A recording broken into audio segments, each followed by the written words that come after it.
your favorite sports. Featuring wall-to-wall viewing screens, 6 windows, and 30 kiosks. Be there at EmeraldQueen.com. Emerald Queen Casino, the entertainment capital of the Northwest. Drivers who switch and save with Progressive could save hundreds, which could be life-changing. I mean, you could put that money towards that zero-turn lawnmower you've always wanted. And after using its edge-shaping technology to meticulously sculpt the face of the Mona Lisa into your grass, you'll become the undisputed king of Saturday morning lawn care, leaving your neighbor and sworn enemy Gary to question his place in the delicate neighborhood ecosystem. And it's all because you could save money switching at Progressive.com. Progressive Casualty Insurance Company and affiliates, not available in all states. Right now at Wendy's, you can get a small Frosty for $1. And literally everyone is going. The car behind you, going to get a $1 Frosty. The car ahead of you, already had one, going for a second. The person who cut you off earlier, you guessed it, $1 Frosty. Maybe it's all a sign for you to go get one. Just don't cut anyone off. No one likes that person. The iconic Frosty for $1, gotta be Wendy's. Limited time only at participating U.S. Wendy's. Not valid in a combo. Prices may be higher in Alaska, Hawaii, California, and via third-party delivery. Whether you're tinkering in your garage or tackling big projects, if you know the value of working with your hands, you know Harbor Freight. And you can be confident knowing that at Harbor Freight, you can get quality tools at prices that work just as hard as you do. Because the only thing more satisfying than a job well done is a job well done, well under budget. Whatever you do it for less at Harbor Freight. A gain scent bead story. Jim was at the laundromat when he heard his ear said Maraca, senor, but his nose said, hey, freshest scent ever. Following his nose, Jim found a man pouring a bottle of Gain scent beads into the washer. The scent, the freshness. Jim blurted, sir, your scent Maraca smell amazing. Actually, Jim, most noses call them Gain scent beads. Try Gain scent beads, way fresher than detergent alone. Base hit, ball game, and Dan Wilson wins his first game as Mariners manager. You're listening to 710 KIRO AM Seattle and KIRO FM HD2 Tacoma, the home of the Mariners. Seattle Sports Snapshot.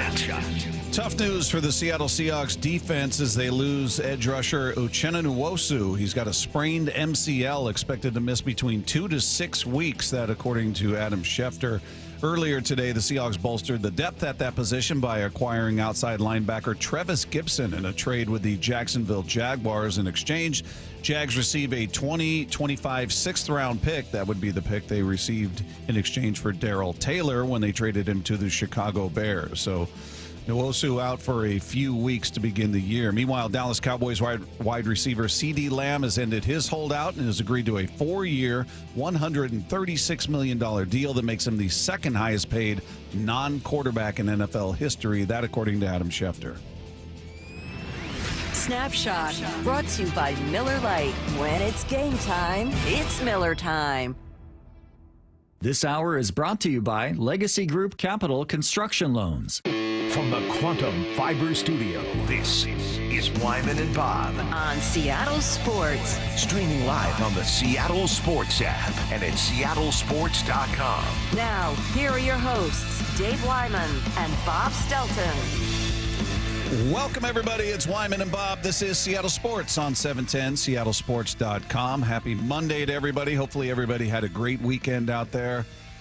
It was sunny earlier, and now I'm looking out the window. It looks a little gray and dingy out there, Dave. Not cold, but not awesome summer. We're still in August. It's still summer, Dave. We need more sun to dry up all the, the mess that was the prior, 4 or 5 days. Just constant, it was like 100% humidity. Yeah, humidity. You got rain. You didn't have to water your lawn, so there's that. Yeah, exactly. So I'm okay with that, but we need a little more sunshine before we hit the doldrums here of fall and winter. Yeah, I think it's supposed to be hot starting Wednesday, Thursday, going into the weekend. So it's going to get better. What are we, weathermen? Yeah, you start looking at those things. I feel like that's what happens when people get older is they really get invested in the weather, because anytime I see my dad, who I don't see every day, I'd see him maybe once every couple weeks, the first thing out of his mouth after hello is weather.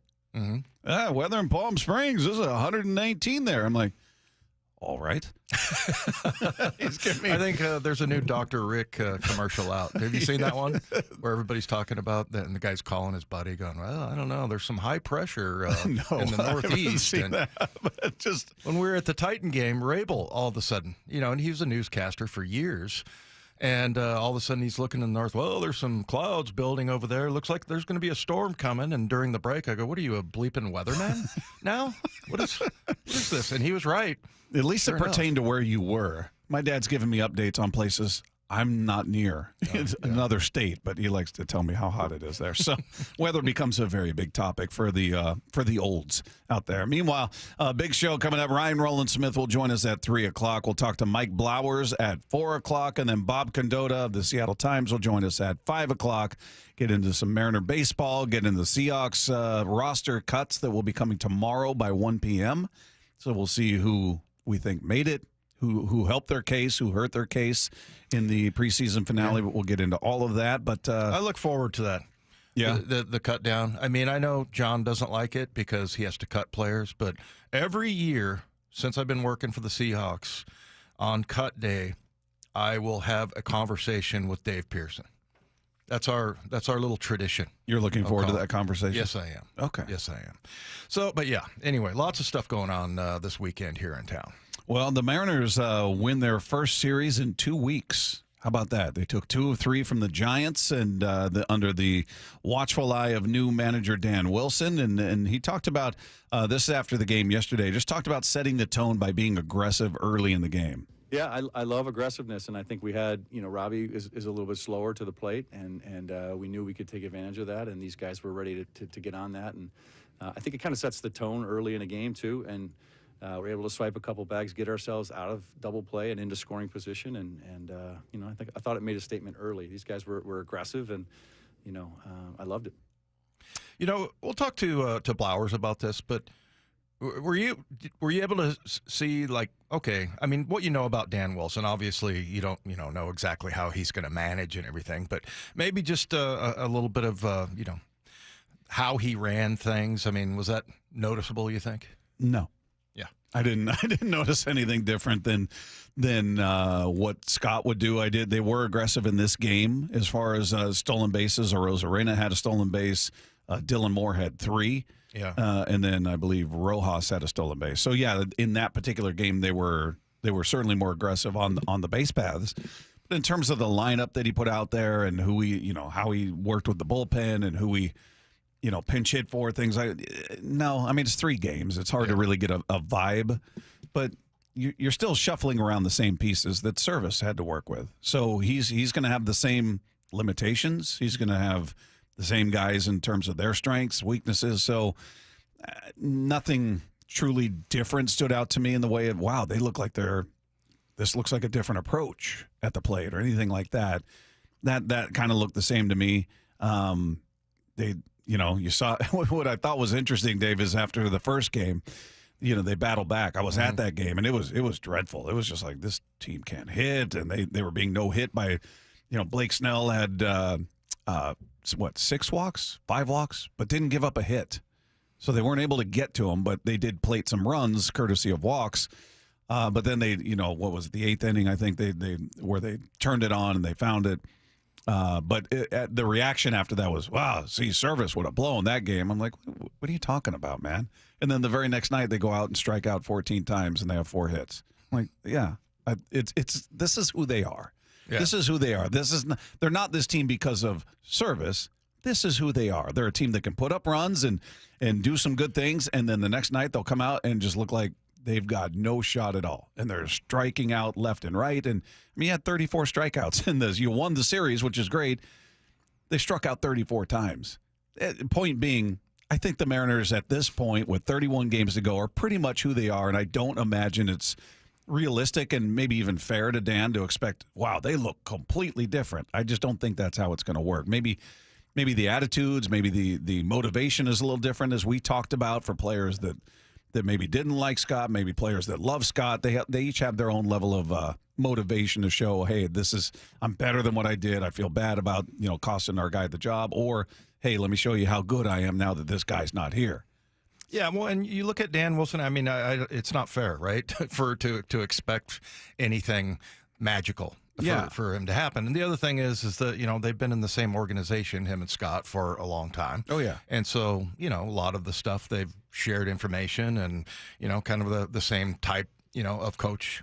Same style, so yeah, I don't think it's fair, but to expect anything. But I think you're right. I mean, we did kind of see what we've been seeing, certainly in the loss in this series that we've been seeing all year. Yeah. Listen, I don't care how, who, what's being said, who's saying it. If you're winning, do that. I just want to see this team have some success, and it's I don't want to overstate it. It's one series. Let's see what they do moving forward. You got Tampa Bay in town, team that's nipping at your heels in the wild card race. Depending on where this team's going to go, you're 4.5 out in the AL West. You're 6.5 out in the wild card chase with the Red Sox and the Royals in front of you. So you got more work to do in the wild card. So division has still got to be it. But man, it was cool to see though in Friday's game, the comeback. They looked kind of dead in the water, and then they found it, and then to see Leo Rivas come up in that situation with that big RBI single to win it was so much fun to watch. 1 out, winning run at third. Miller from the belt. Here's his pitch. Swung on, line drive, center field, base hit, ball game. Dylan Moore scores. The Mariners walk it off, and Dan Wilson wins his first game as Mariners manager.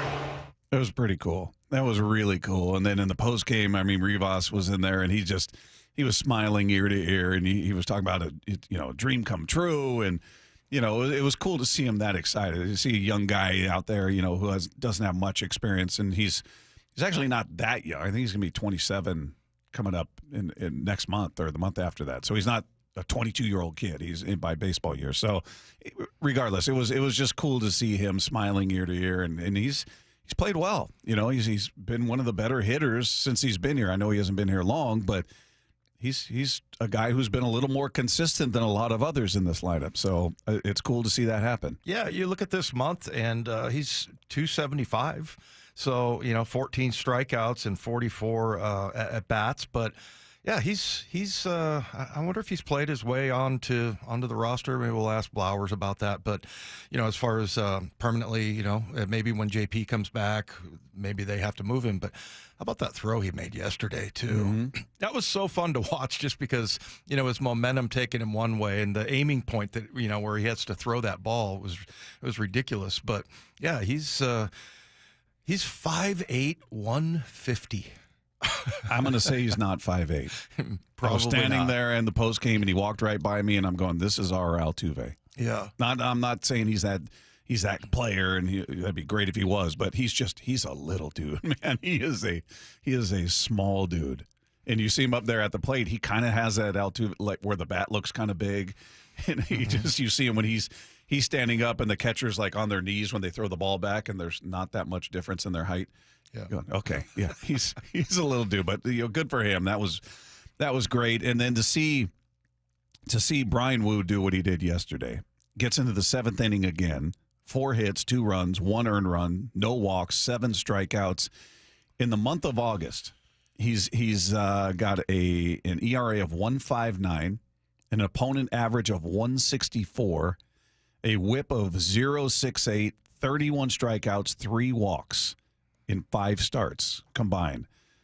So as we sit right now, when we always have this conversation throughout the season, who's the ace? Who's the best pitcher? It's clear. Brian Wu is your best pitcher right now as we sit. Now, I'm not saying you start him in game 1 of the playoffs, but if we're just talking about the guy who has been most consistent over the past month, it's not close. It's been him. He's been amazing. Well, and it's amazing, yeah, that we can go to what he would be number 5 when he came in, right? Yeah. In the rotation when the season started. The other thing that's kind of interesting we heard from him is that going a little bit longer. So he went 7 innings. Now they've had to be careful with him, right, because of all the injuries and everything. But he said, he had a quote where he said, "I think it's kind of unlocked a part of me, that's competitive, and that, it's different. So to see him start to go, he got his ERA down to like 2.08, I think. Yeah, it's incredible. It's just amazing that's your 5. Yeah, that's your 5th starter. I mean, we used to have this conversation. It was like between the first 3, it would be okay, Castillo, okay, it's Logan, Kirby, George, but now all of a sudden you're number 5 in the rotation. Just incredible. And he just throw strikes.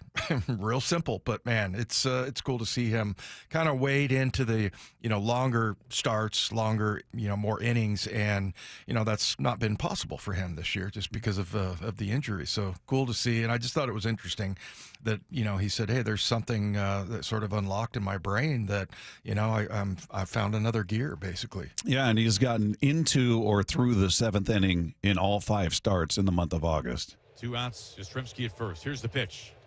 He swings, hits a soft fly ball to the gap in shallow right center field. It has a little more carry to it than I thought, and right there is Arozarena, and he makes the catch. Covering some ground into the gap in right center field. Brian Wu once again dominating on his home mound. He shuts down these Giants over his final 6 innings of work. He holds them to 2 runs in total, and a team he grew up rooting for. He might send him home packing today. And he did just that, along with some help from everybody else. But just another stellar outing. And then to your point in talking about, him going a little bit deeper, he talked about the difference of him being able to do that at this point of the season. Yeah, I think it's been a learning process for sure. I think last year definitely had trouble with finishing. I think I was just kind of limping to the finish line, I feel like, at times. And now it's more of, finish strong, give it everything you got. When, Skip takes the ball, he takes the ball. It is what it is. But, continue to kind of stay present and do my job. And then when he takes the ball, it is what it is. It's out of my hands. But continue to keep my foot on the gas throughout the game. Pretty cool to watch, man. I mean, you just sit there going, number 5, and then number 4 with Bryce Miller. I mean, you don't have a weak spot. Everybody's capable of, as we've talked about, as we've seen. I mean, Luis was not great the other day. Would he give up 3 home runs and 5 runs? He wasn't good. But he's overall a phenomenal pitcher. Same is true for Kirby. He's had some rough outings, then he comes back with a great one. Logan's had a rough one. Everybody's taken turns with that. But watching what Brian Wu has done over the last month has been spectacular. And, I mean, what else do you say? It's an embarrassment of riches for this team. Their 1 through 5 is unlike any other in baseball. And hopefully, with the time remaining, 31 games, they're going to be able to take advantage of it.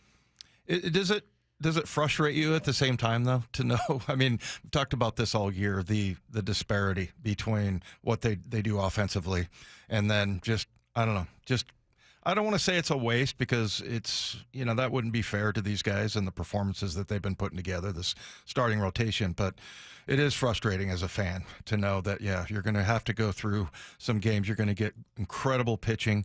You might lose 2-1, and you're maybe going to have, double-digit strikeouts and, 4 hits. And that's a thing that just I can't help but think that every time. And just the sense of urgency to take advantage of how good the pitching is. Yeah, I mean, there's nobody in baseball that's allowed fewer runs than the Seattle Mariners. Braves are 1 run away. They're close, but they've allowed 1 more. So, I mean, but that just speaks to how phenomenal they've been despite their struggles. They've dropped 7 of their last 10. They terrible road trip where they won 1 game, yet you still look at that number in terms of what their pitching staff has done, even with some of the blow-ups here and there from Kirby and Castillo, what have you. They've all done it here and there. But even with that, nobody's allowed fewer runs in baseball than the Seattle Mariners.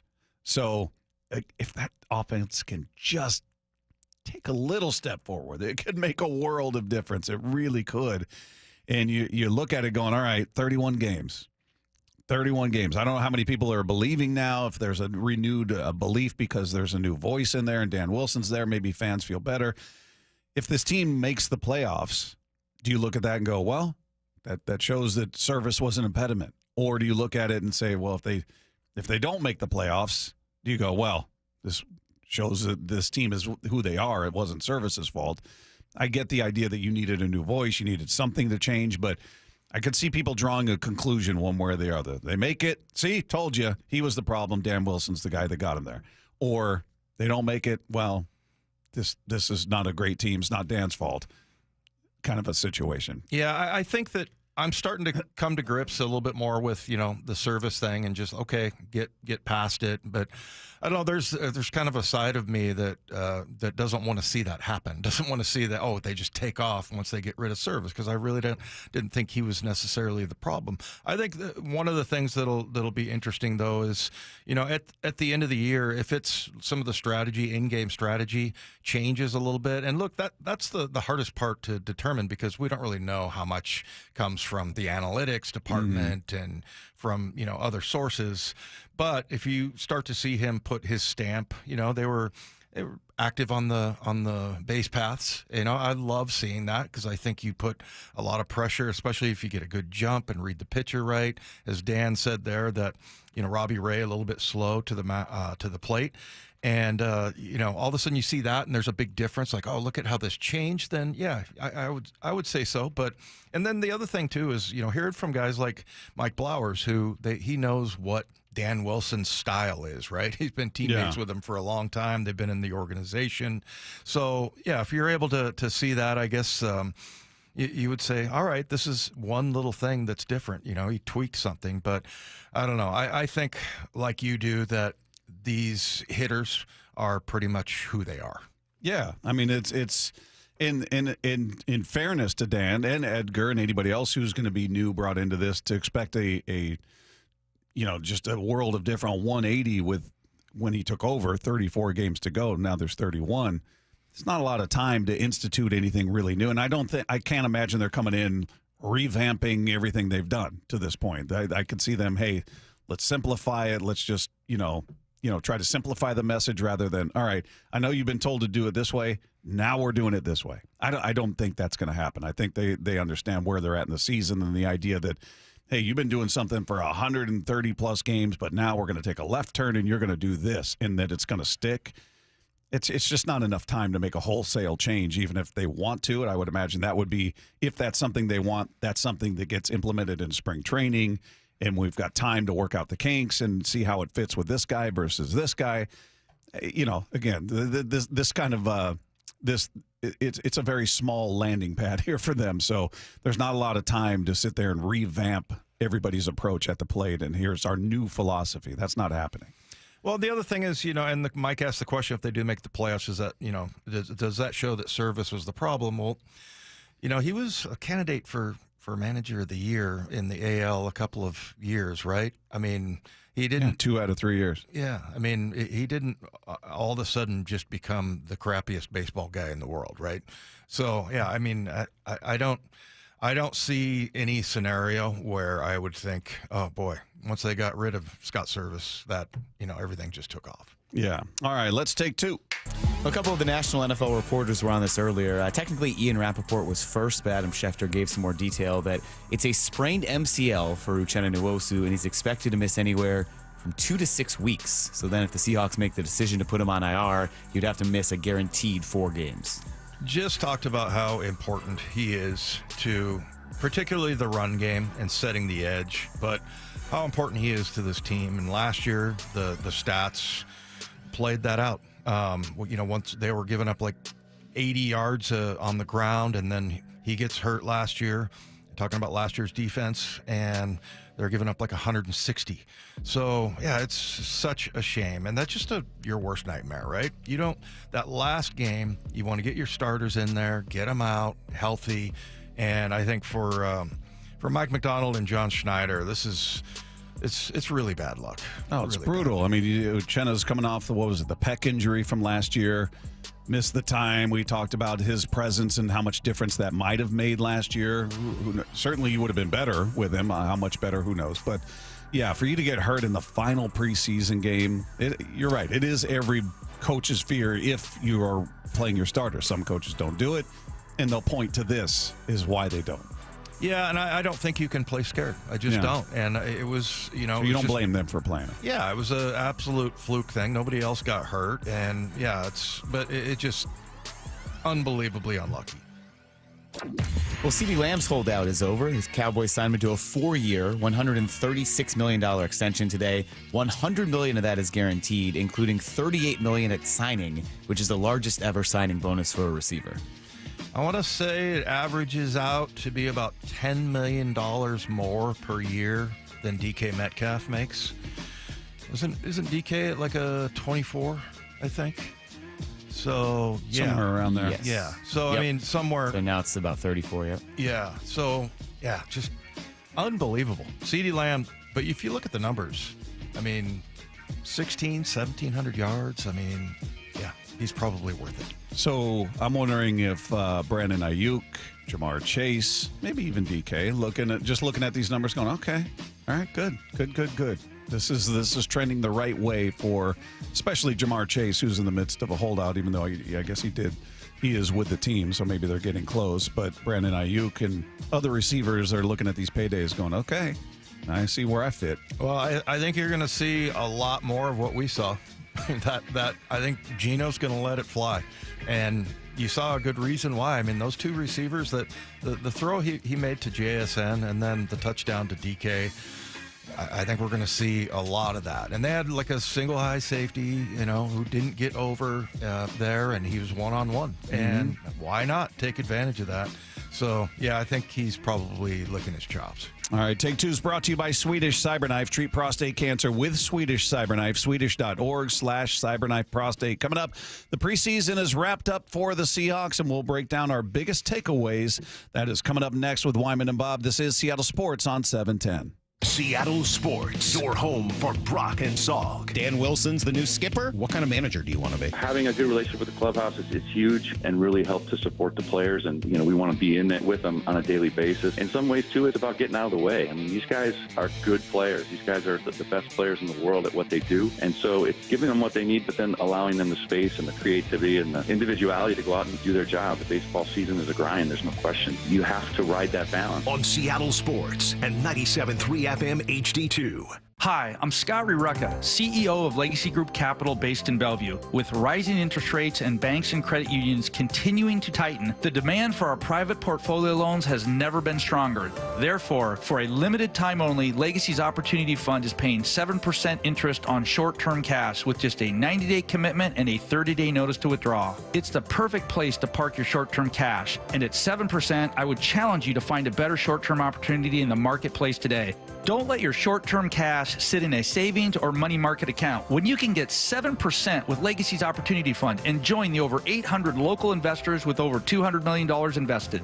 Act now to receive Legacy's Opportunity Fund one-time offer of 7% on short-term cash. Visit Legacy Group Capital at LegacyG.com. That's LegacyG.com. Legacy Family of Funds investments are available to accredited investors only. 7% APR is current rate for the Legacy Group Capital Opportunity Fund. Terms and conditions at LegacyG.com. Hey, Brock Heward here, and I have had my share of sports injuries, and I know a little bit about pain.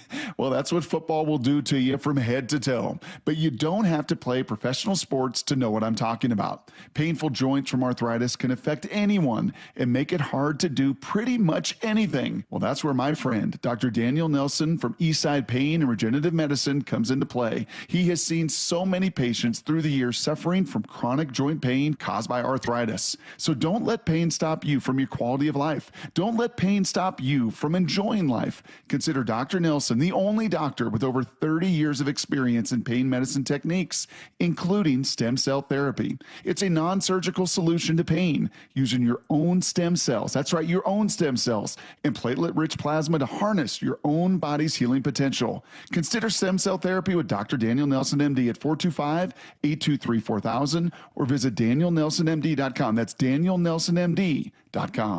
The best defense is a good offense. So before the sewer backs up into your home and wreaks havoc, stop freaking and call Beacon. Beacon Plumbing, Heating, and Mechanical is there for you when you need them most. 1-800-FREAKIN or beaconplumbing.net. Want to listen to Seattle Sports on your smart speaker? Hey, smart speaker, play Seattle Sports. This message is powered by the EQC Sportsbook at Emerald Queen Casino. Emerald Queen Casino, the entertainment capital of the Northwest. 3 bands, 1 stadium. Journey, Def Leppard, Summer 2024. Team Trick. 3 Rock and Roll Hall of Fame icons performing their biggest hits.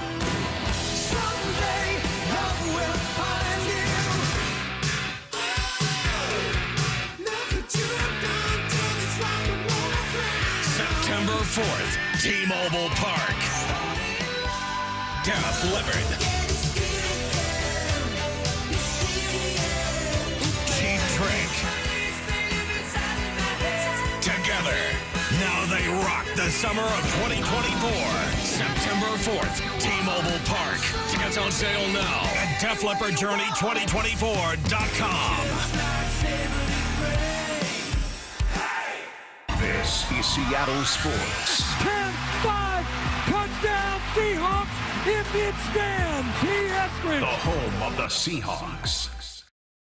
Many homes throughout our area lack proper insulation in their attic and crawl space. Hi, this is Colin from Puget Sound Energy. At PSE, we want every home to be energy efficient, so we partnered with PSE recommended energy professionals like Crawl Pros to properly insulate attics and crawl spaces and bring them up to today's energy efficiency standards. If your home was built before 1990, you may be eligible for PSE rebates that cover up to 95% of your cost.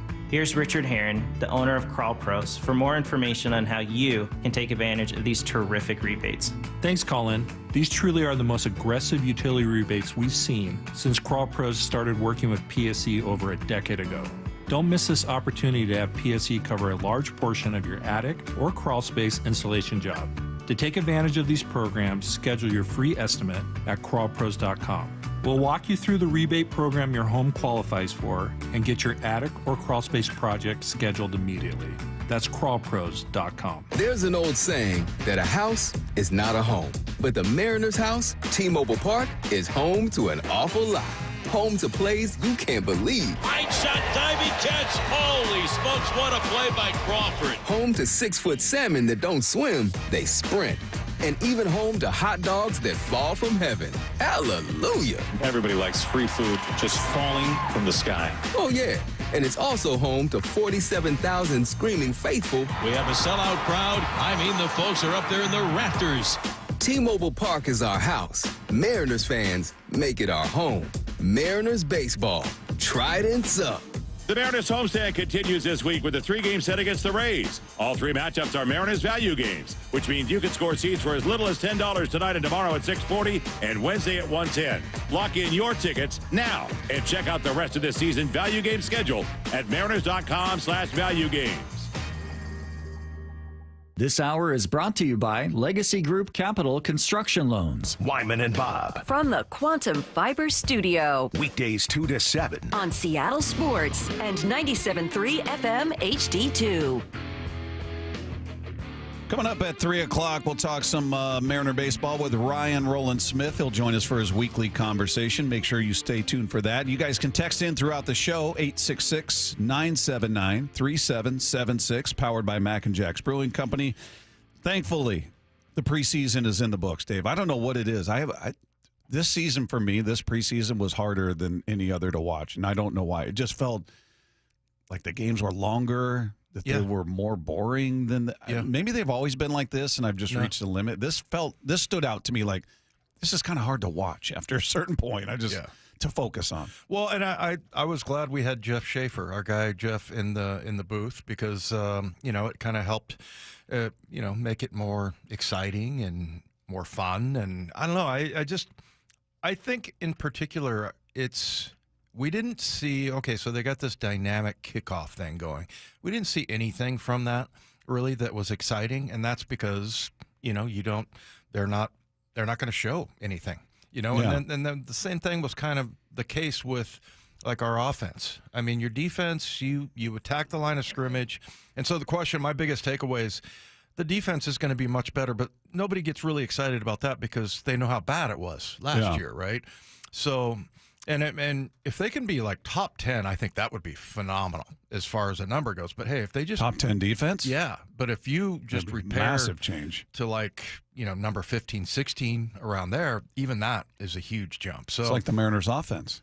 Yeah, exactly. Yeah, it's exactly like that. So, Yeah, and it's not like there was this huge disparity like the Mariners where the offense was so unbelievably good. But I think, a couple of things for me, as far as the offense goes, I think you're going to see more of what we saw Geno doing when he was out there. He's going to let it fly. Mm-hmm. And I think he's got 2 or 3 really good receivers. We'll see where Tyler is as far as his career. I'm just assuming he's going to have another great Tyler Lockett type of season.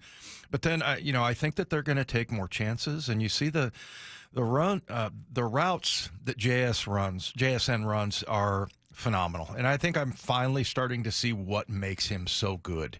And one of the things is tracking the ball in the air. But Geno, those were 2 really good throws to JSN and then DK. And I've seen him do that in practice. So I think that's what we're going to get from Geno. The one thing I would say about the offense, though, I would have liked to have seen more of a power run game. It was all very much like they brought receivers in motion and then they did a fly sweep read option, which I think is clever. But, there was a lot of stuff out kind of on the perimeter and, there was lots of motion and things like that. And I didn't see, them line up in 12 personnel and come downhill and, there wasn't a whole bunch of that. So, I think it's going to be interesting to see what do we get from the run game, but I do think that they're going to take some chances and they're going to put pressure on opposing defenses. And heard Ryan Grubb say that. He's like, we're going to take chances. Yeah. Well, and you brought up the play, the pass to DK Metcalf for that 21-yard touchdown pass, which was phenomenal.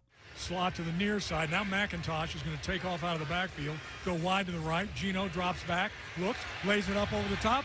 Going for DK Metcalf. He's got it. Touchdown, Seahawks. The defender fell just as the ball got there. DK reaches up, says that's my football, and he's got himself a 21-yard touchdown reception. The Seahawks, first time with the ball tonight. They go down the field and score. It's 6-0. The other play that Geno made that was so impressive is the one where he got hit. He gets almost sacked, and he throws a little check down to, I think it was it either Helani or Kenny Mack, one of the two maybe, but I thought it was, or maybe it was a tight end. But anyway, he was under pressure, getting, had hit by 2 defenders, and he's able to find a guy. Geno looked great. Yeah. Geno looked really good. So, I think I'm excited about that part. But as far as that, we talk about the downhill run game, the whole pin and post and all that, or post and pull and things like that. We didn't see a lot of that style of run game. So, when they get in short yardage situations, I'm just wondering what that run game is going to look like. Yeah, as far as Geno goes, though, Mike McDonald after the game talking about that they intended to keep him out there longer, but they did enough on that first drive that they were satisfied. Yeah, he made some great throws, seemed decisive. Plan was do a couple series, but I think we saw enough after, the good 5 plays. Yeah, that was good to see. I think that was enough. He looked comfortable. The very first pass was like, ooh, what was that? And I don't know if it was miscommunication or what happened, but then everything after that he looked phenomenal. So, yeah, I assume based on what he's done in practice and what you saw in that short time there, I was like, all right, let's get him out of there. And, I'm with you that you can't play scared, but the Nwosu thing kind of hangs in the back of my mind a little bit like, all right, you're good. Let's get him off. Get him off the field. You don't want it, certainly your quarterback above all, but yeah, I thought he looked great. Seeing Kenny McIntosh do what he did was awesome. Yeah. I mean, you and I have talked to him a couple times now. Last year he didn't get a chance, really injury, and then just didn't become part of the game plan for whatever reason. You see what he's capable of. I just love that he seems to have earned a spot on this roster. We talk about every year there's that guy that we all go, oh my goodness, this guy looks great, and they release him. I don't think that'll be him, but I'm a little, Casey Williams, Troy Maine Pope, guys we brought up who had these tremendous preseasons, and then the team went, no, we're going to move on from him. I can't imagine that with him, especially at the running back position that there's been so much attrition for them in some recent seasons where everybody gets hurt. Would you think they'd carry 4 running backs, carry him as the third, and then Holani. Yeah, possibly because of the special team situation. So, and I liked what we saw from Holani. I think he either got like a tackle on a kickoff, or I think he had a tackle on a kickoff, and then he had a block on one of the punt returns. So, yeah, I think those are kind of the type of guys we're seeing on the field for the kickoff and kickoff return. So, yeah, I think they might keep 4. And, yeah, Kenny McIntosh was my favorite. I know Brady Russell, and he didn't really stand out that much in this game, but he has had a really good camp. And the question, who stood out the most? To me, it's Kenny McIntosh. The other close second, Darryl Hall.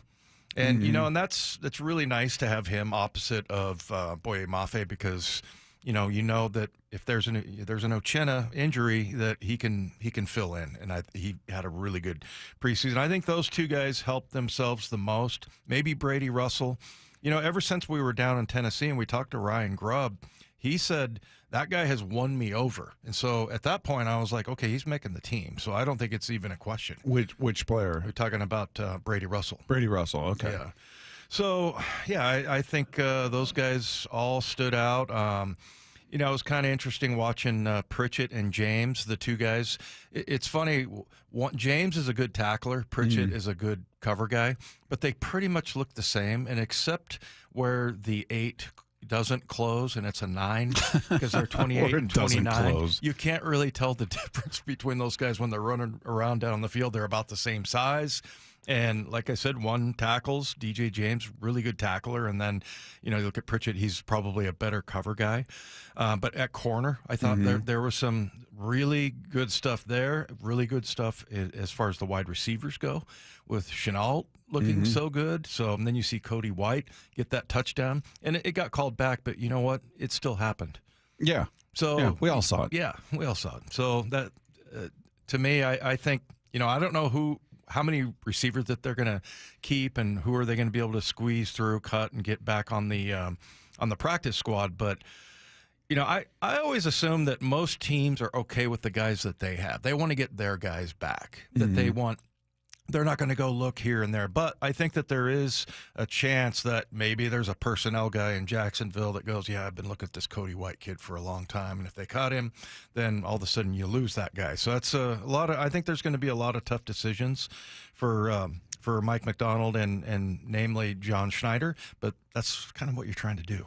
Yeah, we'll talk more about the roster. Again, the cuts need to be done by 1 p.m. our time tomorrow. So we'll talk more about that coming up. Bob Koto will join us. Meanwhile, Monday's chock full of reasons to complain, and we'll see what Matt's got on his mind. Mike, Dave, all of us, we'll let you know what it is. What's bugging Bob? Coming your way next with Wyman and Bob. This is Seattle Sports on 710. Seattle Sports, your home for Bump and Stacy. Yeah, there were some good things that happened this weekend, man. Well, however you slice it, it's a brand new day here in Seattle. And so far, these guys have been off to a good start. Yeah, that's a really good point about, I don't know that we're ever going to see drastic changes in the way that one manager is over the other, most especially since Dan Wilson is just starting out. But you're right. The vibes did feel a bit different. It felt like a little bit of we're not a sinking ship right now. We've kind of been given a second chance. On Seattle Sports and 97.3 FM HD2. Well, the weather's slowly trending towards fall and then winter, and then that's when I'll put the bike away. But I'm trying to squeeze in as many days as possible on the bike, as I know a lot of you are. And to this point, have not been involved in an accident, knock on wood. Some close calls, though, and hopefully the same is true for you guys, no accidents. But should that change, if you find yourself involved in a motorcycle accident, here's the number you need to call, 1-800-LAW-TIGERS, and I'll tell you why.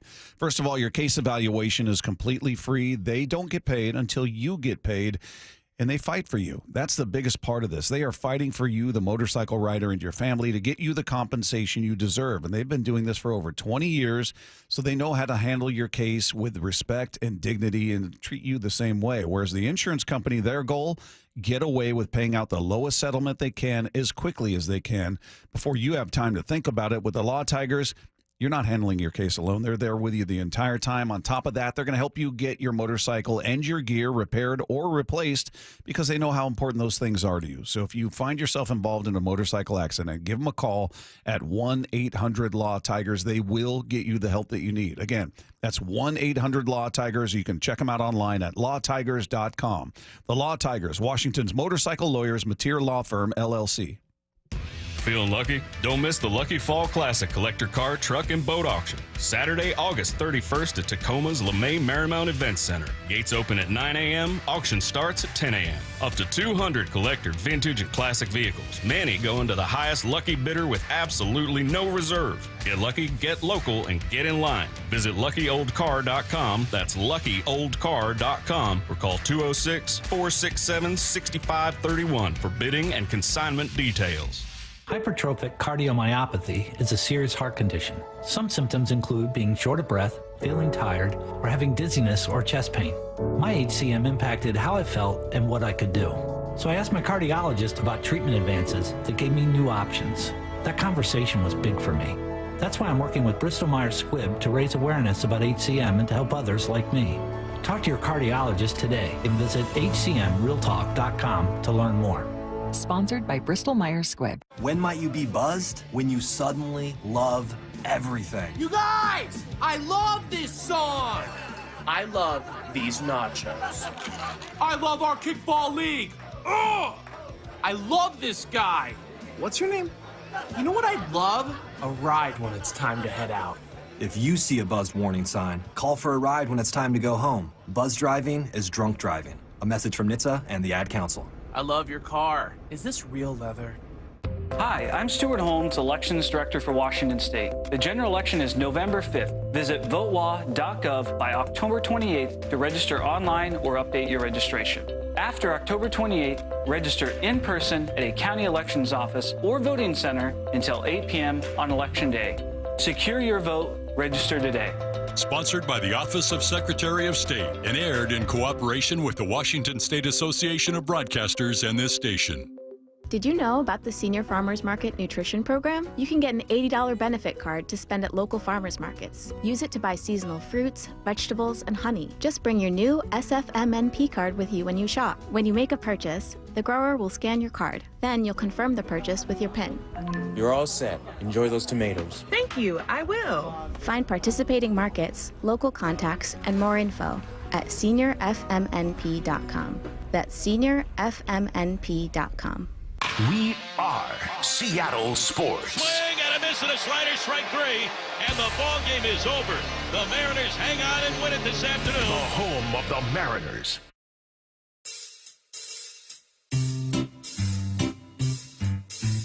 $1-877 Cards for Kids. KARS Cards for Kids.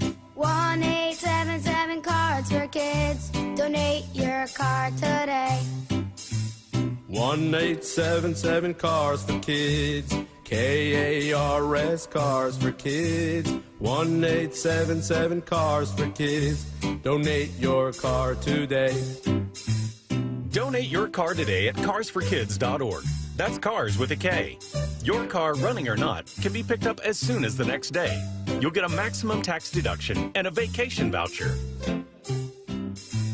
1-877 Cars for Kids.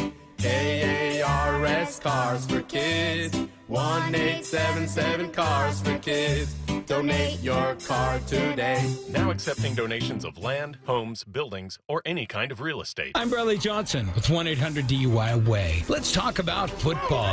Have fun, but be responsible on game day. Even if it's on your best friend's 100-inch 4K UDR and surround sound 5.1. If you feel sacked in the fourth quarter, a designated driver needs to take you to your end zone. If you get carried away with too many Bloody Marys after a few too many Hail Marys, call for a timeout. You get the point. Be safe on game day. 1-800-DUI-AWAY. I'm Bradley Johnson with 1-800-DUI-AWAY. Let's talk about Google. It's so important, it's a verb. Google it. Then check out our hundreds of 5-star Google reviews. They ended my case with such favorable results that even the judge was surprised. Give yourself the absolute best chance of staying out of jail and give Bradley Johnson a call. I contacted other firms with no call back. I then called Bradley Johnson and scheduled a meeting immediately. Google us. 1-800-DUI-AWAY. What's bugging Bob? It could be traffic. Hey. It might be Angels fans. I hate you.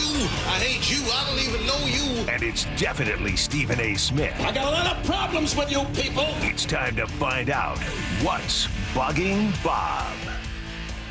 What's Bugging Bob, presented by Issaquah Pest Control. A reminder coming up at 3 o'clock, our weekly conversation with Ryan Roland-Smith, who's national now. He's nationwide, all over MLB Network. His time is very valuable, but he's gracious enough to spend some time with us each and every week. So that will happen at 3 o'clock. But as we do each and every day when we do this segment, we start off with our world champion, the man who sets the standard for complaining, Matt Nelson. Hi, Bob. Hi, Matt. How's it going? Good. More importantly, how's it going with you? Terribly, as always. Of course. That's the answer. It's always terrible. Last week, I got something delivered from Amazon, but it didn't actually get delivered. I got one of those pink Post-it notes from the postal carrier saying, this object was undeliverable. We're taking it back to the post office and holding it. And so I had to go to the Inner Bay Postal Annex, and I don't know if you've ever been there. But dozens of times. The Inner Bay Postal what? You know, a lot of people who live in Seattle listen to this show, Dave. I was mostly just mentioning it for their sakes. Is that not your local post office? All of his Inner Bay listeners. Dave's very proud of himself right now. No, I know. I see the smile. It's fine. As he should be. It was a good one. Please continue. It's real. I don't know if it's worth getting back to at this point. The building itself is weird and old, and to actually go in, you have to go through the loading dock. So I felt like I was breaking into this post office just to get this package. And it's the other thing is the thing that I'm picking up is a Doctor Who DVD. So I'm already not proud of why I'm there. It's a what? Doctor Who? Doctor Who DVD. Okay. So I'm already embarrassed. Hey, I'm not proud. I need to get this Doctor Who DVD that I bought online. Can you please give it to me? And so that was embarrassing enough, but it feels like I'm sneaking in behind this post office and breaking in. And when I get to the front, the guy comes up pretty quickly, and behind him are just these mountains of packages. And I'm like, oh no, I'm going to be here for an hour while this guy finds this thing that I'm already embarrassed to have bought. He finds it in less than 30 seconds. And I don't know how it's possible. It was like he knew I was about to get there. And even though there were mountains of undelivered packages there, he just snaps it right up. It was amazing to watch. So why was it undeliverable? I thought you were going to tell me it was in 5 different pieces and it looked like they rolled it under the car tire. No, that's the thing. I was expecting it to be damaged, but it was just fine. I guess they just thought the package itself wouldn't fit at the mailbox, but it was too valuable to leave unattended. Yeah, that's what it was. They said everybody's going to want this thing. We're going to keep it for your own protection because this is in demand. Lord forbid. I swear, if someone did open that and saw what it was, they would probably just either throw it away or put it right back out at the mailboxes. Oh, all right. So there you go. There you go. What was bugging me? What about you, Lefko? Well, mine was pretty routine until for some reason, literally just minutes ago, I don't know what evil I did to them, but some texter just randomly texted in the Titans traded Malik Willis. So I would have been blissfully unaware of that. And now I had to go check it out. For a 7th round pick. Right. It made me retroactively angry again about John Robinson and how he ruined a team in a series of 3 years. By drafting Malik Willis in the 3rd round, after he had missed with Isaiah Wilson, traded A.J. Brown, traded a receiver, or got a receiver that never can stay healthy for A.J. Brown, and then his future quarterback was just traded for a 7th round pick. So I want to find John Robinson, hire him, and then fire him again because I am so bothered and bugged by what's happening here. Have they made any moves this offseason, heading into the season, that you're excited about? Well, I like they have a new GM who could not be as incompetent as John Robinson. So hopefully. But I mean, on the field, any players I like this guy. That's a great pick. People are excited about J.C. Latham, the tackle they drafted. Are you part of those round, people? So I haven't seen enough on him. I mean, they play, luckily, the Titans actually, for probably the first and only time this season, will be talked about a lot leading up to week 1 because they play the Bears. So everyone's going to want to see Caleb Williams and Rome Odunze, but they'll get to see the Titans too. So all right. I guess that's good. What about John you, Robinson? Ugh. I'm going to hire him just so I can fire him again. Yeah, I like that. That's a good idea. What about you, Dave? I had to download a ticket to get in the parking garage. Oh, the parking, yeah. It took no less than an hour and 45 minutes. I'm not kidding you. I went back and forth and back and forth. And this is where the nerds, the tech nerds think, oh, you're so stupid. Really? Because I had to push one little button, or, oh, this wasn't on your phone. When hanging, really, what I really wanted, what I was picturing in my head was a paper ticket so I could get in the garage. That's what they've been prior to this season. I don't know if this is how it's going to go the rest of the year, but typically it's been a paper one you'd hang on the rear view for each game. There's an individual one. Yeah. Well, and, Julie Barber, who I've known, she's been with the Seahawks since I was with the Seahawks. And I don't even know. She's like executive big shot, or I don't even know what her. Anyway, I've known her for forever. And so she last year came up and goes, here, I saved these. It was a packet of paper tickets. But yeah, I mean, it was just ridiculous. And then I think the thing that annoyed me the most is I was kind of thinking of like Lefko and O'Connell going. And Matt? No, Matt? No, Matt usually, I mean, he knows who I am, pretty much. So, I wouldn't be surprised by But I was thinking like Lefko and O'Connell just scolding me like, oh, you're so stupid. All you had to do is push this button. Well, I pushed that button last time and the phone blew up in my hand. So, did you try throwing the phone, though? No, I did not. I felt at the like guy. it. Dave, did you try powering it off and powering it back on? Yeah. Try that.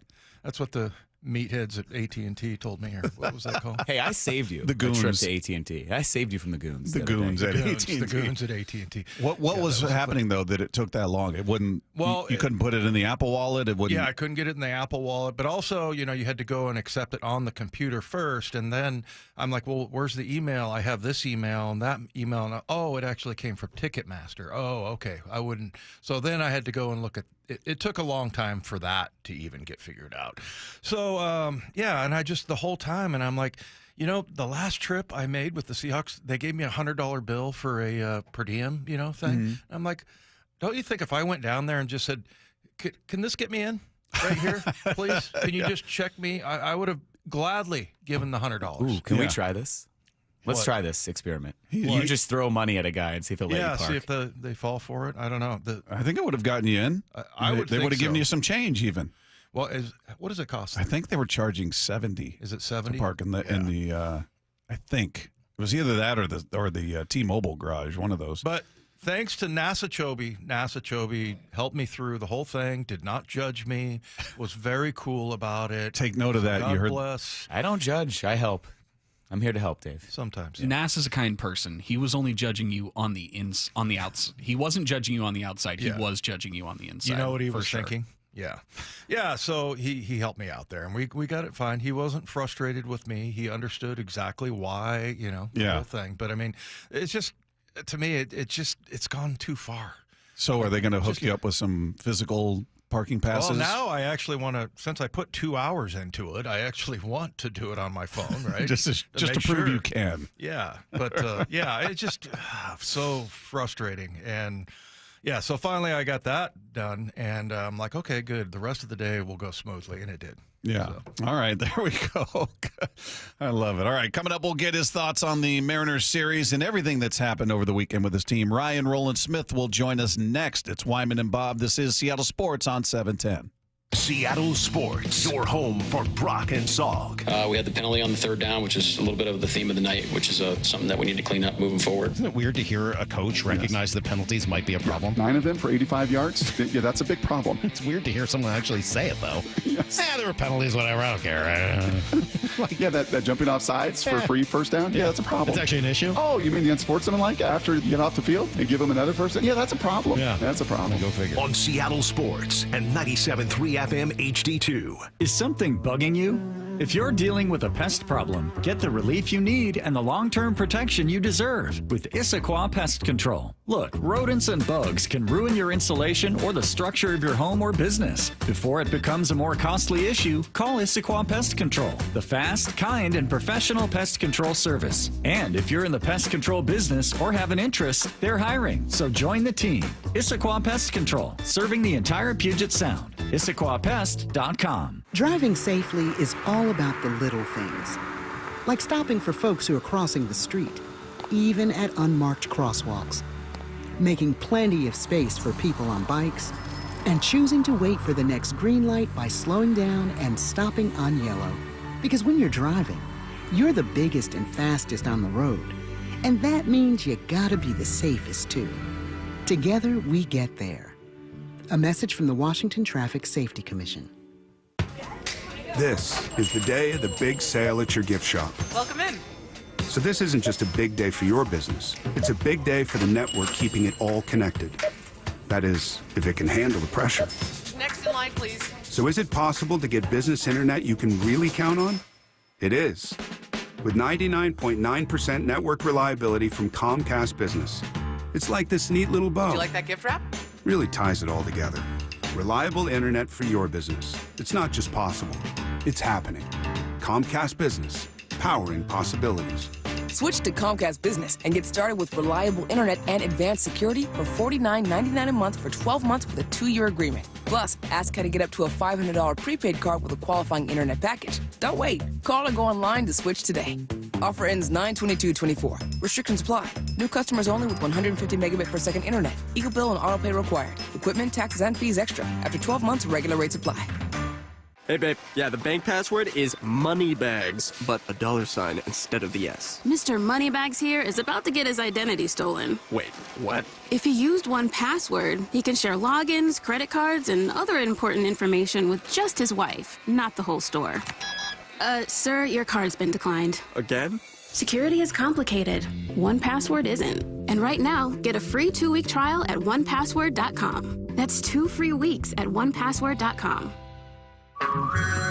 Hey everyone, it's Ted from Consumer Cellular, the guy in the orange sweater, and this is your wake-up call. If you're paying too much for wireless service, you don't have to keep having that nightmare. Consumer Cellular has the same fast, reliable coverage as the leading carriers for up to half the cost. So why keep spending more than you have to? Seriously, wake up and call 1-888-FREEDOM or visit consumercellular.com. Savings based on cost of Consumer Cellular single line 1, 5, and 10 gig data plans with unlimited talk and text compared to lowest cost single line postpaid unlimited talk, text, and data plans offered by T-Mobile and Verizon January 2024. Febreze.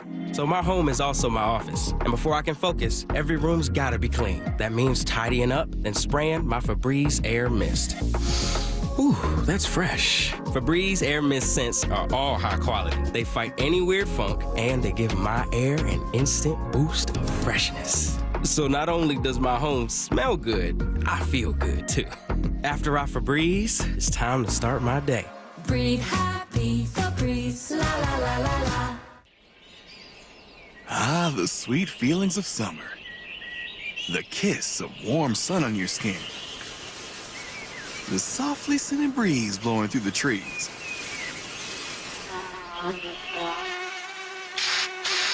Don't worry, you have Off Clean Feel, fragrance-free mosquito repellent that feels good on skin, so even mosquitoes can't ruin those sweet feelings of summer.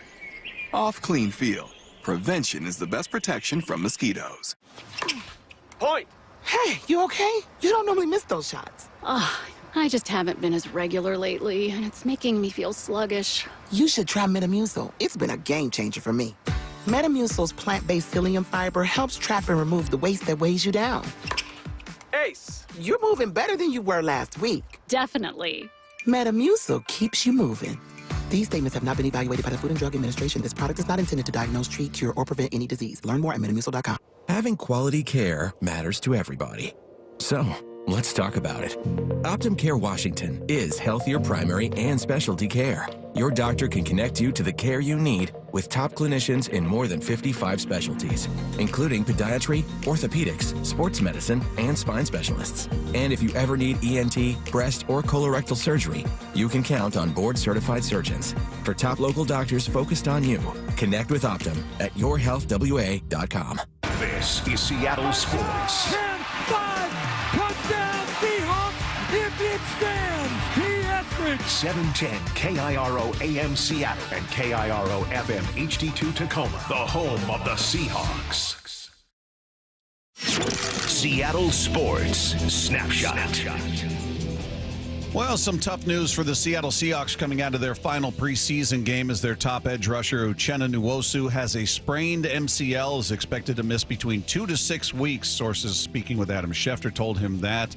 Seahawks bolstered the depth at that spot, though. They did acquire outside linebacker Trevis Gibson in a trade with the Jacksonville Jaguars. They did that in exchange.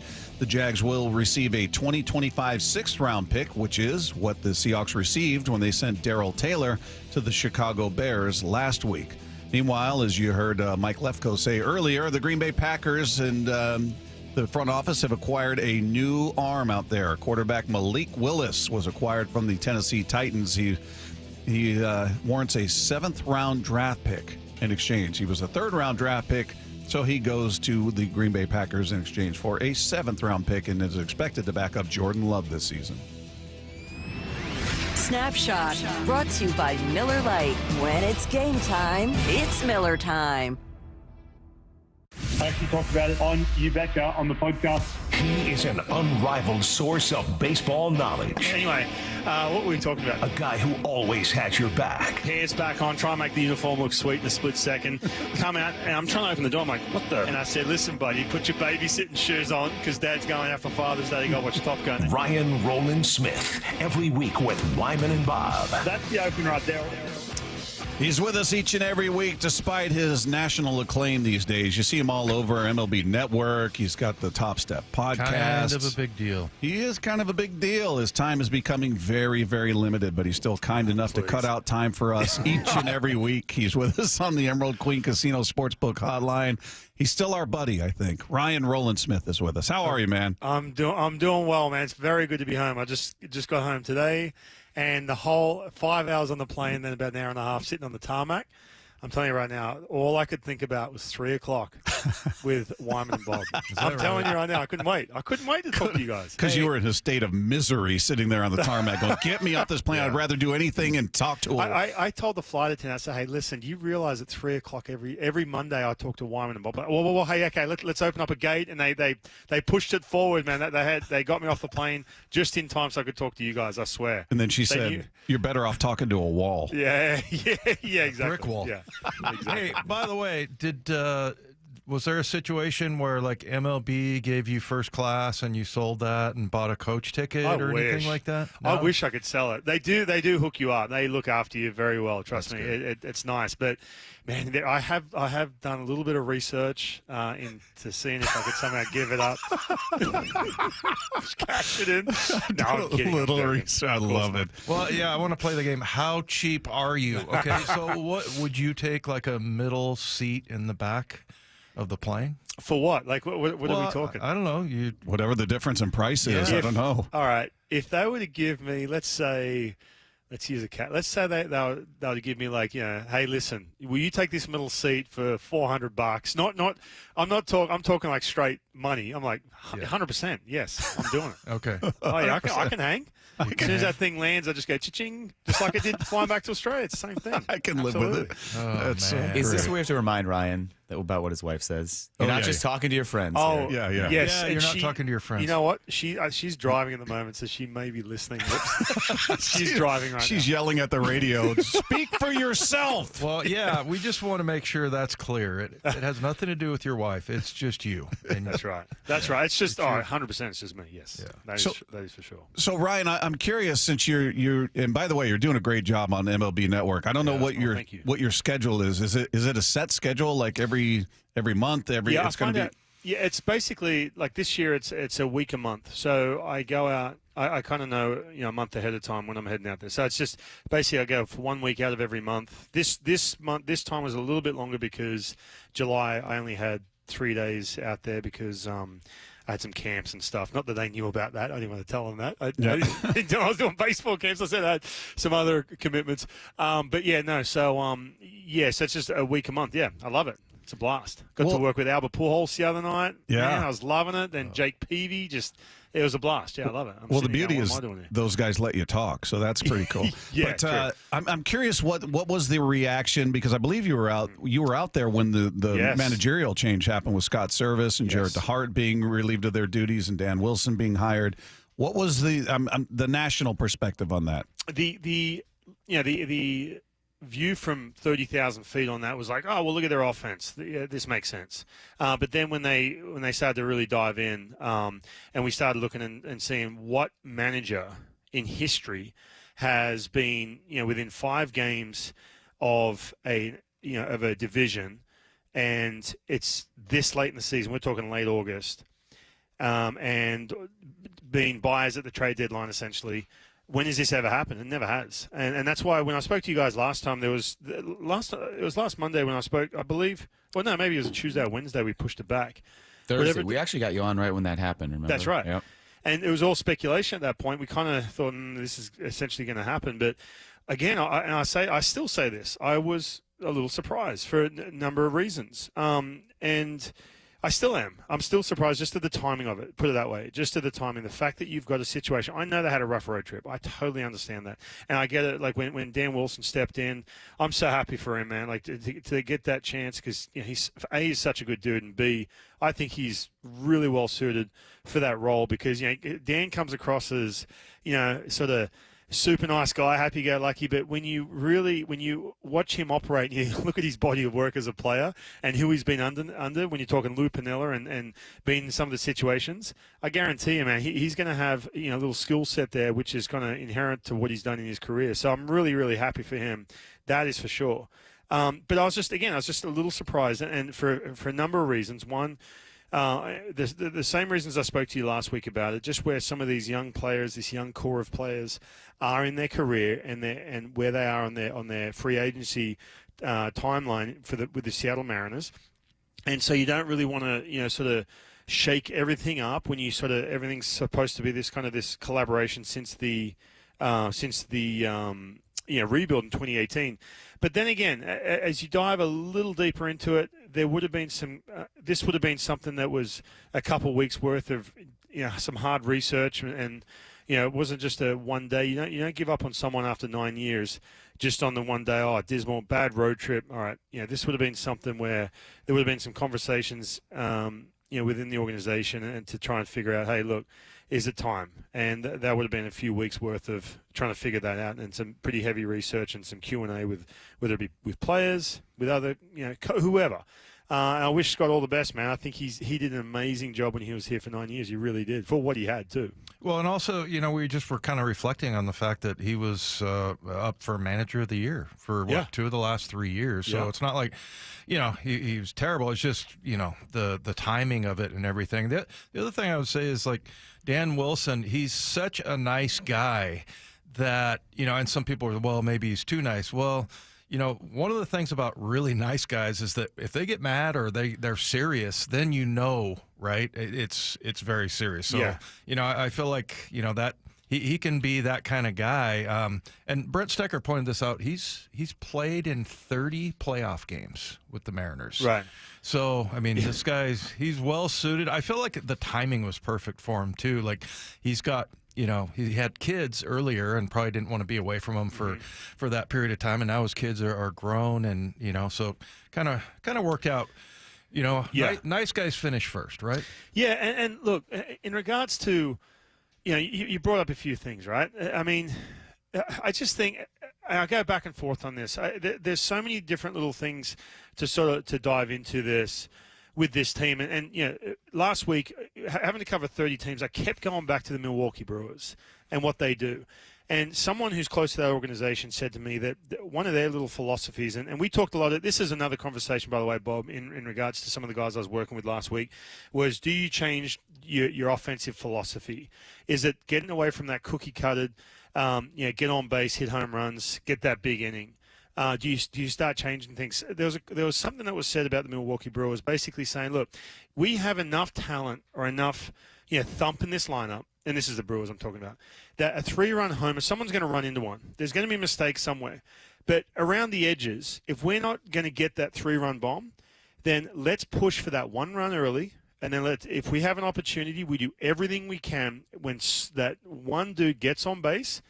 How do we push this guy around to score him? How do we manufacture?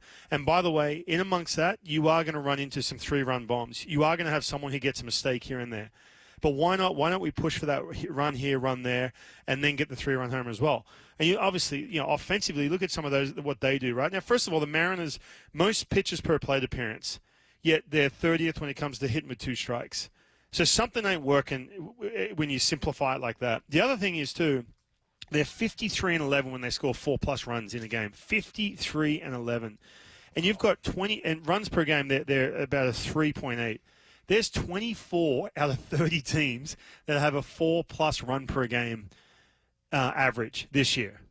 So what is that? I mean, and they are right below that, and that's how you can see how close these margins are. It's like, all right, you can get a 3.8 and you strike out this much. What would it take when you just have those base runners in an off inning, that one guy, and we saw the Giants do this on the weekend. You saw Bob Melvin, a little bit of that old school button over.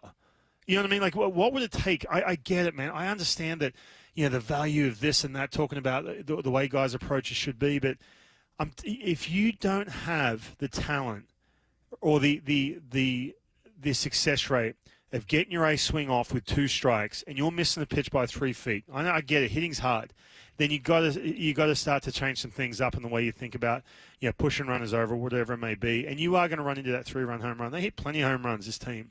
But so there's a lot of that talk last week as well, and just I keep going back to the Brewers and what they've done. And I'm talking about offensively and what they have and what they've done. And I just keep watching what they do and trying to pick up quotes and philosophies and stuff like that. I mean, there's some models out there I think the Mariners can lean into. So looking at what they've got to work with in the way of a roster and what they've got to work with in the way of number of games, 31 games to go. This is the first time they've won a series in 2 weeks. Right.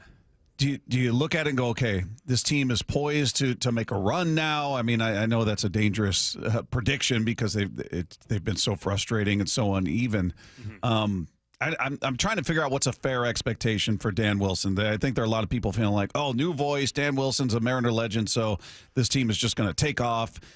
I don't think that's fair to him. I think after 130-plus games, this team is kind of who they are. The idea that they're just going to dramatically change with 34 games left when he took over isn't fair or realistic, but certainly you can make it. You've got a number of games to work with. So what's in your estimation, a fair expectation of this team?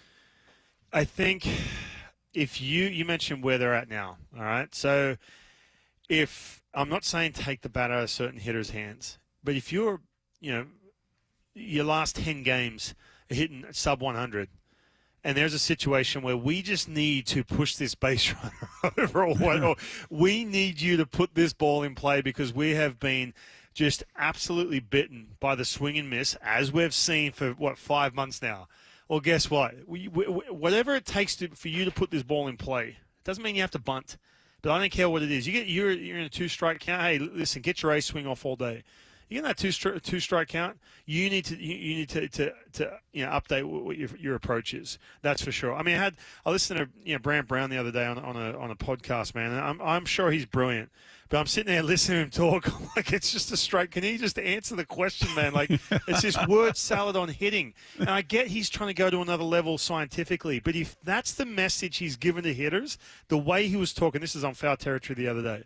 If I'm a hitter and I have to listen to this, I'm sorry, man. Like, I'm not trying to reinvent the wheel here. He was talking about Julio. There's a clip on social. Something about, pitches in and pitches away. It's like, no, why don't we just say, hey, Julio, try and get your hands extended, bro. Like it's 1998. You know what I mean? Like, that's it. That's as simple as it is. See something out over the plate, let it rip. And then if you don't, and I'm not trying to be old school here at all. If anything, I'm way more in regards to the analytical things, especially when it comes to pitching.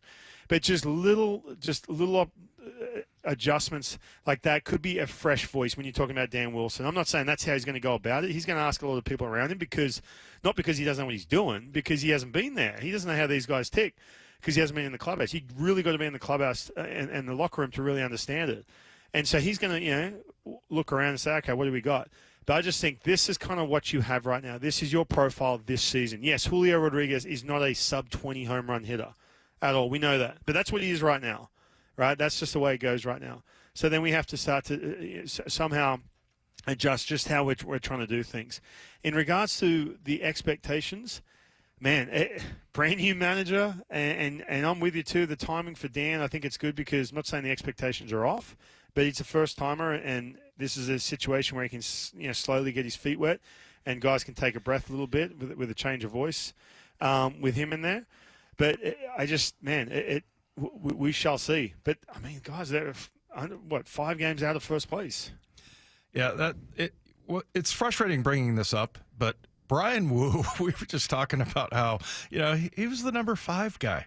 And right now, he's probably your best pitcher. He's starting to go a little bit further with in the innings, and just, I don't know, it's just frustrating to me to bring that up. But Brian Wu is, I mean, it's impressive what he's done, and I like that, because they're kind of getting him away from, the shorter outings and giving him a little bit more, length, and it just sounds like he's found something like a new gear almost. Yeah, I think and I'm pretty. This is public, right? When Cal Raleigh had a conversation with him a couple of weeks ago, right?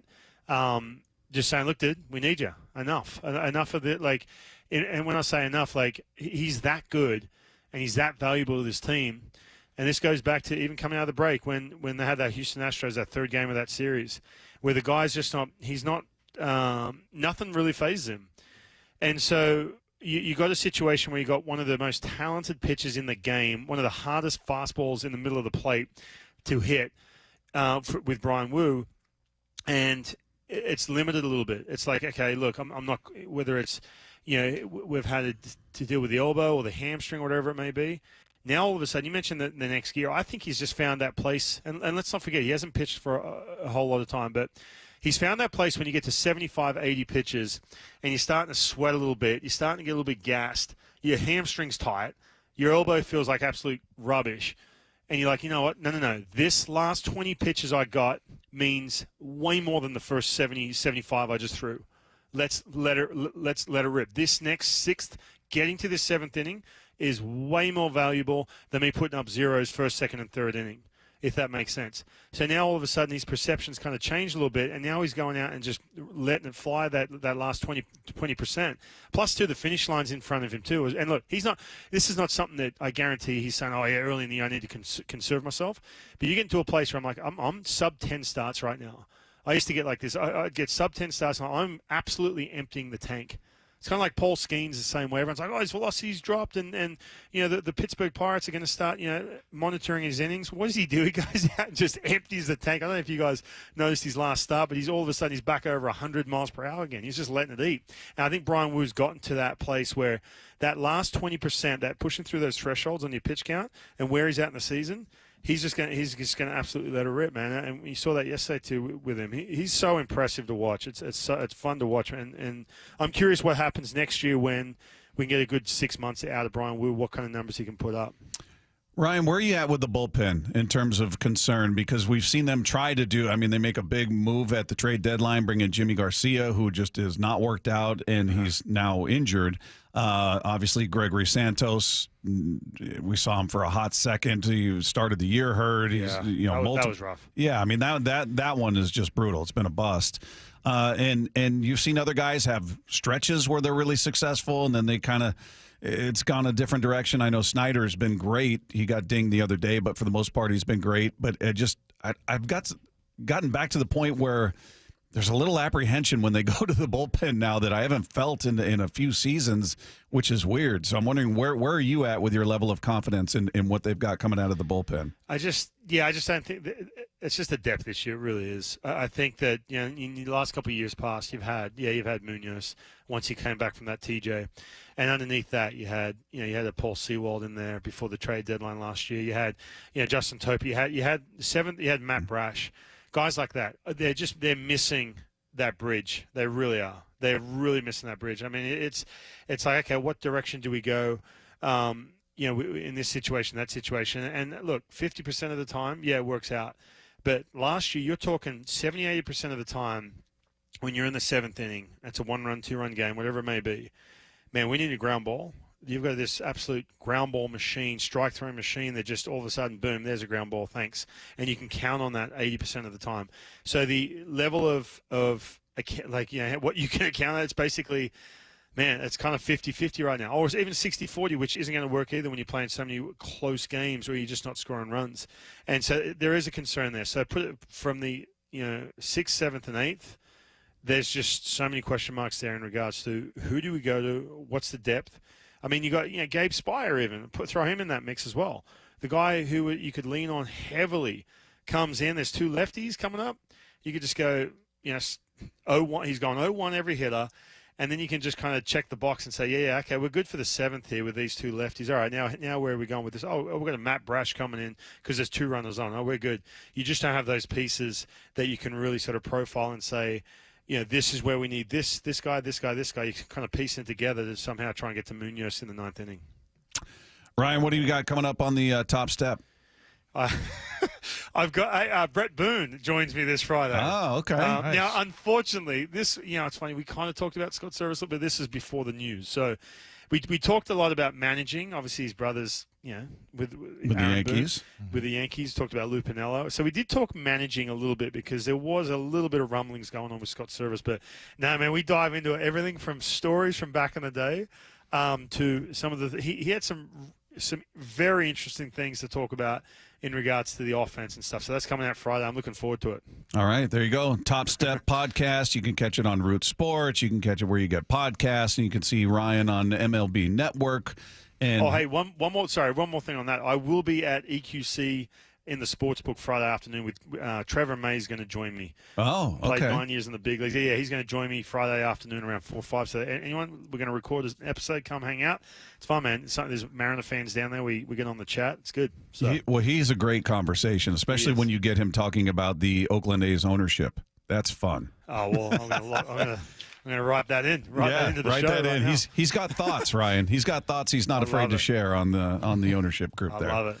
All right, we appreciate you, man. Have a great week. We'll talk next week. Thanks, guys. There you go. Ryan Roland-Smith with us each and every week. If you missed any part of that conversation, it will be available on the podcast page after the show at seattlesports.com. Just click the podcast tab. Scroll down to our picture. Click on that, and it's right there waiting for you. And don't forget, click subscribe. That's the key to the whole thing. You never have to worry about it again. Meanwhile, the Seahawks defense was dealt a setback over the weekend. We're going to get into what that means for this team coming up with Wyman and Bob. This is Seattle Sports on 710.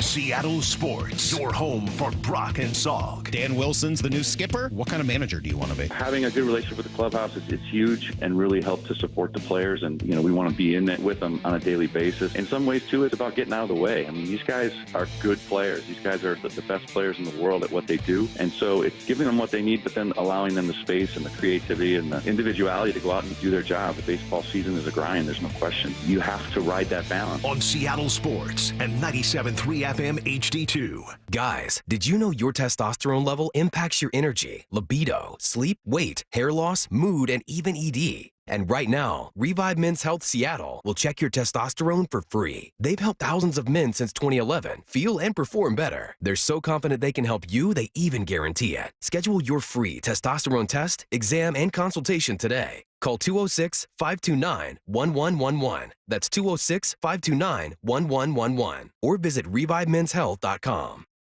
Seattle is home to Swedish CyberKnife, a non-invasive and highly precise treatment for prostate cancer. Swedish is the only CyberKnife center in the Pacific Northwest, and compared with other radiation treatments, which can sometimes last 6 to 9 weeks, CyberKnife treatment is much shorter. It's typically 5 days or less. CyberKnife's advanced robotic technology can track your slightest body movement, adjusting in real time to deliver radiation with extreme accuracy, sparing healthy tissue. And the vast majority of patients experience minimal side effects and can continue normal activities during treatment. CyberKnife offers curative cancer treatment while minimizing side effects and disruption to a patient's life. The experienced CyberKnife team has helped advance the field with research protocols and published findings. And Swedish CyberKnife treats patients from all over Washington state. So if you, a friend, or a family member is diagnosed with prostate cancer, go to swedish.org/cyberknife prostate for more information. Treat prostate cancer with Swedish CyberKnife.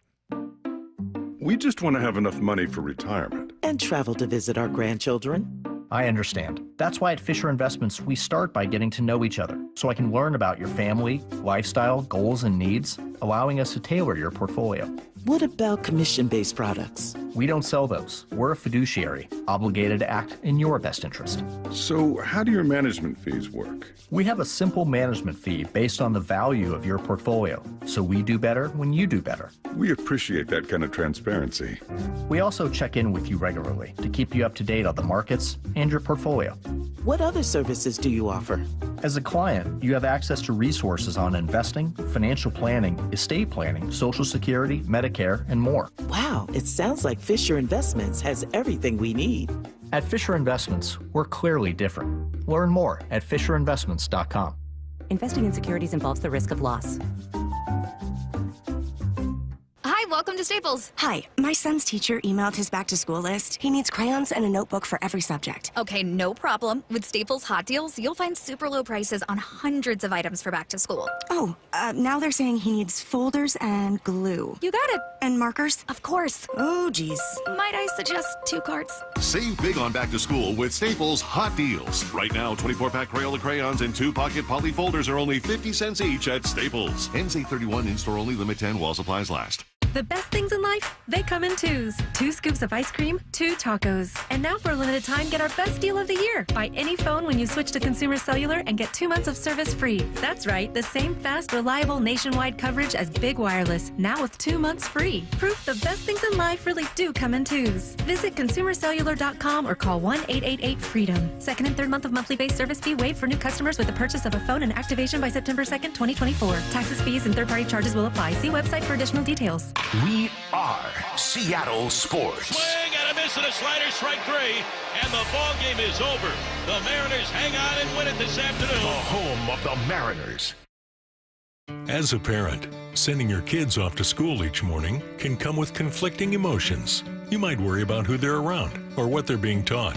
At King's Schools, teachers truly get to know your student. Every decision is made with a Christ-centered commitment to academic excellence, and campus security is a top priority. See the difference for yourself. Schedule a tour at kingschools.org. King's Schools, building resilient disciples of Christ for 75 years.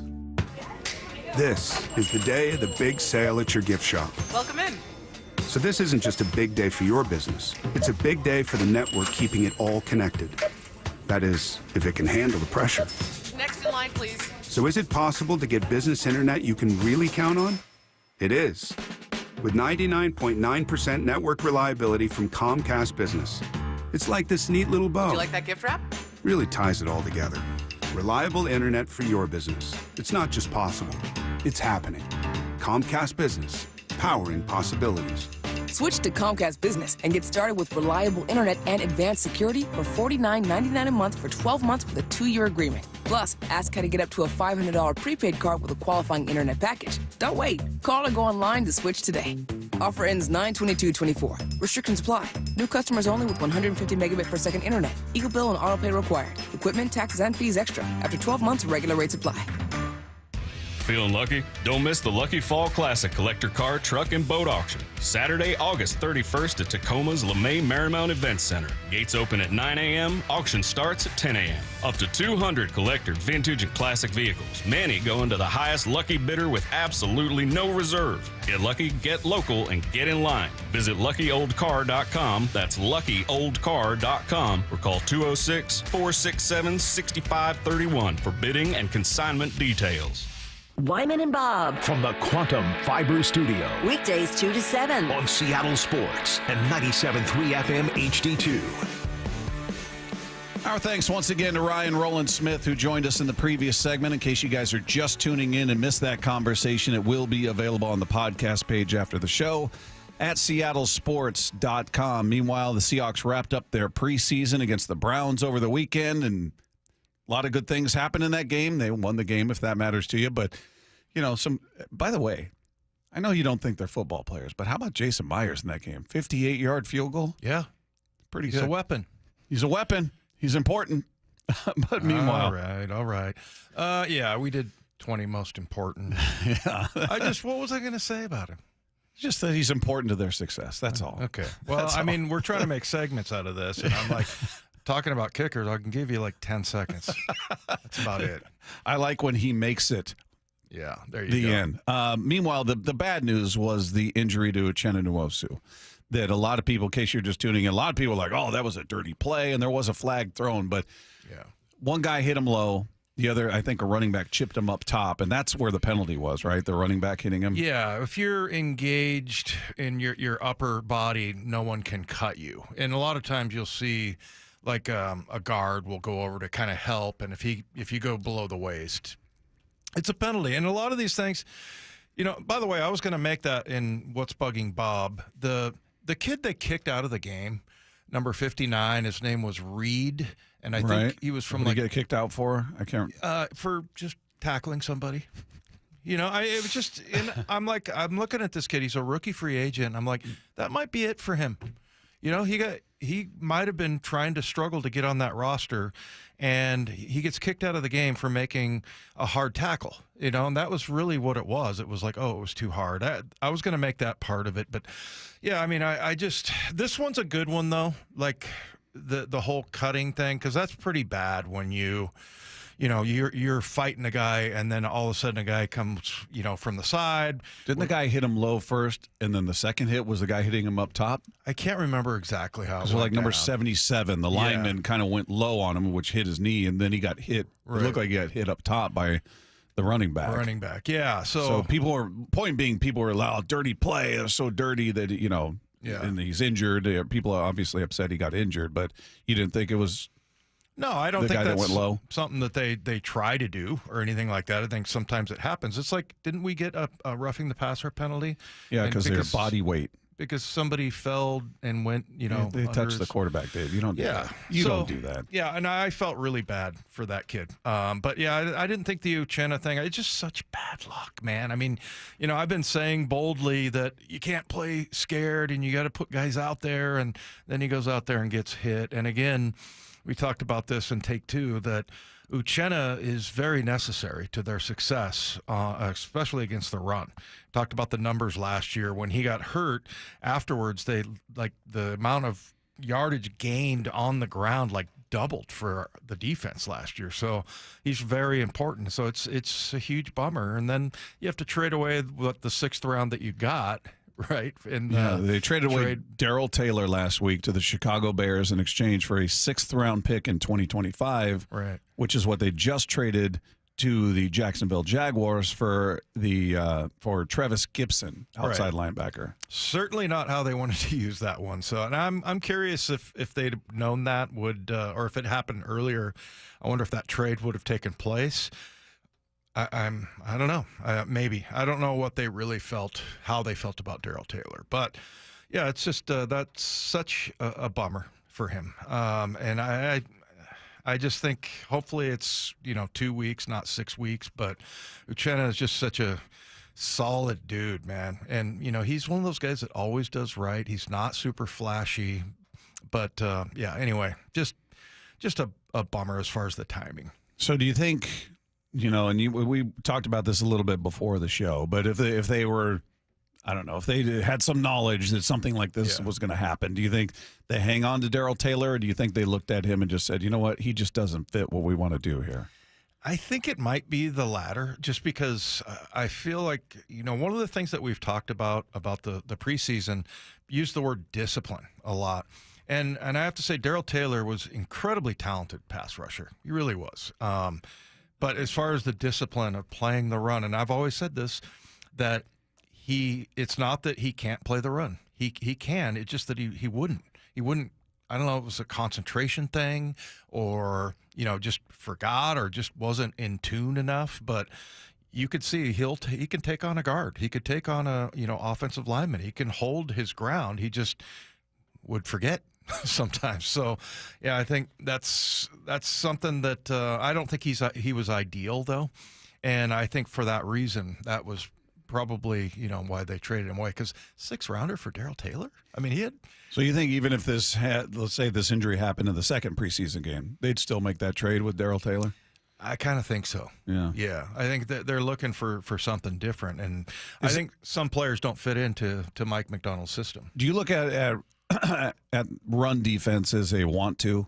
Like we hear that about blocking. He's just a willing blocker. Somebody's a willing blocker. Like or even in basketball, a rebounder. It's about effort. It's about want to. Often it's about getting to that position, but it's more about your mentality. Do you think that applies to somebody who you said he can play the run? You've seen him do it, but it's so sporadic and spotty. Is that a want to thing with him? Yeah, I think so. I think it has to do with taking the easy way, instead of going through a block, trying to run around it. It's like I've always talked about, going underneath blocks, which means, you're supposed to be on the guy's left side and then you dip around his right side and try to miss contact and just, get through and run through a gap and make a tackle and be the hero. That doesn't work all the time, and you have to be able to have the speed to get there in order to. It's like a change-up move, kind of like a pitcher with a change-up. You don't throw that every single time. So I think for Darrell Taylor, a lot of it, I think that there's some want to, that you've got to do what they call the dirty work, right? Lots of times you have to take on a double team and hold your ground, and that's really all you're going to get out of that play. You're not going to sack the quarterback. You're not going to get a tackle for loss. It's an unselfish move, and I think sometimes, and I'm not saying that just because he's gone now, but I think Darrell Taylor could be selfish sometimes on the field. He didn't want to do that kind of dirty work. Yeah, it's a bummer. It's a huge bummer because we were so excited about the return of Nwosu and what he brings. And it's not that they don't have depth, and maybe this is an opportunity for Derek Hall to step up and others to step up even bigger, but he is a guy who means a lot to that defense, and in his absence, and hopefully it's on the shorter end. It's the range they give us is 2 to 6 weeks. It's like, all right, well that's it's just he could be back a couple weeks, or we might not see him until December. Okay, who knows? Hopefully he's a quick healer. I don't know how severe.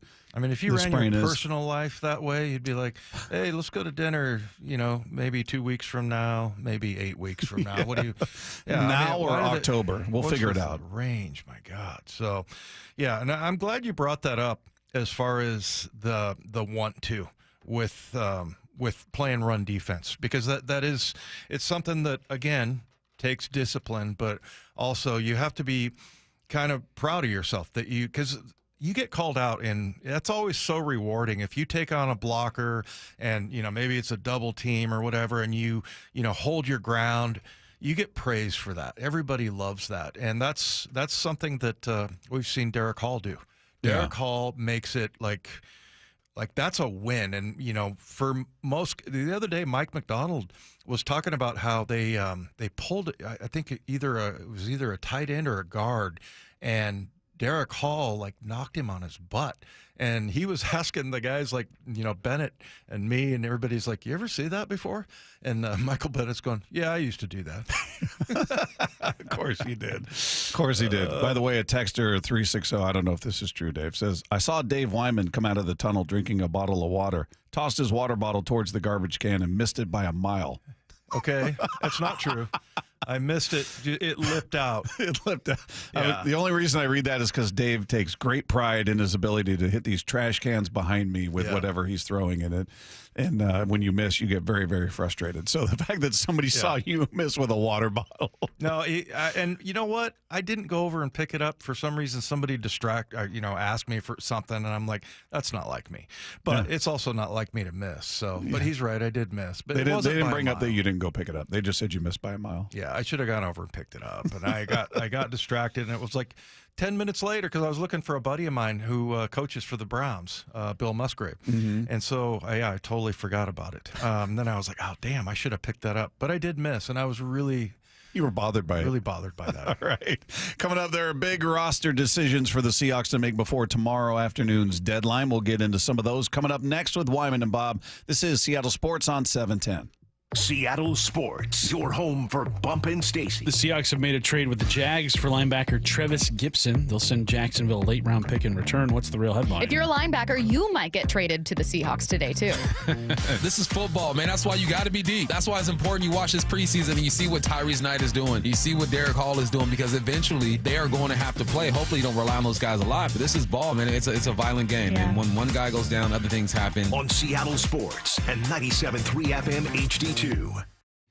Motorcycle riders, hopefully you've been taking advantage of the weather prior to this week. This week's been a little rough with the rain, but it's been sunny, it's been warm, and that's the best time to get out on the bike, and hopefully you've stayed upright. I have yet to be involved in an accident, and hopefully that remains true, and that's true for you as well. But should that change, the number to call, 1-800-LAW-TIGERS, and I'll tell you why. Your case evaluation is completely free. They do not get paid until you get paid, and on top of that, they're going to fight for you. They fight for the motorcycle rider and their family to get you the compensation you deserve. They've been doing that for over 20 years. They're going to treat you and your case with respect and the dignity you deserve. Where the insurance company, their goal, get away with paying out the lowest settlement they can as quickly as they can before you even have time to think about it. When you're with the Law Tigers, you don't have to handle your case alone. Hey, they're going to help you with everything, including getting your motorcycle and your gear repaired or replaced, because they know how important those things are to you. So if you've been involved in a motorcycle accident, give them a call at 1-800-LAW-TIGERS. They will get you the help that you need. Again, that's 1-800-LAW-TIGERS, or check them out online at lawtigers.com. The Law Tigers, Washington's motorcycle lawyers, Mateer Law Firm, LLC. Did you know about the Senior Farmers Market Nutrition Program? You can get an $80 benefit card to spend at local farmers markets. Use it to buy seasonal fruits, vegetables, and honey. Just bring your new SFMNP card with you when you shop. When you make a purchase, the grower will scan your card. Then you'll confirm the purchase with your PIN. You're all set. Enjoy those tomatoes. Thank you, I will. Find participating markets, local contacts, and more info at seniorfmnp.com. That's seniorfmnp.com. Many homes throughout our area lack proper insulation in their attic and crawl space. Hi, this is Colin from Puget Sound Energy. At PSC, we want every home to be energy efficient, so we partnered with PSC recommended energy professionals like Crawl Pros to properly insulate attics and crawl spaces and bring them up to today's energy efficiency standards. If your home was built before 1990, you may be eligible for PSC rebates that cover up to 95% of your cost. Here's Richard Herron, the owner of Crawl Pros, for more information on how you can take advantage of these terrific rebates. Thanks, Colin. These truly are the most aggressive utility rebates we've seen since Crawl Pros started working with PSE over a decade ago. Don't miss this opportunity to have PSE cover a large portion of your attic or crawl space insulation job. To take advantage of these programs, schedule your free estimate at crawlpros.com. We'll walk you through the rebate program your home qualifies for and get your attic or crawl space project scheduled immediately. That's crawlpros.com. Hey, babe. Yeah, the bank password is moneybags, but a $sign instead of the S. Mr. Moneybags here is about to get his identity stolen. Wait, what? If he used 1Password, he can share logins, credit cards, and other important information with just his wife, not the whole store. Sir, your card's been declined. Again? Security is complicated. 1Password isn't. And right now, get a free 2-week trial at 1Password.com. That's 2 free weeks at 1Password.com.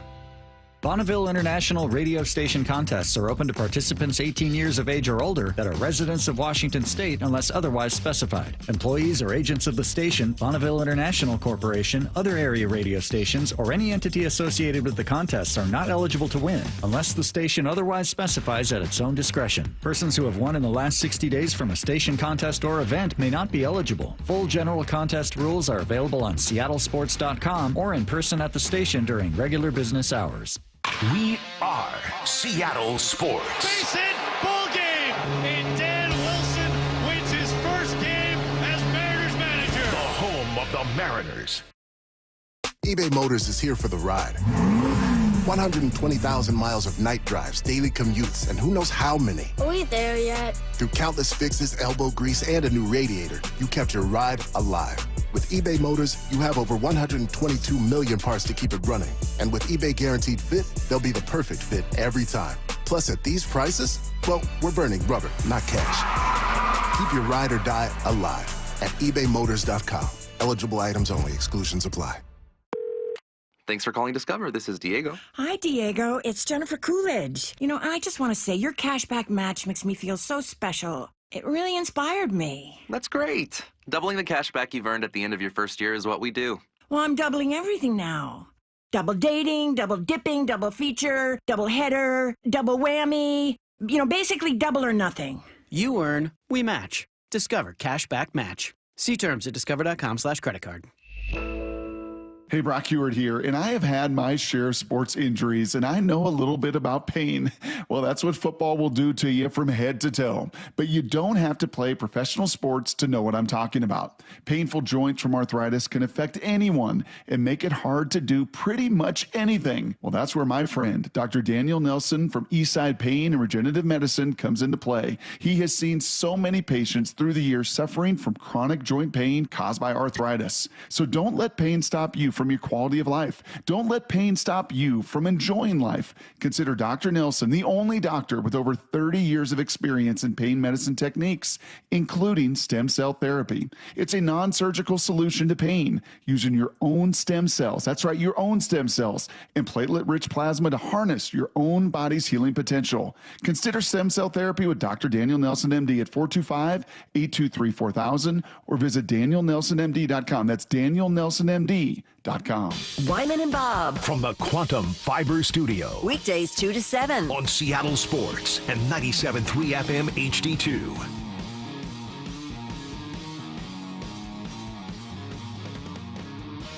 Coming up at 4 o'clock, Mike Blowers will join us for his weekly conversation, get his take on everything we've seen from the Mariners since the managerial change. So stay tuned for that here with Wyman and Bob, Seattle Sports on 710. You guys can text in throughout the show, 866-979-3776, powered by Mac and Jack's Brewing Company. So the cuts will happen tomorrow. I believe it's 1 p.m. our time tomorrow, right, Lefko? Yeah, 1 p.m. tomorrow is when these teams have to get down to 53 men. I think they're at 90 right now, so they get down to 53. So that's, man, I get why John does not like that, or I'm guessing every GM dreads this. I mean, that's a lot of tough conversations.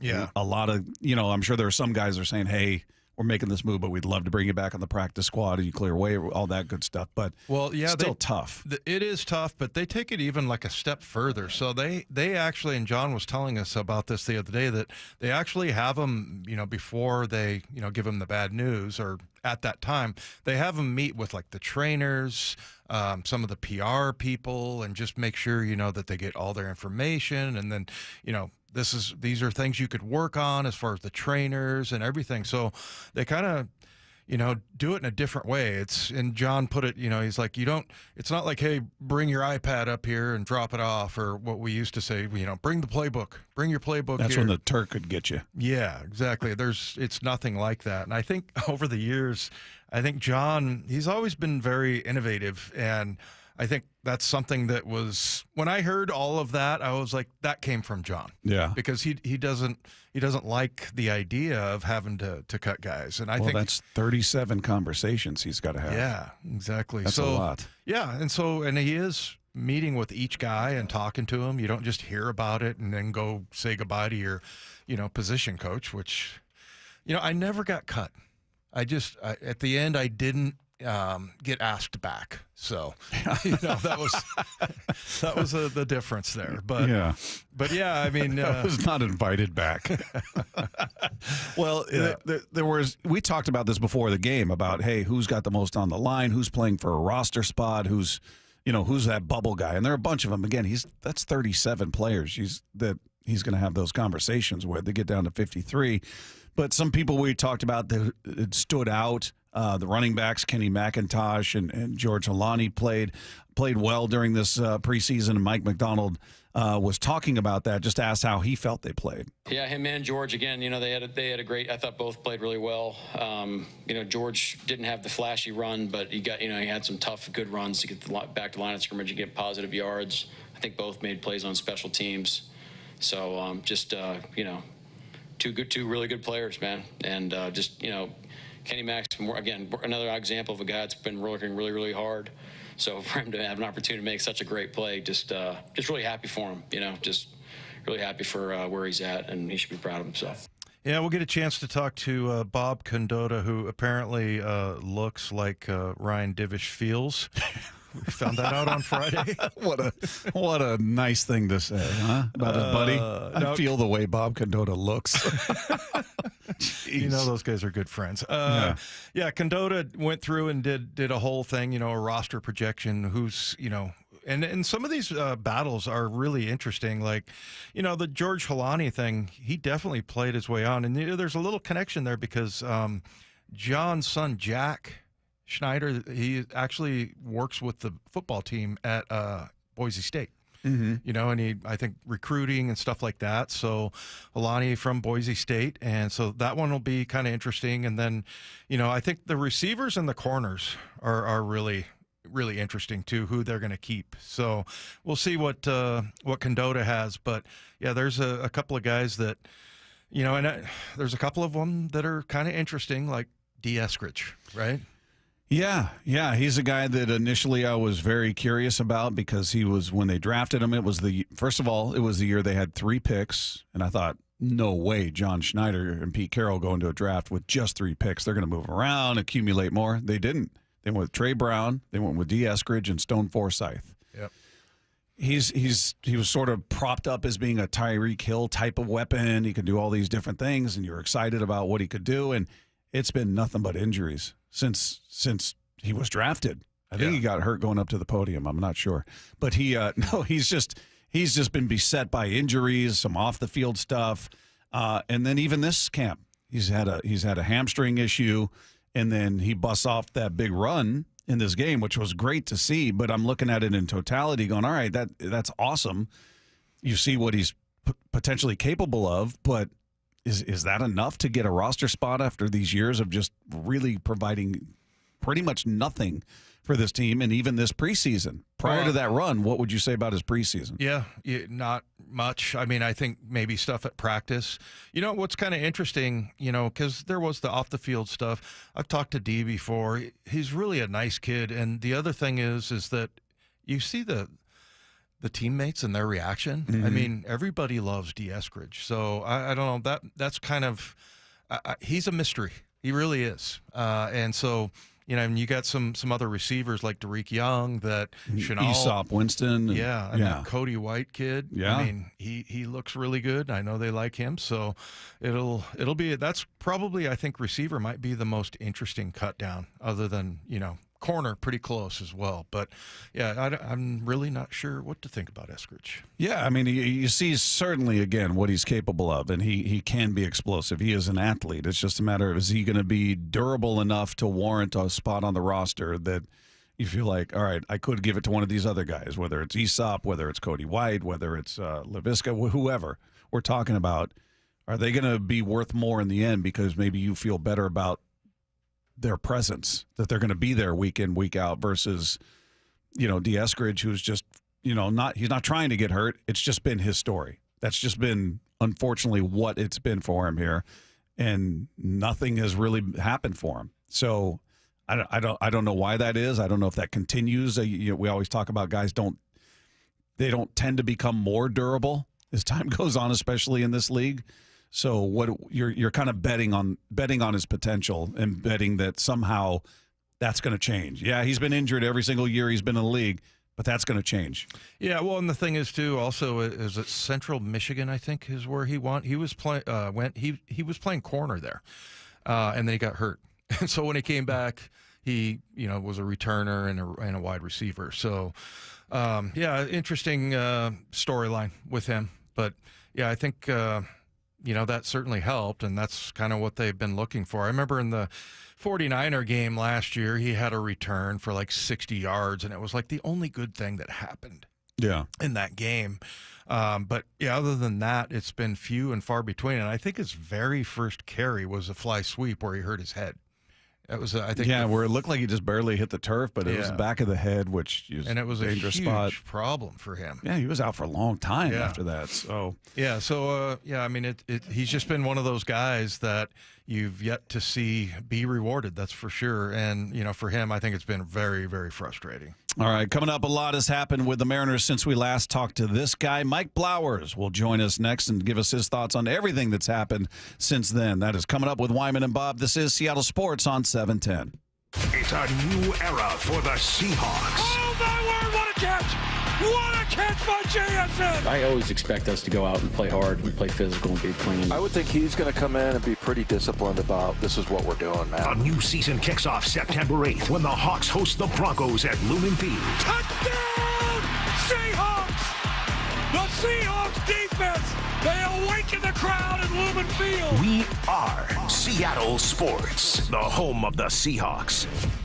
At State Roofing, you can trust us to get your project done right because we prioritize quality and excellence in everything we do. Take advantage of 0 down, 0 payments, and 0 interest today, and don't pay until 2025. Call State Roofing at 866-ROOF-ROOF or visit stateroofing.com. Summer is here, and now's the time to break through those weight loss frustrations. Hey, it's Dr. Coogan with Eastside Weight Loss Clinic, and we have a proven system that can help you lose weight and get healthy. No drugs, no side effects, no calorie counting, no exercise. Just teaching you the simple steps to become a fat-burning machine and keep it off long-term. Remove the stress of trying to do this on your own and picture being down 20 to 30 pounds in just 60 days with our help. At Eastside Weight Loss Clinic, we know the secret for fast and lasting weight loss using real healthy foods and lifestyle changes. Schedule your free consultation online at eastsideweightlossclinic.com. It's one thing to take the weight off, but it's another thing to keep it off, and that's where Eastside Weight Loss Clinic really shines. The maintenance phase actually works. It's a program that is sustainable for the rest of your life. Our program has successfully helped thousands of people lose up to 10 to 20% of their body weight in 60 days. You can start our program in person in Kirkland or virtually from anywhere you live. Schedule your free phone consultation today by calling 425-588-0080 or eastsideweightlossclinic.com. Dr. Ryan Coogan, D.C. Results may vary. Meet Cheryl. Hey. She's on vacation and lost in the moment. Unfortunately, so is her Chase debit card. It's gotta be somewhere. Maybe she lost it at salsa night.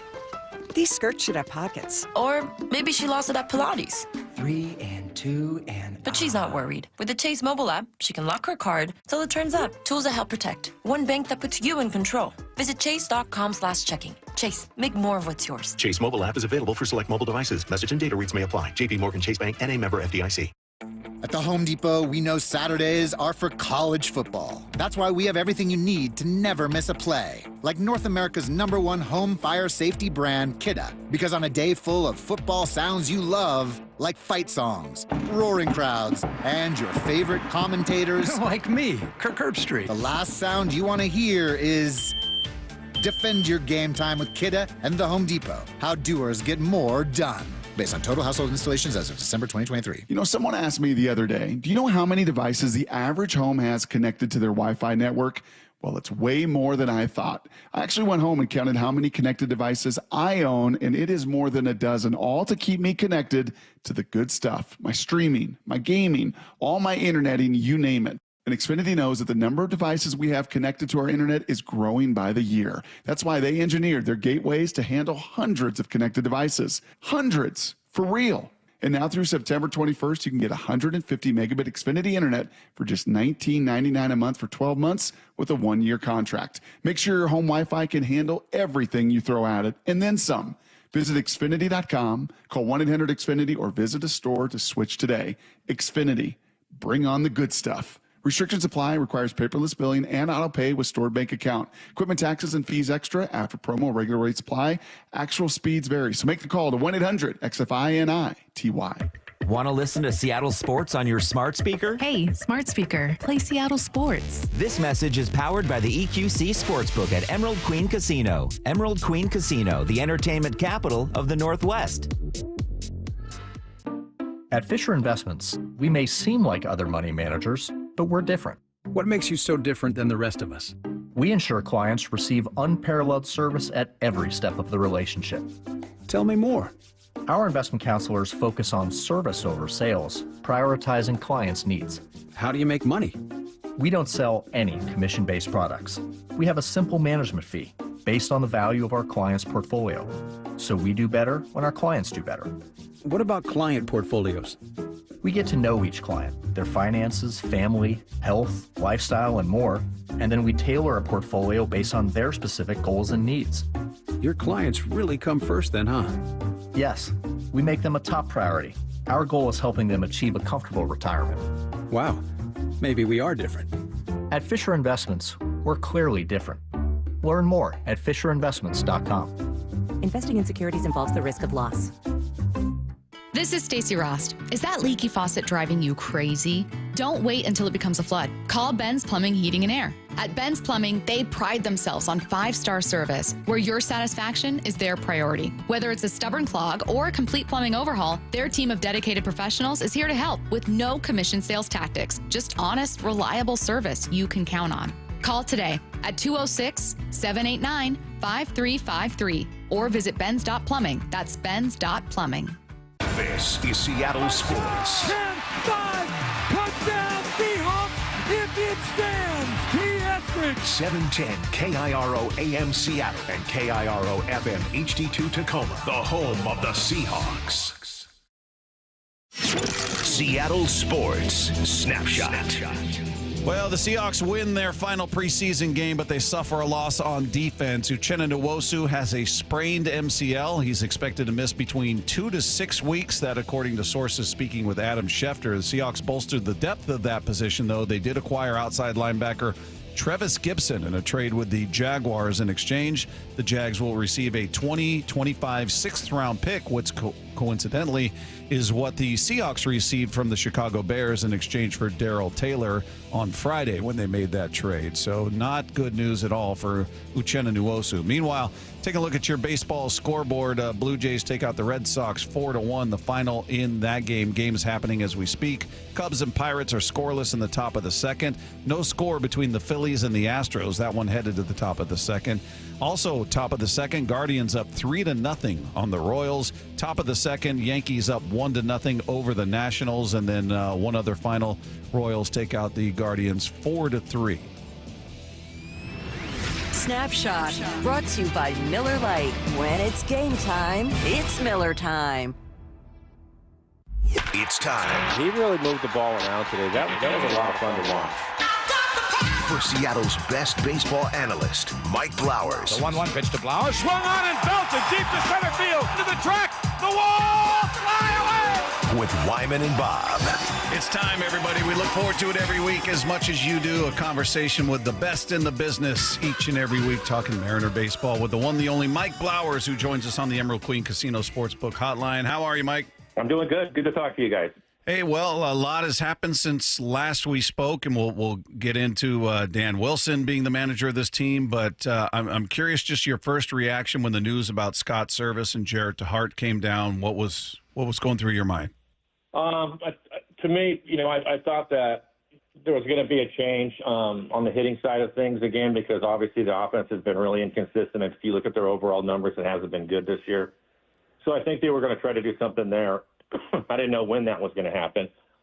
With Scott, I know that people had been talking about it, but I had no idea it was going to happen. I know some people had talked to me on Wednesday about it, and I hadn't heard anything. And then obviously, Thursday comes around, and that's when everything breaks. And, from listening to Jerry and other guys in the organization, they just felt like it was time to make a change if they were going to get this thing done, because the games are counting down. I think Dan had 34 to work with when he was first hired. And try to get this thing moving in the right direction. So I don't think it was overall surprising. I just didn't know about the timing of it all. Hey, Mike, so you've known Dan Wilson for a long time. Was there anything that you saw that was like, okay, that's him, that's one of his ideas, or that's his stamp that he's putting on this team, or is it just a little bit too early to tell after 3 games? Yeah, I think for Dan, and I spoke to him on Friday, congratulating him on getting the job. I spoke to him for a little bit about a number of different things, and I think that for him, even though he's done a lot of different things for the organization, and he's been in the organization, seems like forever, he's going to have to learn on the fly. And I think for him, he just wanted to get a feel for everything, his coaching staff, what the players are doing, how they're feeling, what's going on in that clubhouse, because it's different when you're there at noon and you're leaving at midnight.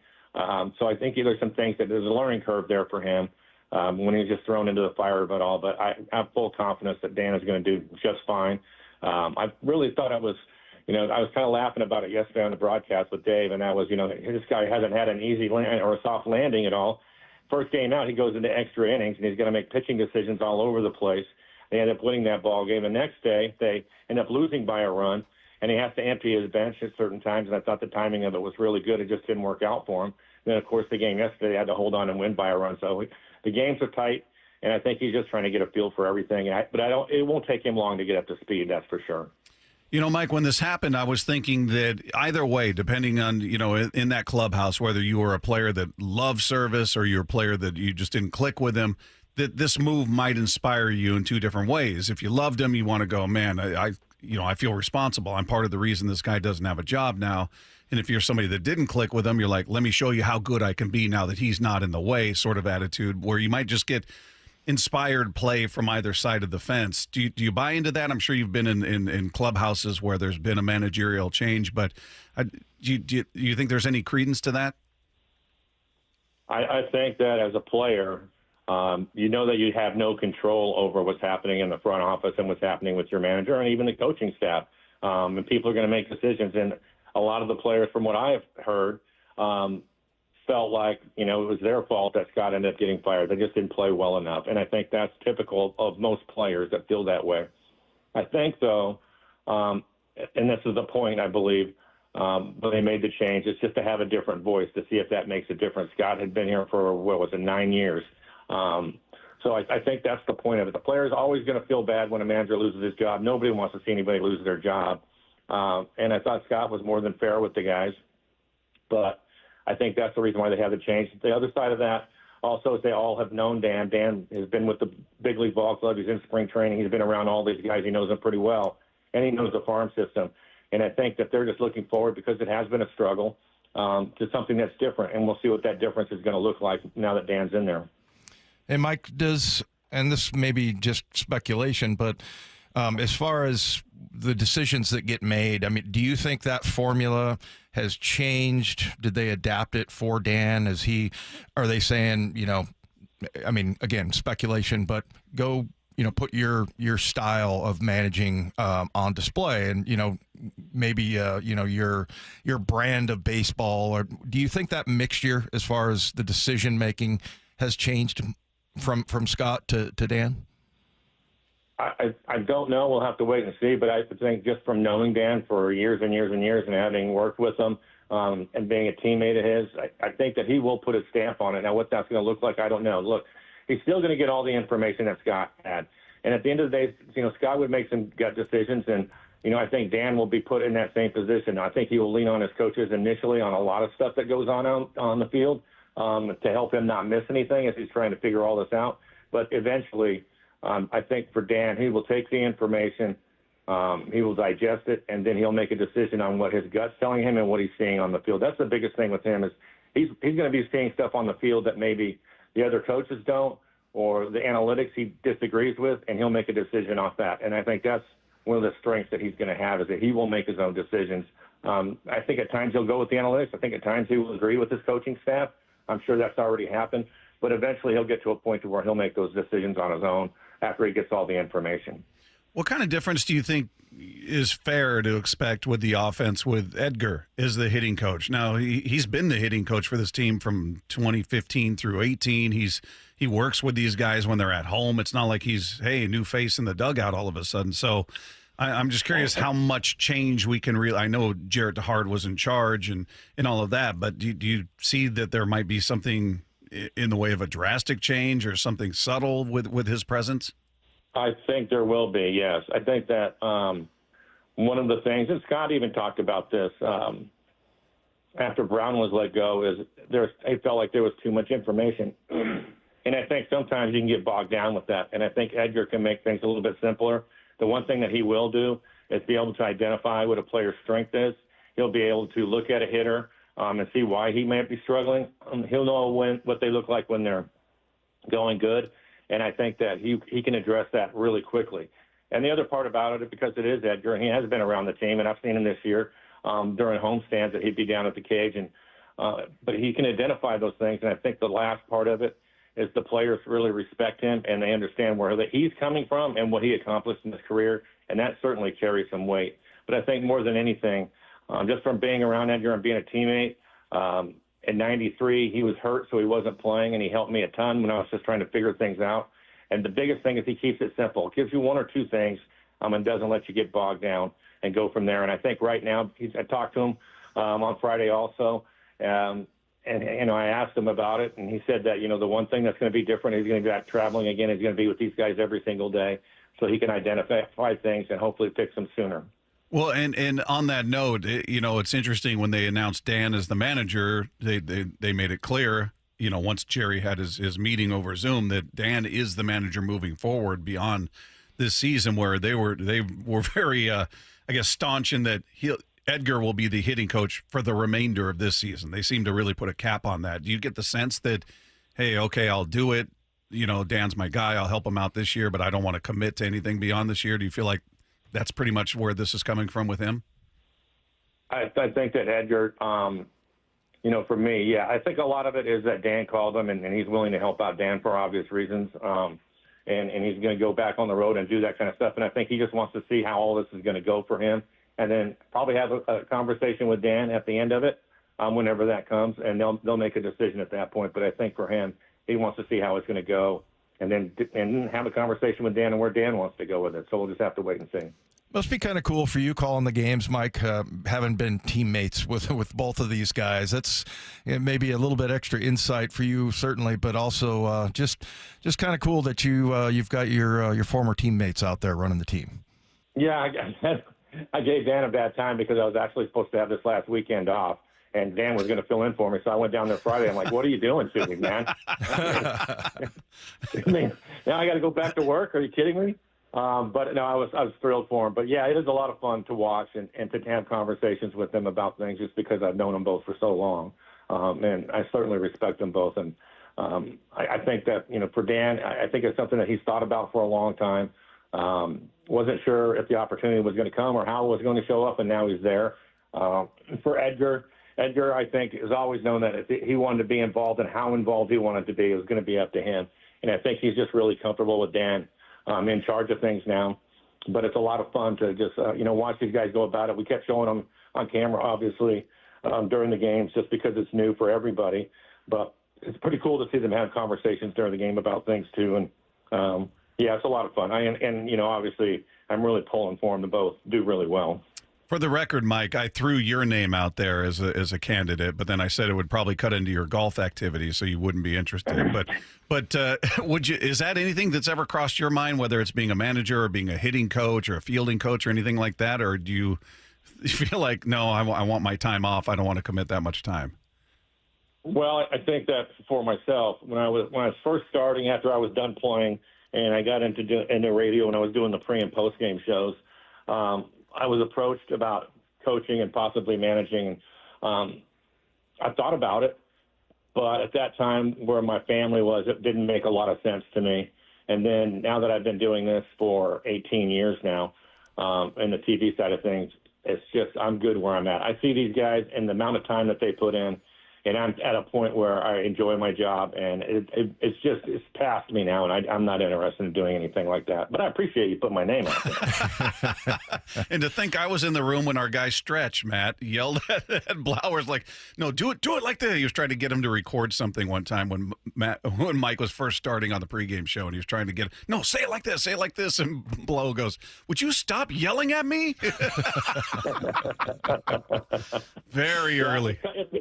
I've come a long way from there. I mean, but it was all good stuff. I learned a lot along the way, and I'm just, I'm thrilled with where I'm at right now. And I'm also excited for Dan. And Dan, I think is going to do a great job. He's to me, a logical choice.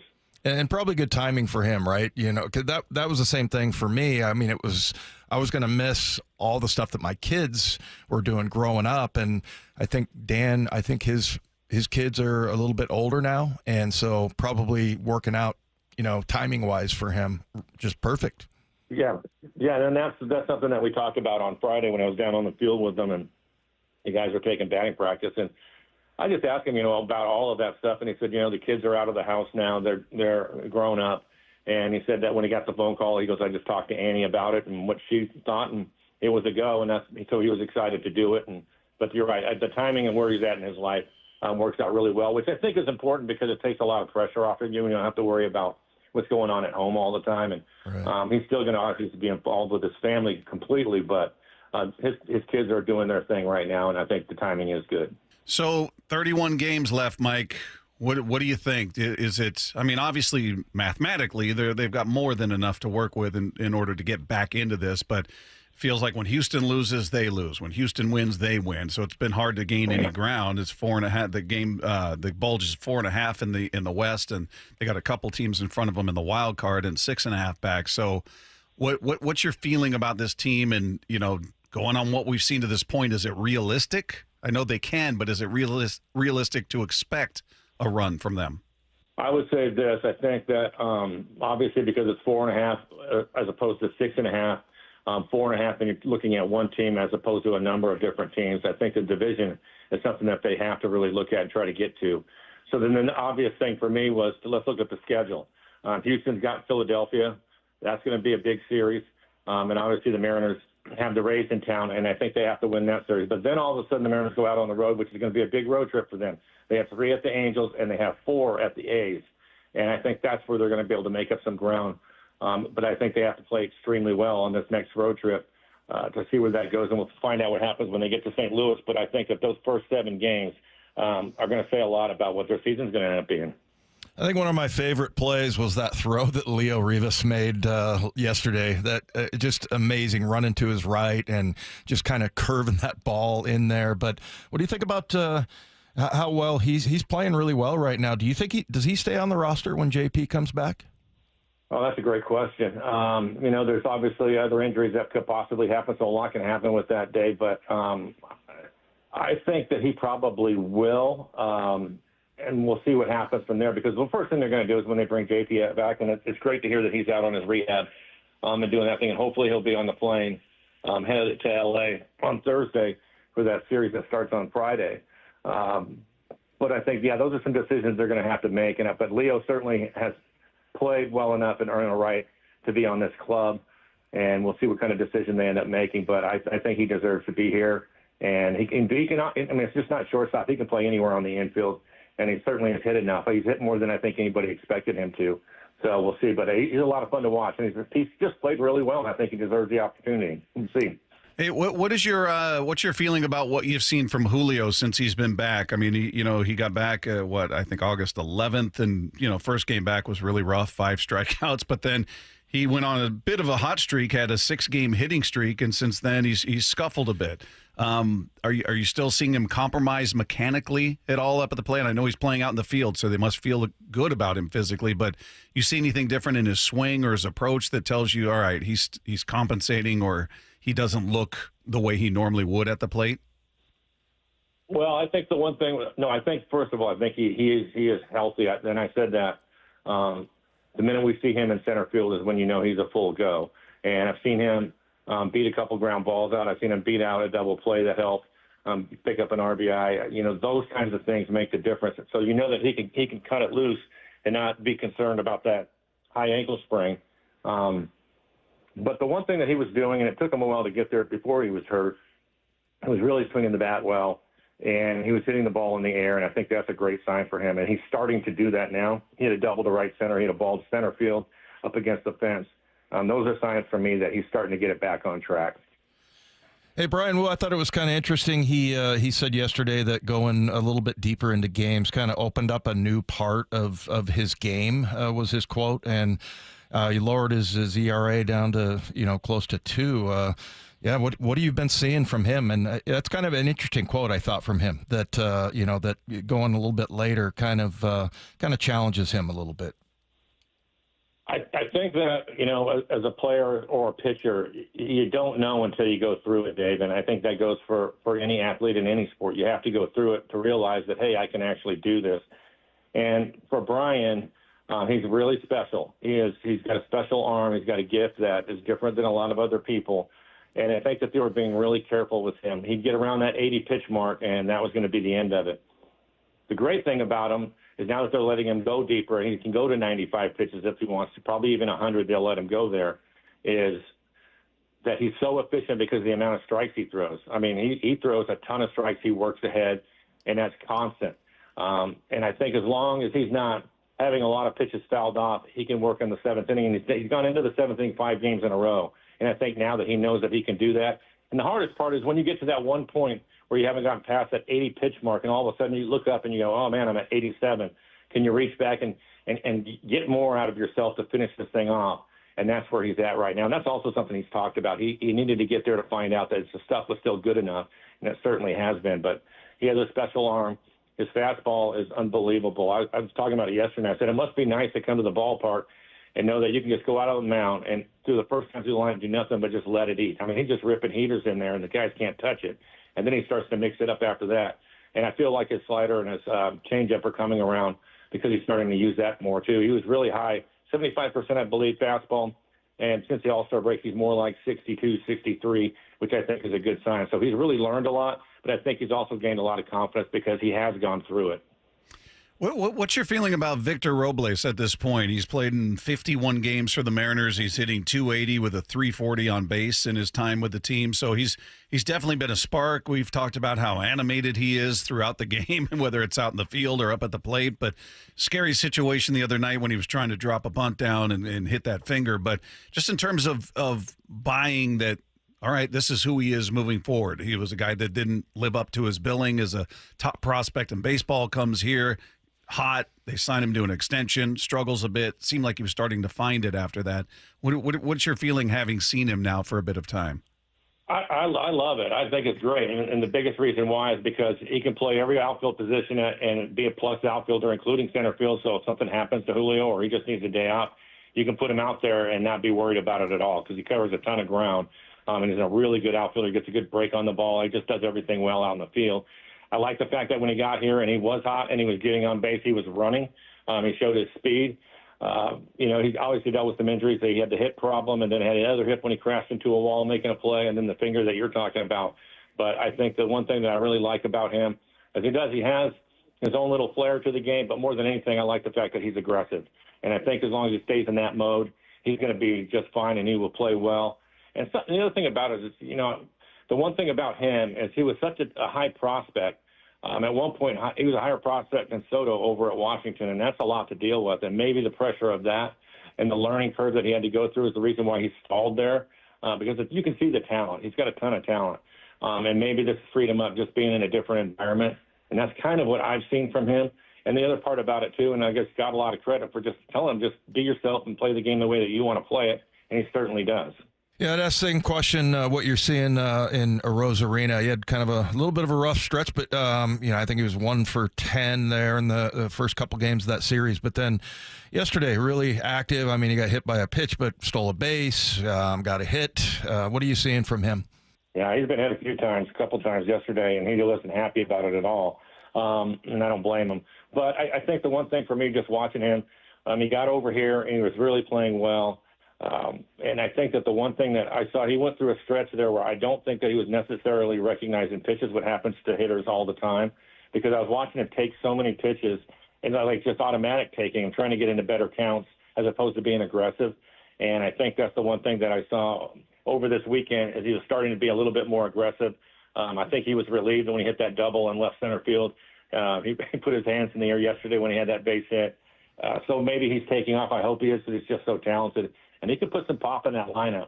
But he just went through a stretch where I think just recognizing pitching and spin on the baseball, he had lost that. And I think it's coming back to him now because he hit a couple breaking balls extremely hard, which is a good sign. They need him. They need him to play well. Yep. Yeah, they do.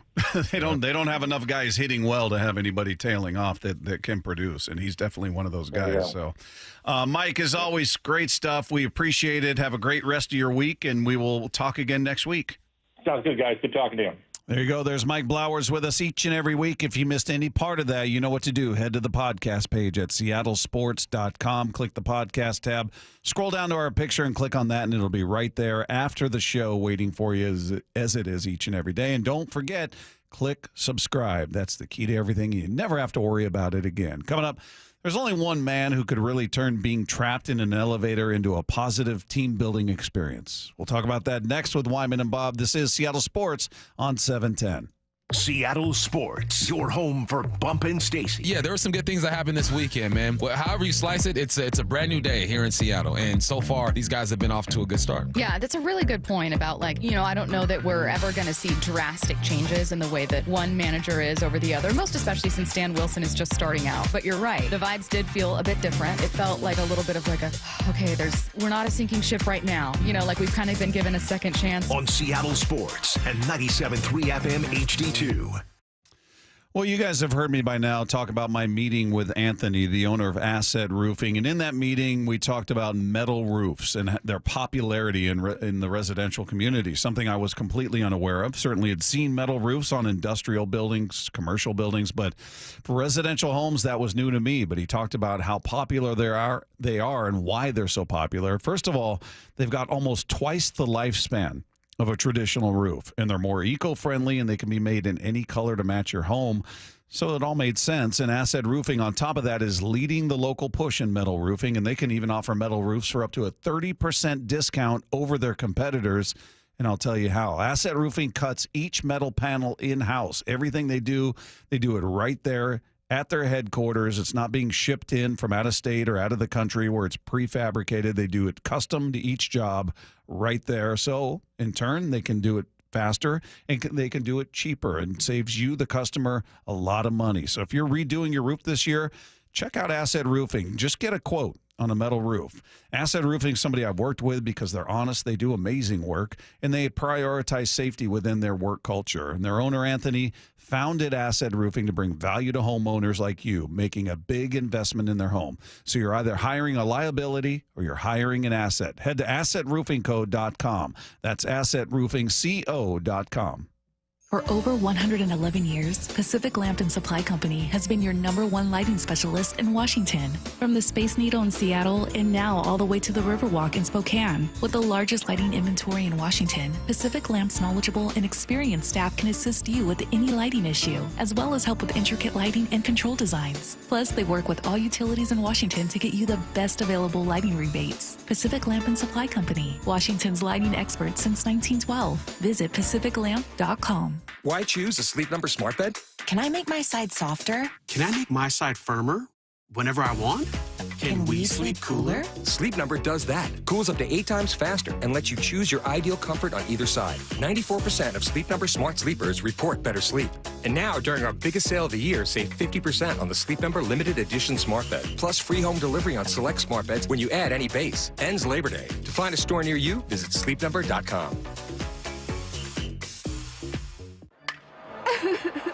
What's wrong? My travel rewards card didn't earn enough miles for my vacation. Are you crying? Are you crying because of that other credit card? Uh-huh. Well, switch to the Capital One Venture card. Venture lets you redeem miles on any travel purchase. Really? Yep, and you earn unlimited double miles on every purchase every single day. The Capital One Venture card. What's in your wallet? Terms apply. See CapitalOne.com for details. Someone asked me the other day, do you know how many devices the average home has connected to their Wi-Fi network? Well, it's way more than I thought. I actually went home and counted how many connected devices I own, and it is more than a dozen, all to keep me connected to the good stuff. My streaming, my gaming, all my interneting, you name it. And Xfinity knows that the number of devices we have connected to our internet is growing by the year. That's why they engineered their gateways to handle hundreds of connected devices. Hundreds, for real. And now through September 21st, you can get 150 megabit Xfinity internet for just $19.99 a month for 12 months with a 1-year contract. Make sure your home Wi-Fi can handle everything you throw at it, and then some. Visit Xfinity.com, call 1-800-XFINITY, or visit a store to switch today. Xfinity, bring on the good stuff. Restrictions apply, requires paperless billing and auto pay with stored bank account. Equipment taxes and fees extra after promo. Regular rates apply. Actual speeds vary. So make the call to 1-800-XFINITY. This is Seattle Sports. 10-5, touchdown Seahawks if it stands. He The home of the Seahawks.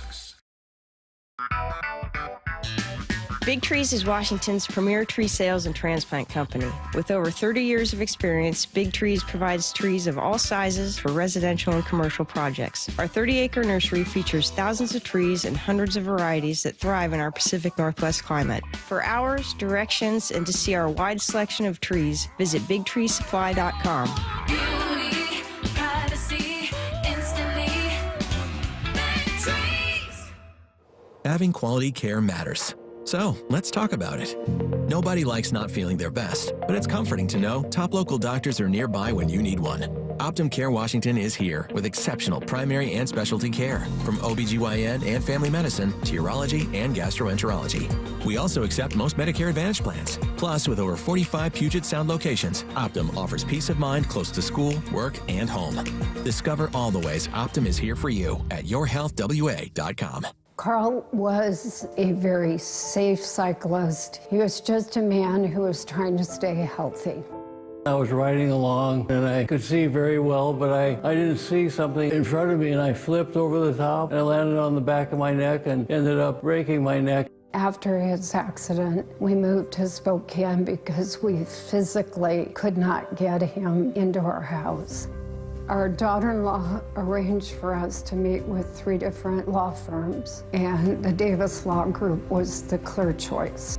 When I found out that the Supreme Court had ruled in our favor, I just remember that I was exhilarated. It was very elating. Chris did a great job.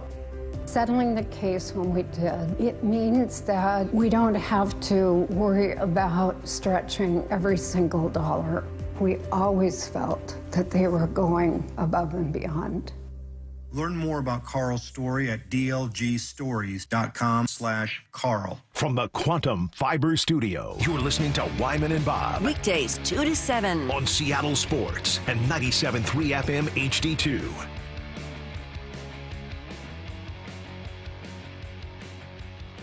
Our thanks once again to Mike Blowers, who joined us in the previous segment. In case you guys are just tuning in and missed that conversation, check it out on the podcast page after the show at seattlesports.com. Don't forget to click subscribe. You'll never have to go through the process again. Meanwhile, some things happening around the NFL, and I guess this didn't really happen in the NFL, but it involved NFL players, Dave, and that is that a number of Chargers players got stuck in their hotel elevator on Friday night in Dallas. And Jim Harbaugh, just his reaction to it is just such classic Harbaugh when talking about it. And he said, "You get in the here's the quote: you get in those situations, and it's a test of wills. I was proud of each of the guys and the 2 women that were on that elevator. That's a win. You feel good about yourself. You were challenged. It was a test of will, and you pull it down or you pull it in." What does that mean? I don't know. Yeah. Pull it down or pull it in. I don't know. I don't know what the hell he's talking about, but it just is classic Harbaugh. When I read that, I went, yeah, that sounds right. Yeah, it's like was it Tank McNamara, the little comic strip that was a coach, that always was. I know the name. I don't think I've ever read it. He's like a cartoon character almost. Like only Jim could turn that into. He's right though. I mean, I don't know if I would have the mental discipline. Now, the thing that stood out to me, and we could do a whole What If Wednesday, I think, on this one. But can we, before you get into it, can we ask the listeners, where do you think Dave Wyman took this story? First thing he thought of to say, well, what if this happened, or what if this was going on? Where do you think it went? Just knowing Dave, knowing his history.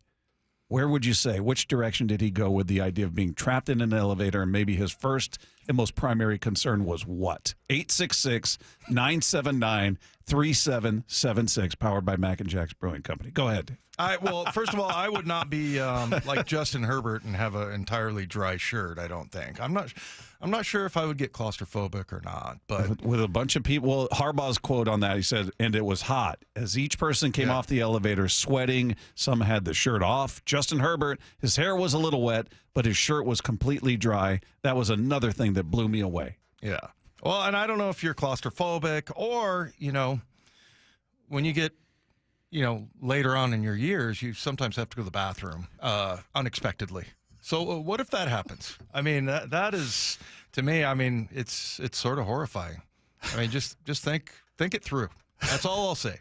I remember this happened on The Office one time, and it was Dwight who was like, okay, first thing, we need to establish a pee corner. Remember that episode? But the other thing, that happened one time when I was playing for the Broncos at University of Northern Colorado. And we got stuck in this, and we had a guy named Gary Zimmerman, I think he's a Hall of Famer. But anyway, he was this big, quiet dude. And all of a sudden, we're standing there, we're sitting there in the elevator, and it just stops. And, Gary was super quiet, would never say anything. And all of a sudden, he kind of pushes his way to the front of the elevator and just takes the doors and just pulls them apart, and which nobody else could do. And then we were kind of stuck in between floors. So then he crawls out, and this whole thing happened in like 30 seconds. And I'm like, oh, I guess he's claustrophobic. But yeah, just pulls it open, slips through. Like, I don't care about the rest of you. This is what I'm doing. I'm not going to get stuck in this elevator. I will say these people know you well, Dave. Somebody. I see that you're over there monitoring the 253 said, definitely would be, what if someone had to poop? I'm just saying, how many times you jump on the elevator and you're like, man, I got to get up to my room. Oh, 253, you nailed it. You nailed it. You know Dave well, because that was a text to me and Lefko on the group text about this article. And the other thing is, it's one thing if it's like your teammates in there, like, oh, come on, man, you can't hold. Yeah, there's two women on there, and I don't know what their position is in the in the organization or whatever, but like that just would make it even worse. Yeah, So what their tolerance is. Yeah. So, oh my goodness! But I love that Harbaugh tried to make it into a coaching thing. Definitely. Yeah, everything falls into that category for him. Yeah, he found a motivational element to the story. Like, everybody was sweating, but here comes Herbert, cool, calm, and collected. His shirt totally dry, and he pulled it down or pulled it out or pulled it up or whatever the hell he said in the article. It was such a Harbaugh thing to say. It was a test of will, and you pull it down or you pull it in. Okay. 503 says, Dave wonders about farts and where to pee. You're on the right track there. Oh, anyway. They could have used, Dave, being stuck in the elevator if the lights had gone out. You could use a headlamp. Yeah, that's right. Okay, Mike. Like someone did over the weekend. Yeah, I didn't. I was using a headlight last night. My headlight. Oh, you were? Yeah. For what? Were you mowing? Doing the yard. Yeah. Shannon took a little video of me where she's laughing at me. Oh, she did? Yeah. Do you have it? Yeah, I have it. Oh. I'm not sure if I want to release it yet. I'm in my boots, shorts and boots. I gotta see this. I have Hoover's poop shovel in my hand. He's got boots, shorts, and a headlamp. Yeah. Yeah. Oh my goodness, you must be a treat. And the neighbors are just watching you go, look at this guy. Come over here. Hey, everybody's crowded around their windows. Her reaction is mostly just to either laugh at me or shake her head. Yeah. I now have my Halloween costume already planned out. Did you see it, Lefko? Oh, yeah. Yeah, I should. Oh, you saw the video? Mm-hmm. Oh, I got to see have the Mountain Dew T-shirt. Remember the Mountain Dew T-shirt was going to be for our Step Brothers skit that we were going to do. You had your headlamp on. I was going to say, were you wearing the headband? But no, you had the headlamp on. So. I had my headphones on. All right, one more quickly. The Broncos named Bo Nix as their starter last week, but Sean Payton officially confirmed that Zach Wilson is going to be on the roster. The larger body of work, a lot of the off-schedule movement throws, and I think he's been consistent. And it's not really a reflection on Jared or even Zach. It's some of the things that he's been able to do pretty quickly. His arm strength down the field, all the things when we evaluated him, you kind of trust your instincts. So apparently Zach had a nice scramble, played well over the weekend. So the big news is he made the team. And I was like, good. That's generally not news. Somebody made the team. They did make the team. But just the fact that the standard now for the number 2 overall pick from a couple of seasons ago made the team as a backup was news. Well, and he had to have a pretty good game in order to do it. I mean, this is against Arizona, the Cardinals yesterday, but 16 for 25, 123 or 124 as far as his quarterback rating. 251 yards, 2 touchdowns, no interceptions. So he had to do that. Like to your point, the number 2 pick had to do that in the last preseason game probably to make the team. Just to earn a spot as a backup. Man, oh man, just shows you how punitive it can be to, or just how uncertain the draft is. There are no guarantees. There are no sure things. Well, and typically we think, half the quarterbacks are going to, and we had. Is it even that much? Yeah. That are going to succeed? I mean, how many did we have this year? 5 or 6, I think. Yeah. So, it'll, to think, what are the 3? Because history tells us about half. Yeah. Sometimes more are failures. All right, coming up, the Seahawks face a tough roster decision with one preseason fan favorite. We're going to get into that next when we sweep the dial. It's Wyman and Bob. This is Seattle Sports on 710. Seattle Sports, your home for Brock and Salk. Dan Wilson's the new skipper. What kind of manager do you want to be? Having a good relationship with the clubhouse is huge and really help to support the players. And, we want to be in it with them on a daily basis. In some ways, too, it's about getting out of the way. I mean, these guys are good players. These guys are the best players in the world at what they do. And so it's giving them what they need, but then allowing them the space and the creativity and the individuality to go out and do their job. The baseball season is a grind. There's no question. You have to ride that balance. On Seattle Sports and 97.3 FM HD2. Well, despite the past few days, summer's still here. It's warm outside. I'm looking outside right now. It's sunny. It's good riding weather, and you try to get in as much riding as you can before it really turns for good. I've been trying to do that, and luckily to this point, I have not been involved in an accident. A couple of close calls, but still to this has not been an accident for me. Hopefully that's true for you as well. But should that change, the number you need to call is 1-800-LAW-TIGERS, and I'll tell you why. First of all, your case evaluation is free. They're not getting paid until you get paid. And more importantly, they're going to fight for you, the motorcycle rider, and your family to get you the compensation you deserve. They've been doing this for over 20 years. They're going to treat you and your case with the respect and the dignity you deserve. And an insurance company on the other side, their goal, get away with paying out the lowest settlement they can as quickly as they can before you've even got time to think about it. With the Law Tigers, you're not dealing with this by yourself. They are there with you the whole time. And on top of that, they're going to help you get your motorcycle and your gear repaired or replaced because they know how important those things are to you. So if you're involved in a motorcycle accident, call 1-800-LAW-TIGERS. They will get you the help that you need. Again, that's 1-800-LAW-TIGERS, or check them out at lawtigers.com. The Law Tigers, Washington's motorcycle lawyers, Mateer Law Firm, LLC. Feeling lucky? Don't miss the Lucky Fall Classic collector car, truck, and boat auction. Saturday, August 31st at Tacoma's LeMay Marymount Event Center. Gates open at 9 a.m., auction starts at 10 a.m. Up to 200 collector, vintage, and classic vehicles. Many going to the highest lucky bidder with absolutely no reserve. Get lucky, get local, and get in line. Visit LuckyOldCar.com. That's LuckyOldCar.com or call 206-467-6531 for bidding and consignment details. This is Stacey Rost. Is that leaky faucet driving you crazy? Don't wait until it becomes a flood. Call Ben's Plumbing, Heating, and Air. At Ben's Plumbing, they pride themselves on 5-star service, where your satisfaction is their priority. Whether it's a stubborn clog or a complete plumbing overhaul, their team of dedicated professionals is here to help with no commission sales tactics. Just honest, reliable service you can count on. Call today at 206-789-5353 or visit Ben's.plumbing. That's Ben's.plumbing.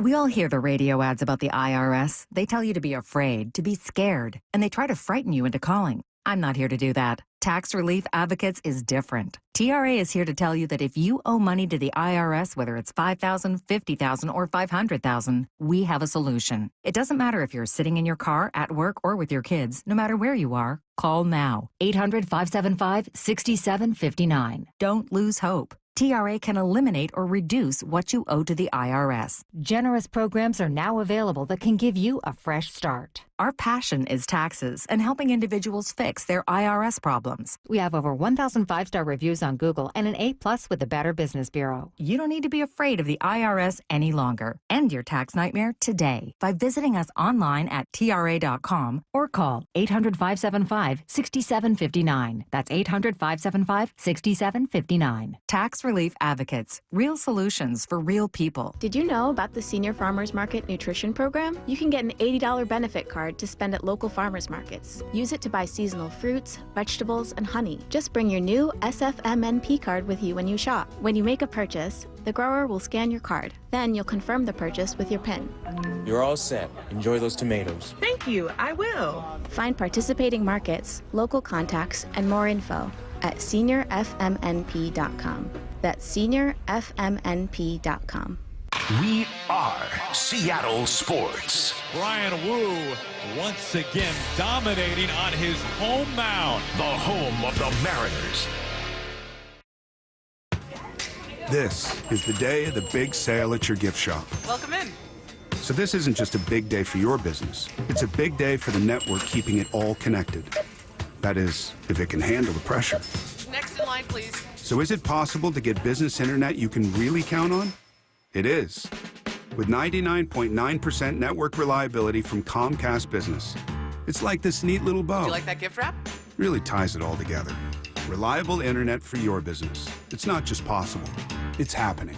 Comcast Business. Powering possibilities. Switch to Comcast Business and get started with reliable internet and advanced security for $49.99 a month for 12 months with a 2-year agreement. Plus, ask how to get up to a $500 prepaid card with a qualifying internet package. Don't wait. Call or go online to switch today. Offer ends 9/22/24. Restrictions apply. New customers only with 150 megabit per second internet. Eagle bill and auto pay required. Equipment, taxes, and fees extra. After 12 months, regular rates apply. Febreze.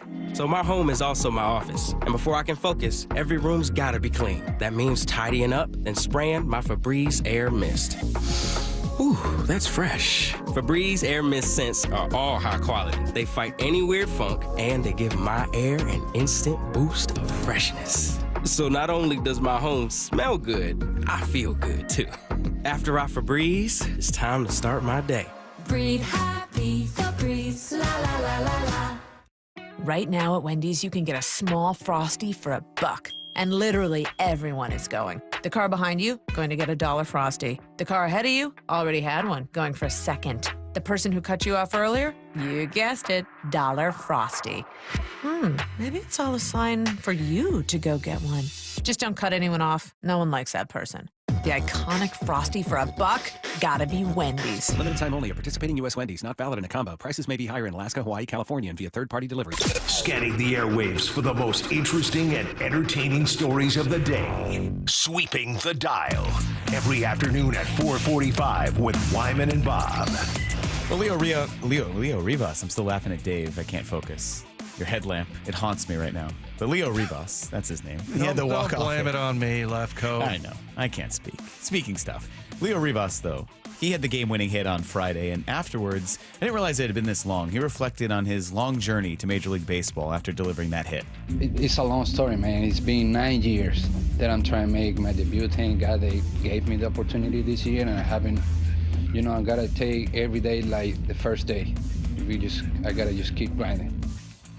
It was cool to see, like I said, and just sitting there while he was doing that post-game press conference and just seeing the smile on his face, and he was so humble, and he was, thanking everybody as he left, like, thank you, and he was talking about it being a dream come true, and, in life, he's a very young man, but he's not a 22-year-old rookie. He's going to be 27 in October. Yeah. So he's kind of entering that prime age, but he's not a kid who just got called up. Yeah, he's batting .276 for the team right now, and he made that beautiful play.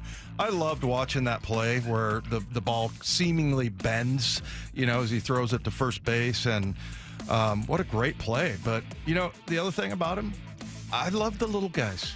You're a big, strong dude. It's almost like not a surprise that Aaron Judge is able to smack a ball over the fence, every other day. But yeah, for a guy like that, I just, and look, maybe he makes the roster once JP comes back. But yeah, he looks good so far. And what an easy guy to root for, man. I'd love to hear that story of how he's like, hey, it's a long story. I'm sure it is. Sweeping the dial. So I think Jamie Sheriff has been one heartwarming story of this preseason. Finished with 3 sacks, including 2 the other day. But then he came to the podium on Saturday night, and he said that he actually had quit football 2 days before the Seahawks called. And then Jamie explained what he was doing when they called. It's a blessing because 3 weeks ago I didn't know where I was going to be. I was at home delivering beers for a beer company. And when I got that call, I just made the most of my opportunity. Good for him, man. Delivering beer. This is kind of like Troy Maine Pope a few years ago. He had told us how he had bought a pair of steel-toed boots. Yeah. He was going to work in some kind of a factory or something. And they like Jamie Sheriff, man. He looks good. He went to South Alabama, had 17 and a half sacks in college. And, yeah, he looks pretty good so far. Well, and maybe with the trading of Darrell Taylor and now the injury to Nwosu, guys are moving up the depth chart, so they're going to have to provide more depth, so that gives him a window. See if he makes that team. Sweeping the dial. We have a lot of first-year head coaches around the NFL. Gerard Mayo, one of them for the Patriots. And maybe he's learning that you need a little coach speak, because this morning on WEEI, the Patriots flagship station, he was perhaps too honest when asked about his 2 quarterbacks. This is a true competition. It wasn't fluff or anything like that. It's a true competition. And I would say at this current point, Drake has outplayed Jacoby. Now I'm saying that we have to take in the full body of work, going all the way back to the spring and the beginning of training camp, and we'll see where we end up. But those are the conversations that will happen here over the next couple of days. It kind of sounds a little bit like the style of Mike Macdonald, that he's sort of blunt about things, says it as it is. I'm sorry, that's what you want in a coach. You want him to tell... and a lot of times they'll finesse that and have that conversation behind, closed doors. But, it's everything gets out there anyway. Well, I'm just thinking of how Pete would talk about those things. Like, hey, man, both these guys are competing like crazy. Yeah. These guys are just chomping it. They're out there competing like crazy, competing their tails off, and it's going to be a tough decision. But, we're gonna get to that decision here soon. But, it'd be all positive about the competitive nature of both of them and everything that's going on there. And I mean, in the Patriots, it's amazing. Another high round draft pick spent on a quarterback in Drake May, who, it was just a couple years ago was Mac Jones was going to be their guy, and now he's a backup for the Jaguars. So it's just guy's been in the league. I think Mac Jones got drafted in 2021, 21. I think.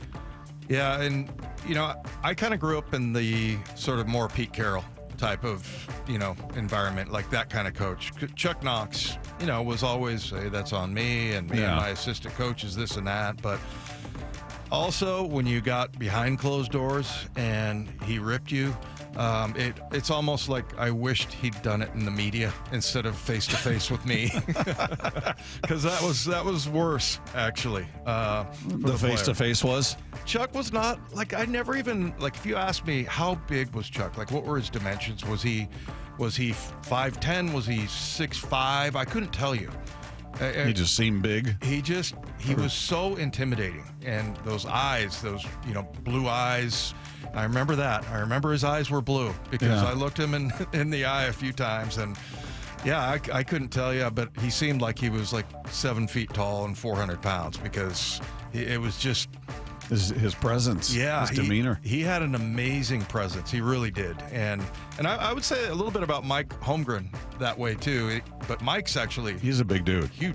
Yeah. I mean, Lou Piniella was like that. Lou's not a small guy, but he's not overly, intimidating physically speaking. But tell you what, he used to have every member of that media back there like, hey, tough game, huh, Lou? Yeah. Like they were just on eggshells, and he'd just stare at you, and his eyes were jet black. Yeah. Just one giant pupil. And he's just looking at everybody smoking his cigarettes, sitting there with a beer, just looking at you. I remember one time in a press conference, Mike Holmgren, somebody got here, I think it was Walter Jones. Somebody got sideways about Walter Jones and something about, he's given up a couple of sacks in the last 2 games or whatever. And I was sitting behind him, and then Mike Holmgren looked right at whoever it was, and it looked like he was looking at me. And he's like, have you seen Walter Jones play? And I was like, oh, my God. You're looking around going, it wasn't me, Coach. Yeah, but you're right. Mike is a big dude. What is he, 6'4", 6'5"? Yeah. And he's just a big person. He's also a close talker. He'll get in on you. Yeah. Yeah. He can get in on you. Yeah. I mean, he'll kind of like post you up. And and look, Mike's a super nice guy, and really Chuck was too. It's just that when they needed to be and turned it on, man, it was like, oh. You say Chuck had a giant cranium? Yes, he did. Yeah. Yeah, he had that, one of those hats with the buttons in the back. The adjustable notch. He was always on the last one there. It was screaming for mercy. Kind of on the top of his head.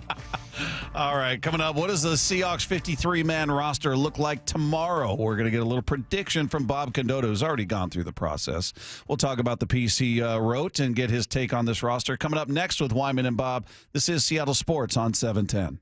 Seattle Sports, your home for Bumpin' Stacy. Yeah, there were some good things that happened this weekend, man. Well, however you slice it, it's a brand new day here in Seattle, and so far, these guys have been off to a good start. Yeah, that's a really good point about, I don't know that we're ever going to see drastic changes in the way that one manager is over the other, most especially since Dan Wilson is just starting out. But you're right, the vibes did feel a bit different. It felt like a little bit of we're not a sinking ship right now.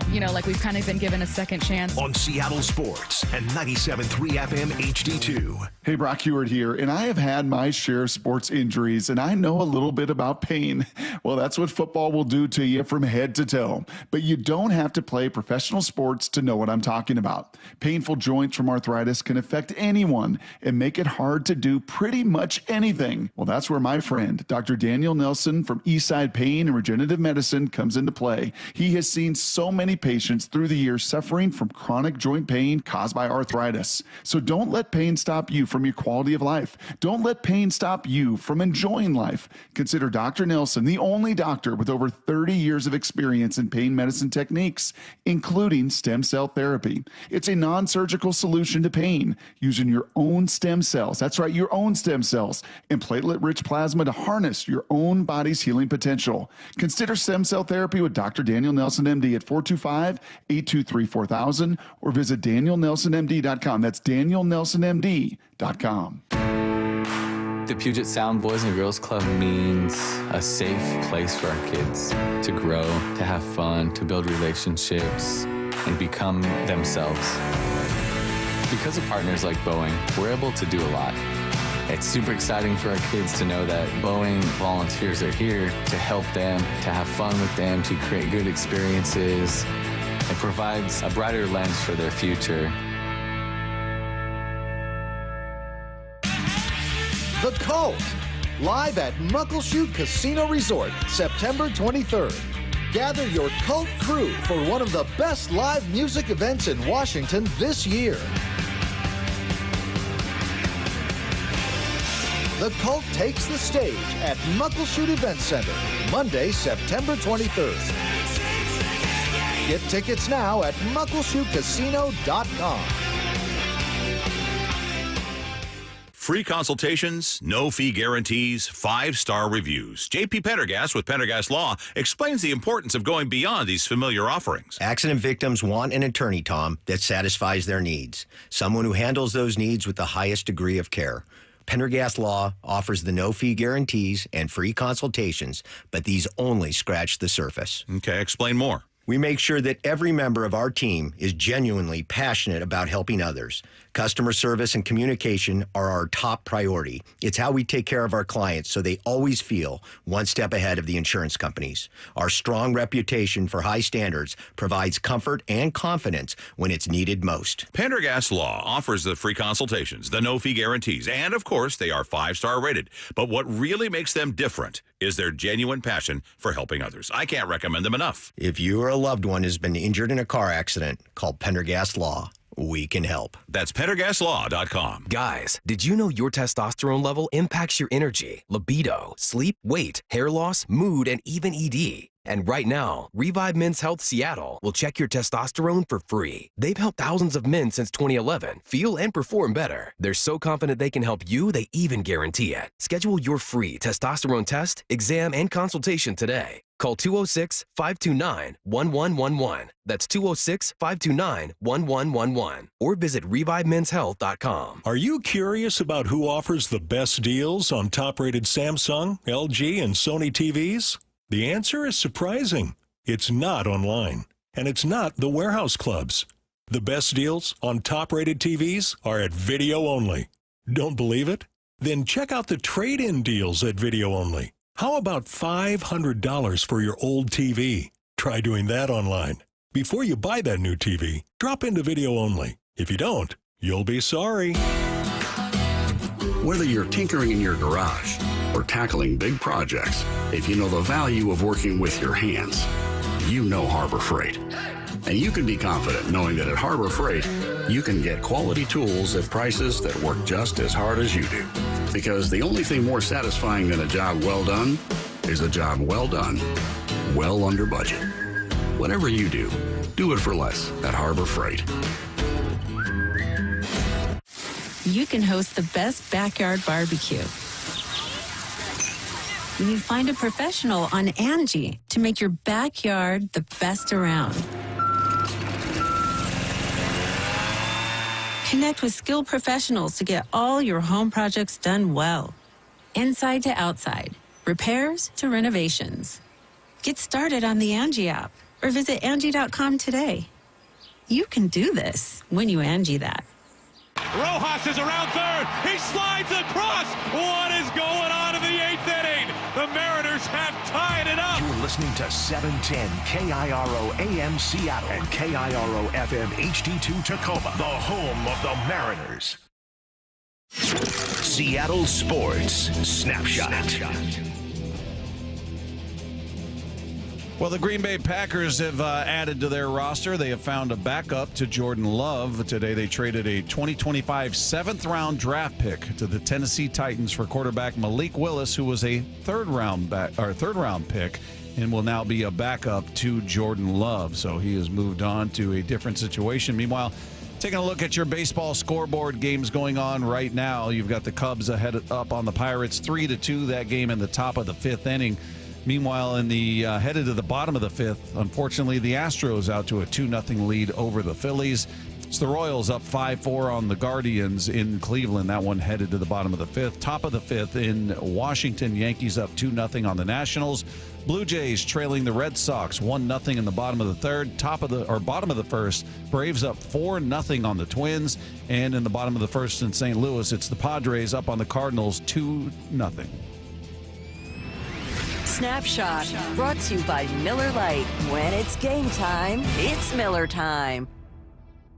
From the Quantum Fiber Studio, this is Wyman and Bob on Seattle Sports. Streaming live on the Seattle Sports app and at seattlesports.com. Now, here are your hosts, Dave Wyman and Bob Stelton. Well, we've talked about the end of the preseason. Final game happened over the weekend. Seahawks take out the Cleveland Browns, and now we get a chance to speculate and predict the roster. Cuts will be done, need to be done by 1 o'clock tomorrow. And a man who wrote a whole piece on this for the Seattle Times is with us on the Emerald Queen Casino Sportsbook Hotline. He is our buddy Bob Koto. Bob, how are you, man? Good. How are you guys doing? Doing good. Just, trying to figure out what's going on with this roster, who made it, who didn't make it. And I know you wrote a whole piece on your roster predictions, but is there a player that you think just in that game alone, like, all right, I didn't think this guy was going to be on the team, but based on what we just saw in this game, I think he made it? Or maybe the other way, you thought somebody was on the team and based on what did or didn't happen in that final game, they are now questionable at best. Yeah, well, as I wrote in that, the guy that I put back on who I had taken off was Eskridge. I still don't know if he's going to make it, but I do think the Seahawks would like him to make it. Like, I think they're rooting for him. He was a second-round pick in 2021. That would be a lot. That's a pretty high pick, and you want to give those guys every chance because you took them where there were reasons why they took him where they did. And they've always been intrigued by his talent, and he's, for mostly because of injury, he's just barely played. But I think they still feel like it's there, and he had the run in the Chargers game late in the game that I think showed his explosiveness a little bit, and then he had the punt return the other day. And they're going to need returners. The return jobs kind of appear wide open, and especially with the fact that the new kickoff thing means they're probably going to want to have two guys back there all the time. So, just from that standpoint alone, so when he basically missed the Tennessee week, he didn't do anything in the practices and then didn't in the game. I kind of thought, well, here we go again with that, and took him off. But seeing him return to practice last week, seeing what he did in the game, I think he definitely piques the interest there. Now, who knows? That was a hamstring. Sorry, Bob. That was a hamstring issue, right? It was funny. We asked him about it after the game Saturday, and he kind of said it was more of a just trying to be careful thing, and that it wasn't a specific injury. But hamstring is what I understand that it was. Hey, Bob, so, and we'll go through some of the other position groups, but they're at receiver. No Derek Young. So, I think he's a pretty good special team guy, but I felt like this was maybe one of the toughest battles at receiver with, obviously the big three, and then you got Bobo, and then you have Laviska Shenault and D. Eskridge, but Derek Young, Cody White. I mean, how tough was it to pick that list? Yeah, it's tough, but receivers, you kind of fall in love with receivers a little bit because you don't see the top guys play at all, right? So you see all these other guys make a lot of catches in the games. But the reality is every team has a lot of guys that are doing that. And you just usually don't see that many receivers claimed off waivers. So I think I think they want to keep those guys around, but I think that, some of those guys can sneak through waivers and they can get them back on the practice squad. They always have 3 or 4 receivers on the 16-man practice squad. So I'm sort of, when I'm doing it, I'm sort of looking a little more at guys who they think might get claimed. I sort of feel like the D. Eskridge would have a little bit more of a chance of getting claimed than Cody White or Aesop Winston, who, they basically just got off the waiver wire as was. And, just usually you don't have more than 5 or 6 this time of year that they keep, because of just the way the roster works out. So I think they want to keep those guys around. And Derek Young, for sure, I could be totally wrong on that.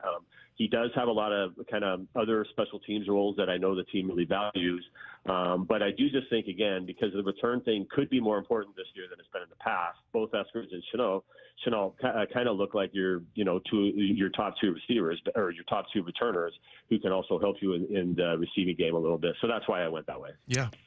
So you also, as far as the running backs go, you've got them sticking with 4 running backs, which I tend to agree with, especially based on the level of attrition we've seen with this team in recent seasons where it's not that long ago that they had to call Robert Turbin and Marshawn Lynch out of retirement. It's just they've had incredibly bad luck when it comes to the number of injuries they've had with running backs. But so do you think that's a cautionary tale that they kind of look at it and go, yeah, we'll be fine with 4 running backs?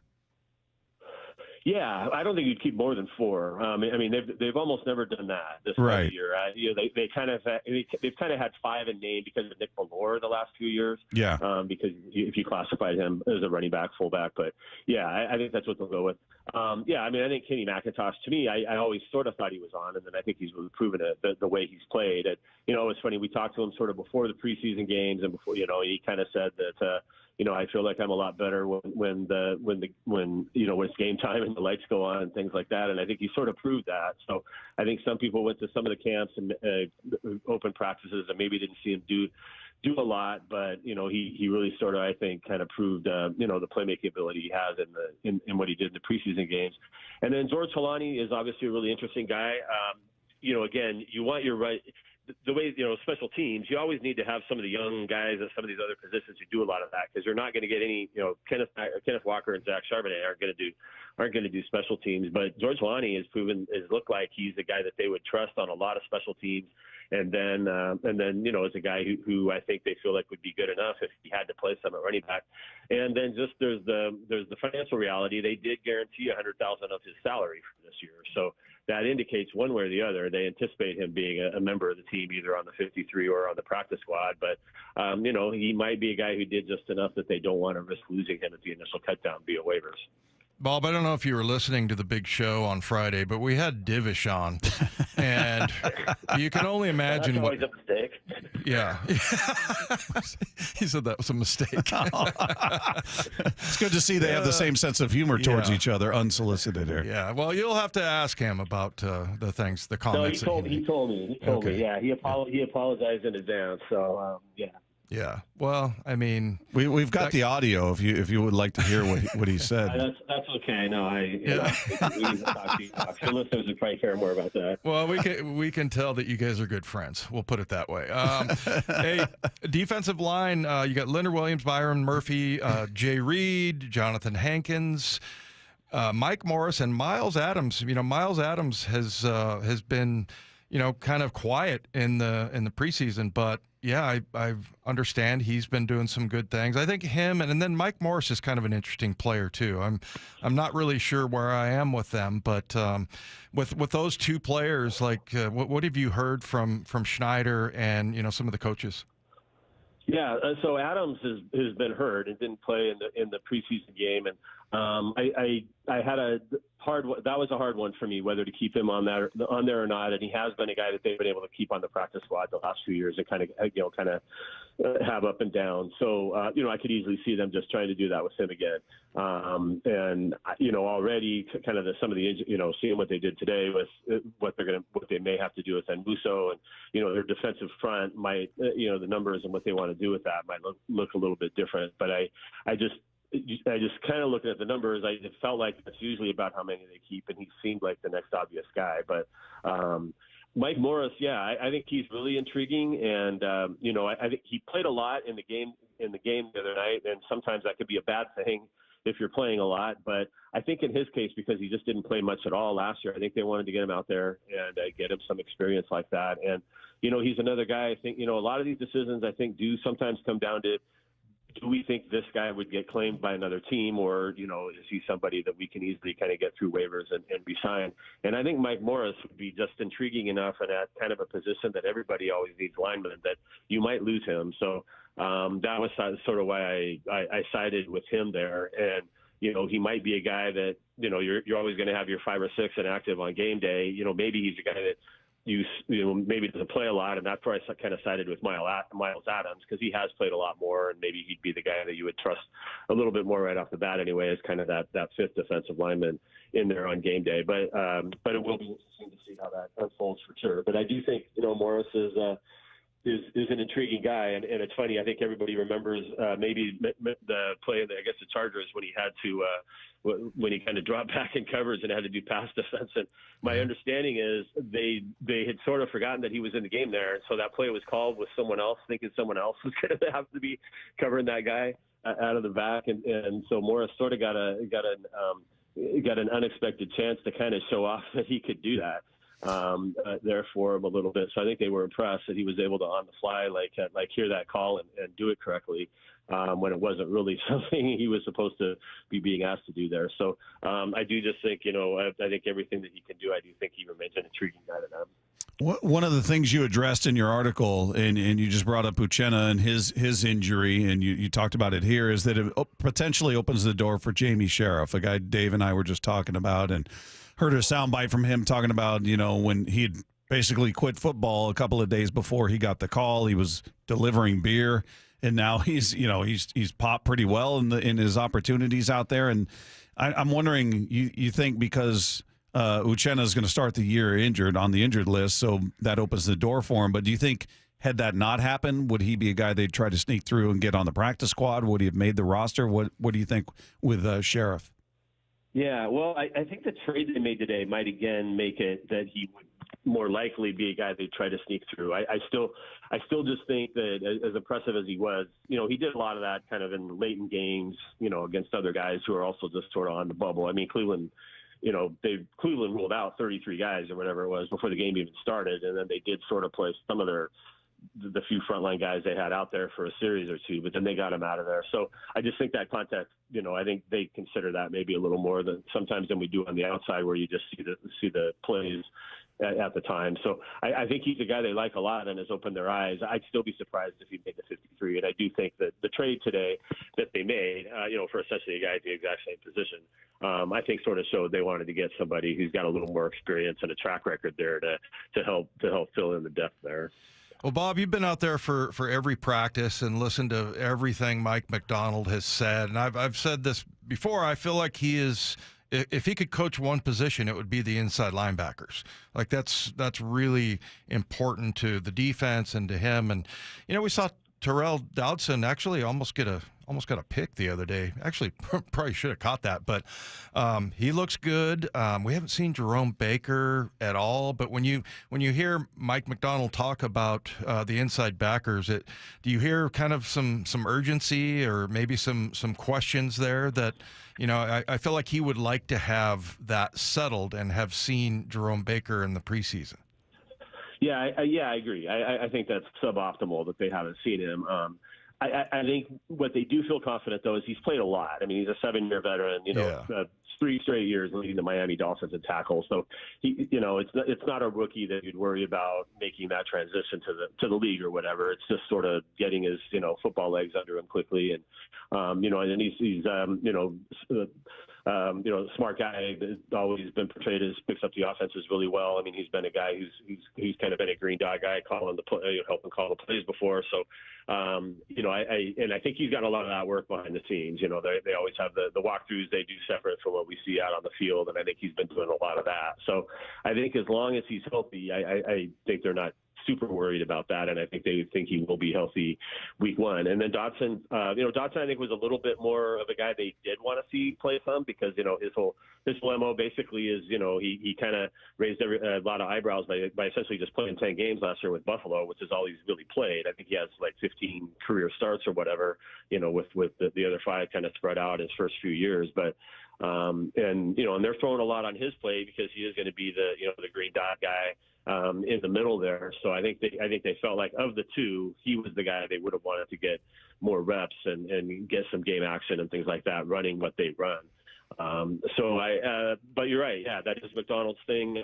It's funny. I asked him recently about how he ended up on defense, and he basically just said the first job he ever got, they said go coach linebackers. So he just kind of, stayed at coaching linebackers. He kind of, his playing history, like most people's in high school, was kind of doing a lot of everything and all that. So he said it was basically just as simple as that they kind of just said go coach linebacker. So that's what he did, and he kind of that's always kind of been his thing. But yeah, Tyrese Knight got a lot of snaps. I think they feel a little more comfortable with what they would have to do with him. And then the move for Michael Barrett was interesting. That would be asking a lot. He showed up on Friday, I think, and they stuck him in the game, and he played about 25 snaps or whatever. And I kept my glasses on a couple times, and he literally, you could see one player kind of motion him over, then the next guy going, no, go here, is like he was being told 2 things pre-snap, because he was, I think he literally just didn't really know, even though he has a basic familiarity with what McDonald does from his Michigan days, there's still a lot, I think, that's different. So, it'll be interesting to see where they think he fits in with that. But I don't think they would make that trade him, without thinking that he's probably the guy they have in their plans, and probably is going to, I would think anyway at the moment anyway, is going to be on the 53. Hey, Bob, how do you see the O-line shaking out? Because we were, talking about the guard positions kind of being up for grabs, and even the center position was thrown up in the air because Nick Harris gets traded. Olu Oluwatimi is a guy you spent a 5th-round pick on, and then you go and sign another center. So how do you see just outside of Cross and I guess Abe Lucas when he's healthy, there are no certainties there. So how do you see that shaking out? Yeah, well, I mean, I do think it's pretty set at the moment. I think Connor Williams is going to be the starting center. They will need to keep, ramping him up and making sure he's ready to go. And you could maybe have a rotation there a little bit if they feel like Williams needs that going into the year. But I don't think they signed him and did that to not have him come in and be the starter given his track record. And then I think 3 of the spots are set at the moment. I think you got Cross at left tackle, Tomlinson at left guard, and then George Fant. I think Abe Lucas remains on the PUP list. He hasn't done any football-related activity now in about 10 months. So I think it would be asking an awful lot for him to come back and be your week 1 starter. And they can leave him on that list, and then he only has to miss 4 games. They've done a lot through the last few years to make it easier to keep guys on the PUP list and IR and things like that and not really have to miss that much time.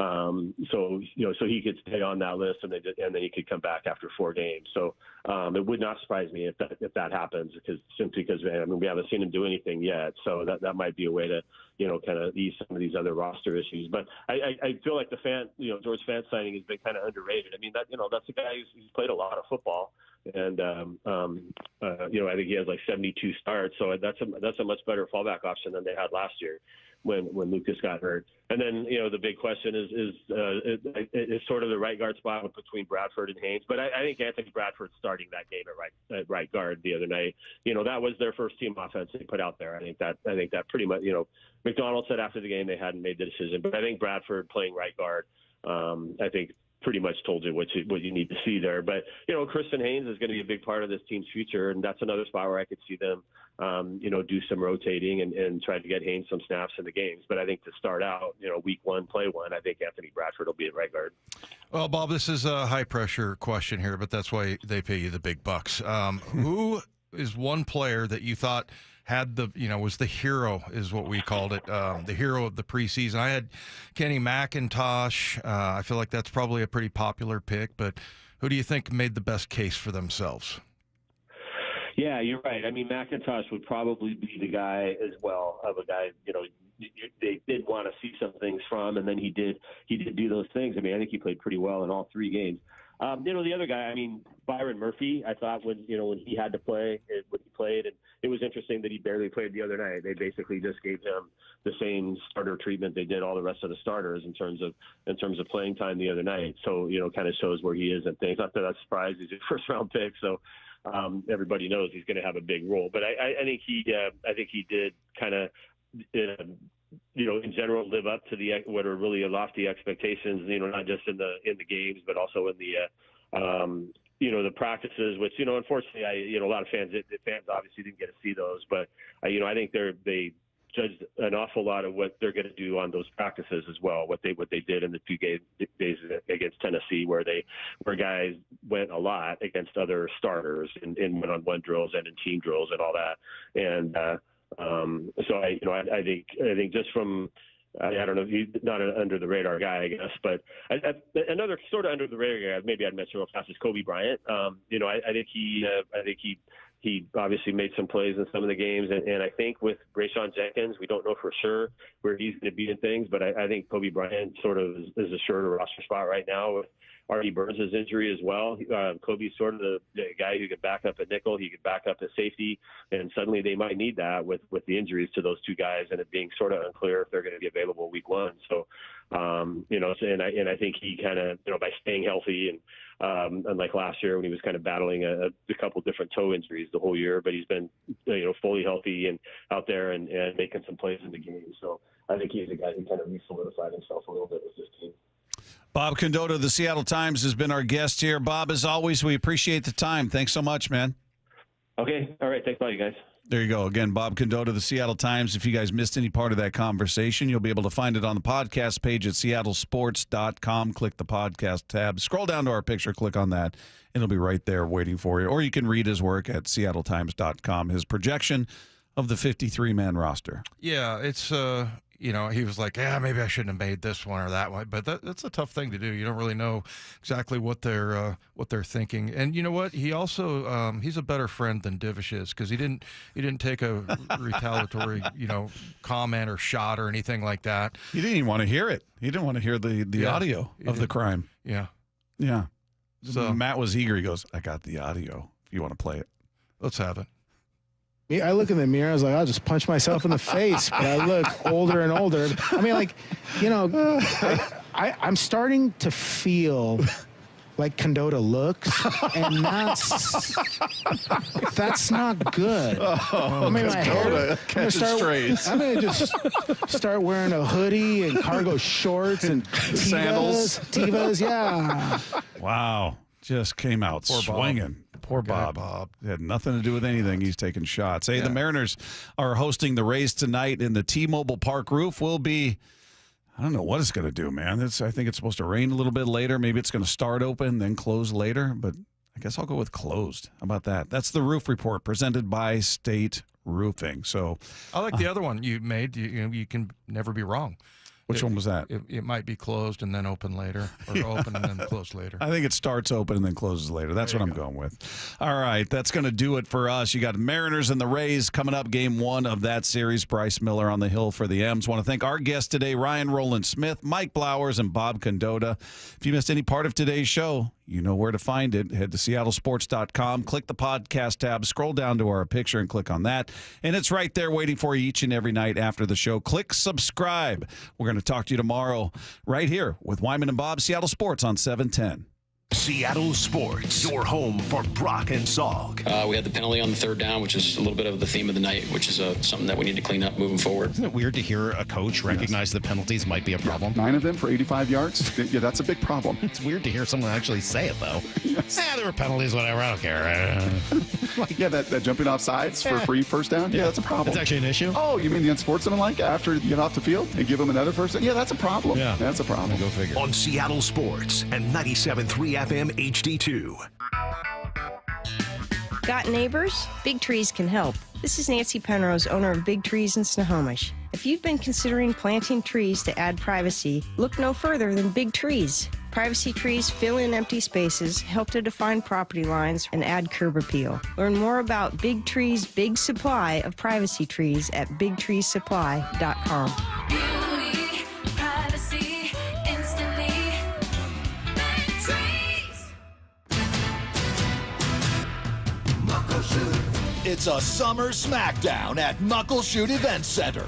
August 31st, Live MMA is back with the best and most exciting live combat in the Northwest. Glory, respect, legacy. It's all on the line August 31st. Get your tickets now at muckleshootcasino.com. Muckleshoot. Roof now, pay later. Hi, I'm Sam Thomason, owner of State Roofing. Take advantage of our zero down, zero payments, and zero interest for up to a year. We've partnered with leading lenders to make the replacement or repair of your roof affordable. Flexible financing options are available to take the worry out of an unexpected expense. Call us today at 866-ROOF-ROOF to schedule a free no-obligation estimate or visit us at stateroofing.com. That's stateroofing.com. State Roofing, the best roof you'll ever need. 1-877 Cars for Kids. KARS Cars for Kids. 1-877 Cars for Kids. Donate your car today. Donate today at carsforkids.org. That's cars with a K. Your car can be picked up as soon as the next day. Receive a tax deduction and vacation voucher. 1-877 Cars for Kids. Donate your car today. Now accepting donations of land, homes, buildings, or any kind of real estate. Did you know about the Senior Farmers Market Nutrition Program? You can get an $80 benefit card to spend at local farmers markets. Use it to buy seasonal fruits, vegetables, and honey. Just bring your new SFMNP card with you when you shop. When you make a purchase, the grower will scan your card. Then you'll confirm the purchase with your PIN. You're all set. Enjoy those tomatoes. Thank you. I will. Find participating markets, local contacts, and more info at seniorfmnp.com. That's seniorfmnp.com. In a crisis, your number one need is food, because when things go sideways, it's always one of the first things to sell out. But if you wait to stock up, all you'll find at the grocery store are crowds of desperate people and empty shelves. That's why FEMA and the Red Cross say you need at least 72 hours of non-perishable food. But here's the good news. For Patriots, the trusted preparedness company is offering listeners of this station a special buy one, get two free deal on its best-selling 72-hour survival food kits. This new and improved kit has 20 servings of delicious food for breakfast, lunch, and dinner, all designed to last for 25 years. It sells for $29 and has been rated 4.4 stars by thousands of happy customers. But when you act quickly and buy one kit, you will get two more kits absolutely free. That's 3 kits for the price of one. $58 in free food. Go to freefood1.com. That's freefood1.com. This deal won't last. Go to freefood1.com now. We are Seattle Sports. Base hit, ball game, and Dan Wilson wins his first game as Mariners manager. The home of the Mariners.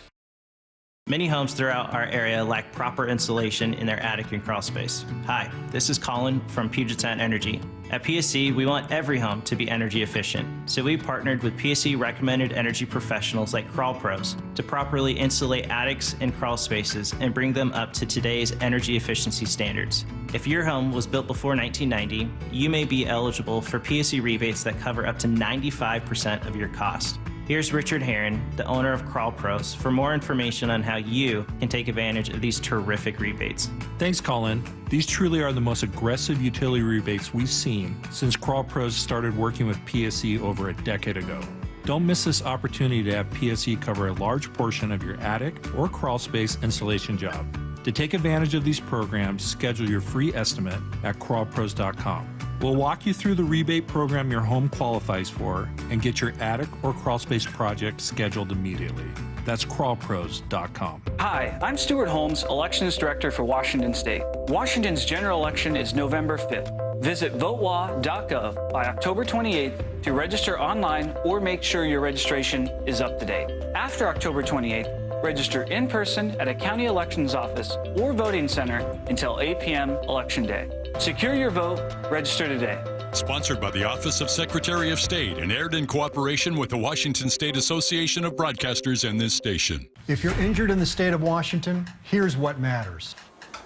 Who represents you matters. The experience of their staff matters. Their investigation team and track record of success matters. Davis Law Group was founded in Seattle and has been winning cases for more than 30 years. We know Washington State, we know our courts, and we know how to deliver the highest level of client satisfaction. And that's what matters. Rojas is around third. He slides across. What is going on in the 8th inning? The Mariners have tied it up. You're listening to 710 KIRO AM Seattle and KIRO FM HD2 Tacoma, the home of the Mariners. The Seattle Mariners pregame show is on. Julio Rodriguez with a line shot, 2-run home run with 2 outs. Mariners pregame is brought to you by The new 2024 Chevy Colorado. Beacon Plumbing And McClendon Hardware. Seattle Mariners pregame. The countdown to first pitch is underway. 2 outs, Yastrzemski at first. Here's the pitch. He swings, hits a soft fly ball to the gap in shallow right center field. It has a little more carry to it than I thought, and right there is Arozarena, and he makes the catch. Covering some ground into the gap in right center field. Brian Wu once again dominating on his home mound. He shuts down these Giants over his final 6 innings of work. He holds them to 2 runs in total, and the team he grew up rooting for, he might send them home packing today.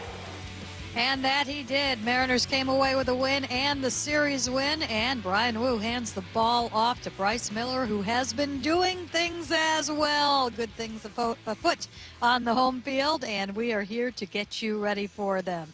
Good afternoon and welcome to the Mariners pregame show. Shannon Dreyer coming to you from the Western Washington Toyota broadcast booth high atop the field here at T-Mobile Park, where the roof is extended.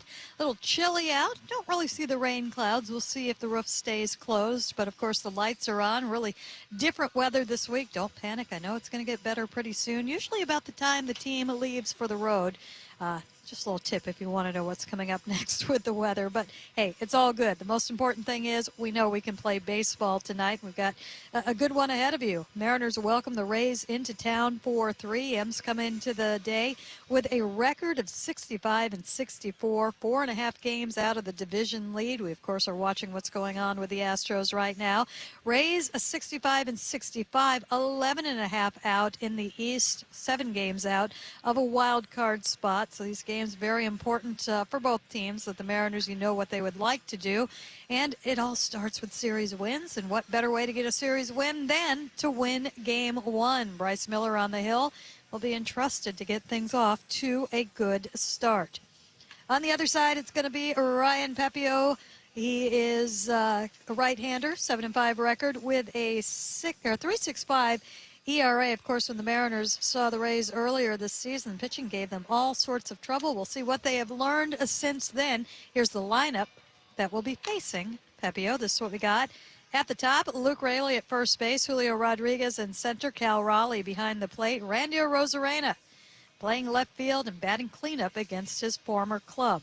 Jorge Polanco follows at second base, Justin Turner, the DH, Josh Rojas at third base, Dom Canzone in right field, and Leo Rivas rounding out the 9 at shortstop.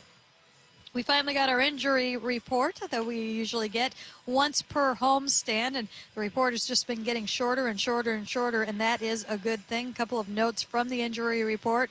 I can tell you that J.P. Crawford had a sim game here today at T-Mobile Park. Sounds like he's going to get at least a couple more rehab games before rejoining the team, but to me it sounds like if all goes well over the next couple of days, I would expect him on the road trip.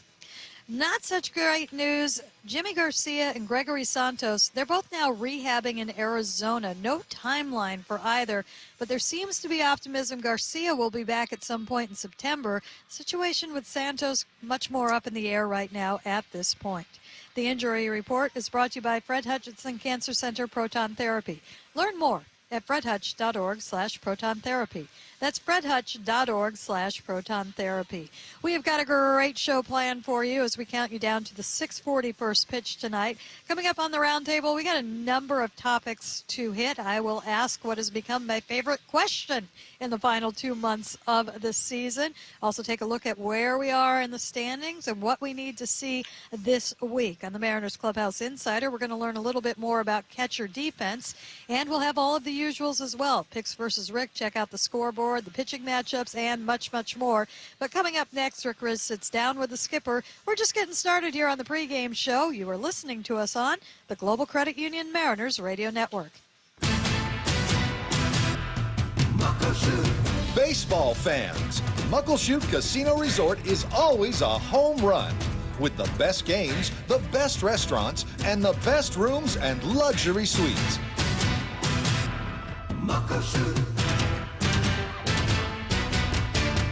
Muckleshoot Casino Resort. Bigger, better, and still the best in the Northwest. Muckleshoot.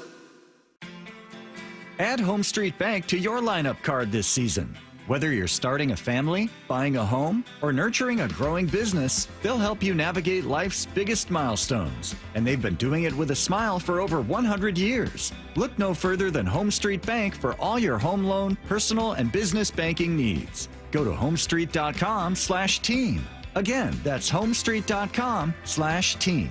Member FDIC, Equal Housing Lender. All loans subject to approval. Breaking ball struck him out. That's a dozen for George Kirby. A Mariners game is the perfect place to spend a Seattle summer day. You can kick back with some Moto Pizza, take in the views of Elliott Bay, enjoy a local brew, and soak up the sun. It's like going to the beach, only better, because you don't have to pack a big cooler, you can't get stung by a jellyfish, and there's no sand to get in your shoes or anywhere else. Plus, the beach usually doesn't have JP, Cal, or Julio. Fair ball, base hit. Julio hits third base. He's racing home. He's safe. Cal Raleigh delivers. Pass me that sunscreen. Let's go. Mariners baseball. Tridents up. Bring your whole crew to this week's summer send-off at T-Mobile Park. The Mariners homestand wraps up with 2 more value games against the Rays, which means you can score seats for as little as $10 to tomorrow night's matchup at 6:40 and Wednesday's midweek matinee at 1:10.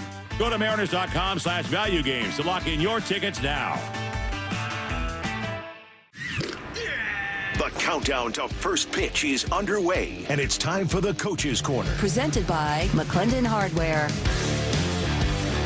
Well, the Mariners get ready to take on the Tampa Bay Rays tonight here at T-Mobile Park, opening game of the 3-game series, visiting with the skipper, Dan Wilson. Dan, first 3 games as a Major League manager, get your first series win against the San Francisco Giants. What stood out for you as the manager of this team over the first 3 games for you, winning a series against San Francisco? Yeah, I think a huge series win for sure, and getting 2 out of 3 from that team is big.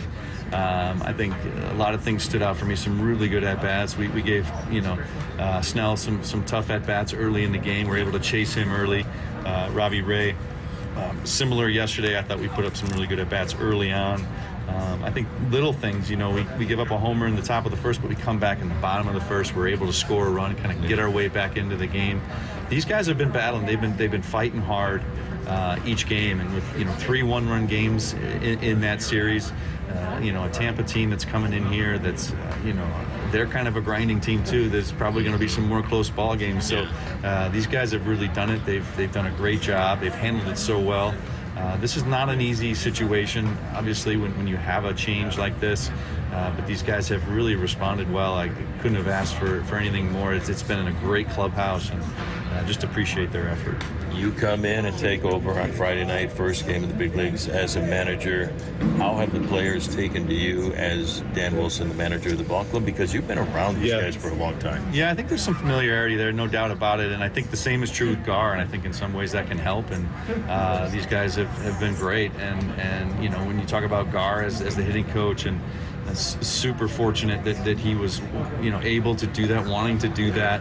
And his being here and knowing the hitters and having a lot of familiarity with them prior to being named the hitting coach, really, really helpful. So anytime you have familiarity with players, you have relationships that are already established, it does make for an easier transition. But again, just these guys have all been working so hard, grinding away, and that 2 out of 3 was really a tribute to that effort they've been putting forth. This is so new for you. You've been around the game for a long time as a player. I want to go back to the game on Friday night. You get your first win in your first game. Did you keep anything from that game as a souvenir, as your first win as a major league manager? I'm not a huge collector of things, but a couple people actually did it for me. Someone got a game ball from the game. Good. Head grounds crew was able to put a base in my office from that game, so that's a pretty cool memento. So it's obviously it's a night you'll never forget. As a player, you have moments like that, but as a manager, it's a very different kind of a feeling. And these guys to win it in walk-off fashion and to get hugs from the guys coming off the field, it was just a special feeling. So happy for you, buddy. Ray's in town, Dan. You got a couple of guys who played for Tampa Bay recently, Randy Arozarena. How do you keep him from getting too pumped up against his former ball club? Yeah, I mean, anytime you get traded or you played with a certain club before, there is a little extra adrenaline that pumps when you get out there, and it's just kind of the nature of the beast. But he's been playing so well. I think when you see him diving out in left field, going to the wall, making catches, and the way he swings the bat, he puts together a tough at bat. Anything can happen when he's in the batter's box. He is a complete player, and I look for definitely a special series from him. Well, the big series win over the Giants. Good luck tonight against Tampa Bay. Rick, thank you. It's always a pleasure. It is always a pleasure talking to Rick Rizzs or Dan Wilson. I think that we can all agree on.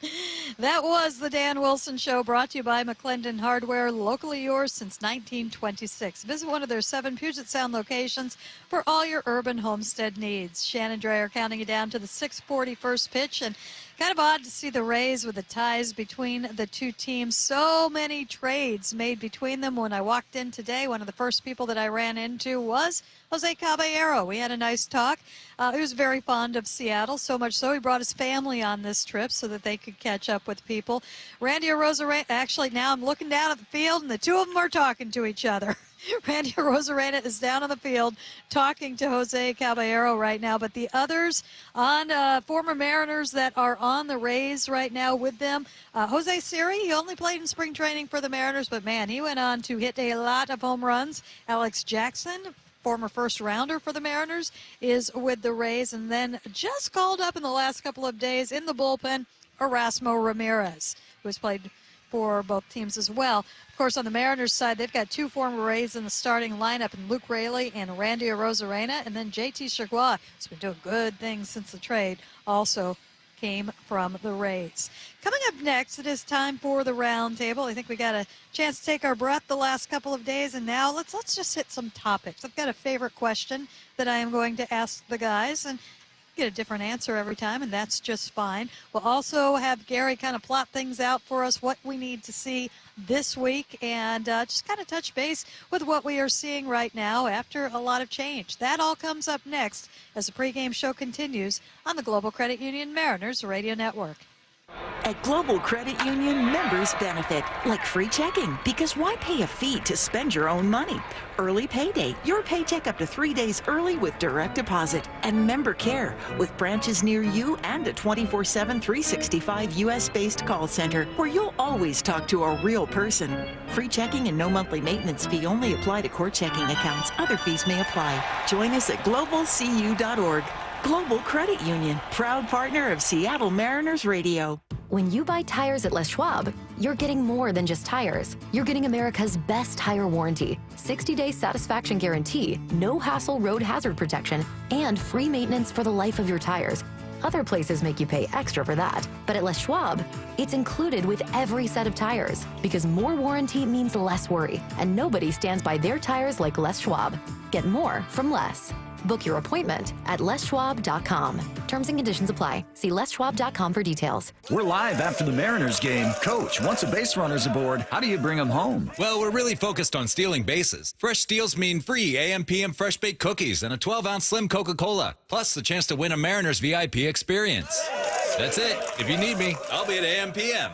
AM/PM, too much good stuff. Proud partner of the Mariners. Only 1,000 deals available per game on the AM/PM app for 24 hours through September 19th. Only at participating AM/PM store while supplies last. VIP experience sweeps, no purchase necessary. See rules at ampm.com/official rules. For over 45 years, Pacific Office Automation has been solving problems for business owners. However, the needs of our customers and potential customers have changed dramatically over the years, so we've changed too. If you run a business and want to find out how Pacific Office Automation can help improve your business processes and costs, call us today to request a free workflow audit. Whether it's managed print services, IT services, or data security, we're here to help. PacificOffice.com. Problem solved.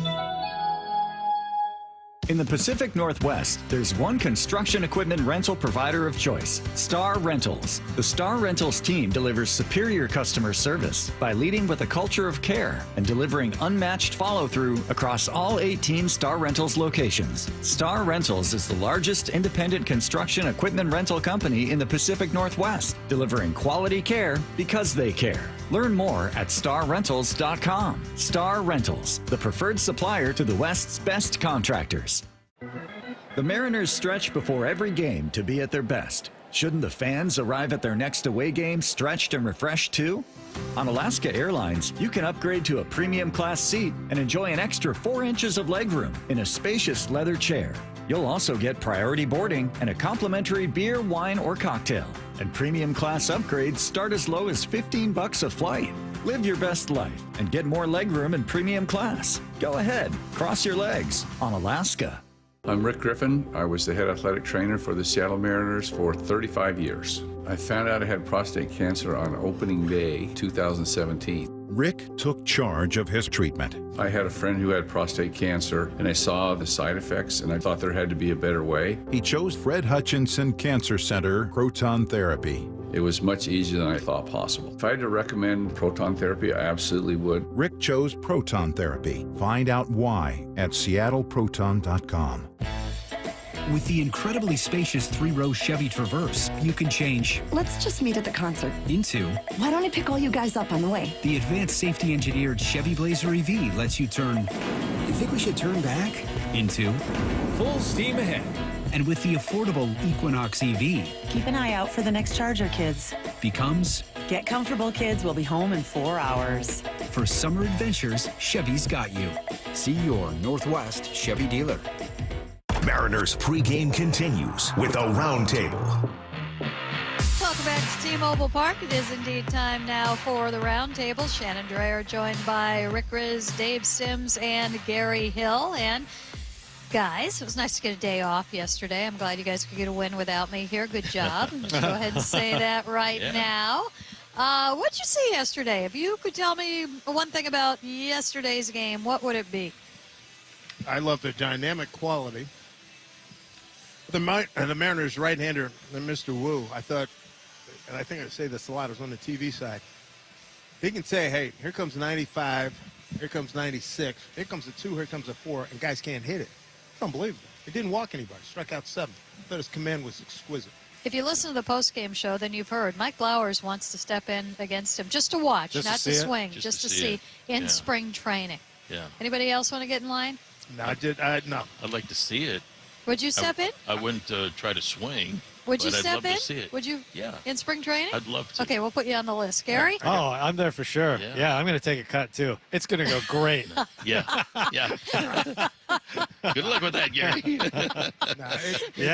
Close my eyes and swing as hard as I can. You know, when I was I remember when I was really little and playing softball, and I could not hit, and everything's a breaking ball. It's just a big loopy curve. And I would stand up there and just go, ready, set, hit. Swing. And that was what timing was back then. Yeah. And then I would just step in the box against Brian. Go, swing now. No. Willie Randolph got me in the cage one time. He said, "Darn, again, it's only 85." I said, "No, I'm good." I got in there, and how many stitches are only there? 85?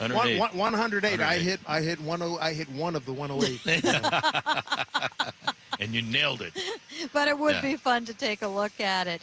All right, my question. I've asked you this, I think, about 2 weeks ago. We'll ask again. Who's Mariners' best pitcher, best starter? Oh, such a great question. Rick hates this. I do, because hate I this. answered it, and I'll answer it the same way. The guy who's on the mound tonight And or I say that the next doesn't night. count. That's not a real answer. Counts for me. Brian Wu has been, though, phenomenal in his outings. I mean, the last 5 starts, he's either pitched 7 innings or pitched into the 7th inning. Contact early in his innings 1, 2, 3, 4 to get to the 6th, to get to the 7th, and hitters still can't hit that fastball. Throwing it 75% of the time. It's amazing. So he's one of the best in baseball right now, but I love all 5 guys. All I know is I say it again, I was just talking to Kevin Cash. He says, your pitching's ridiculous. It doesn't matter who you throw out there and when you catch him. I'll pull a name out of the hat. Let me go look at Gilbert. I mean, you can't lose. All-star. You can't lose. Yeah.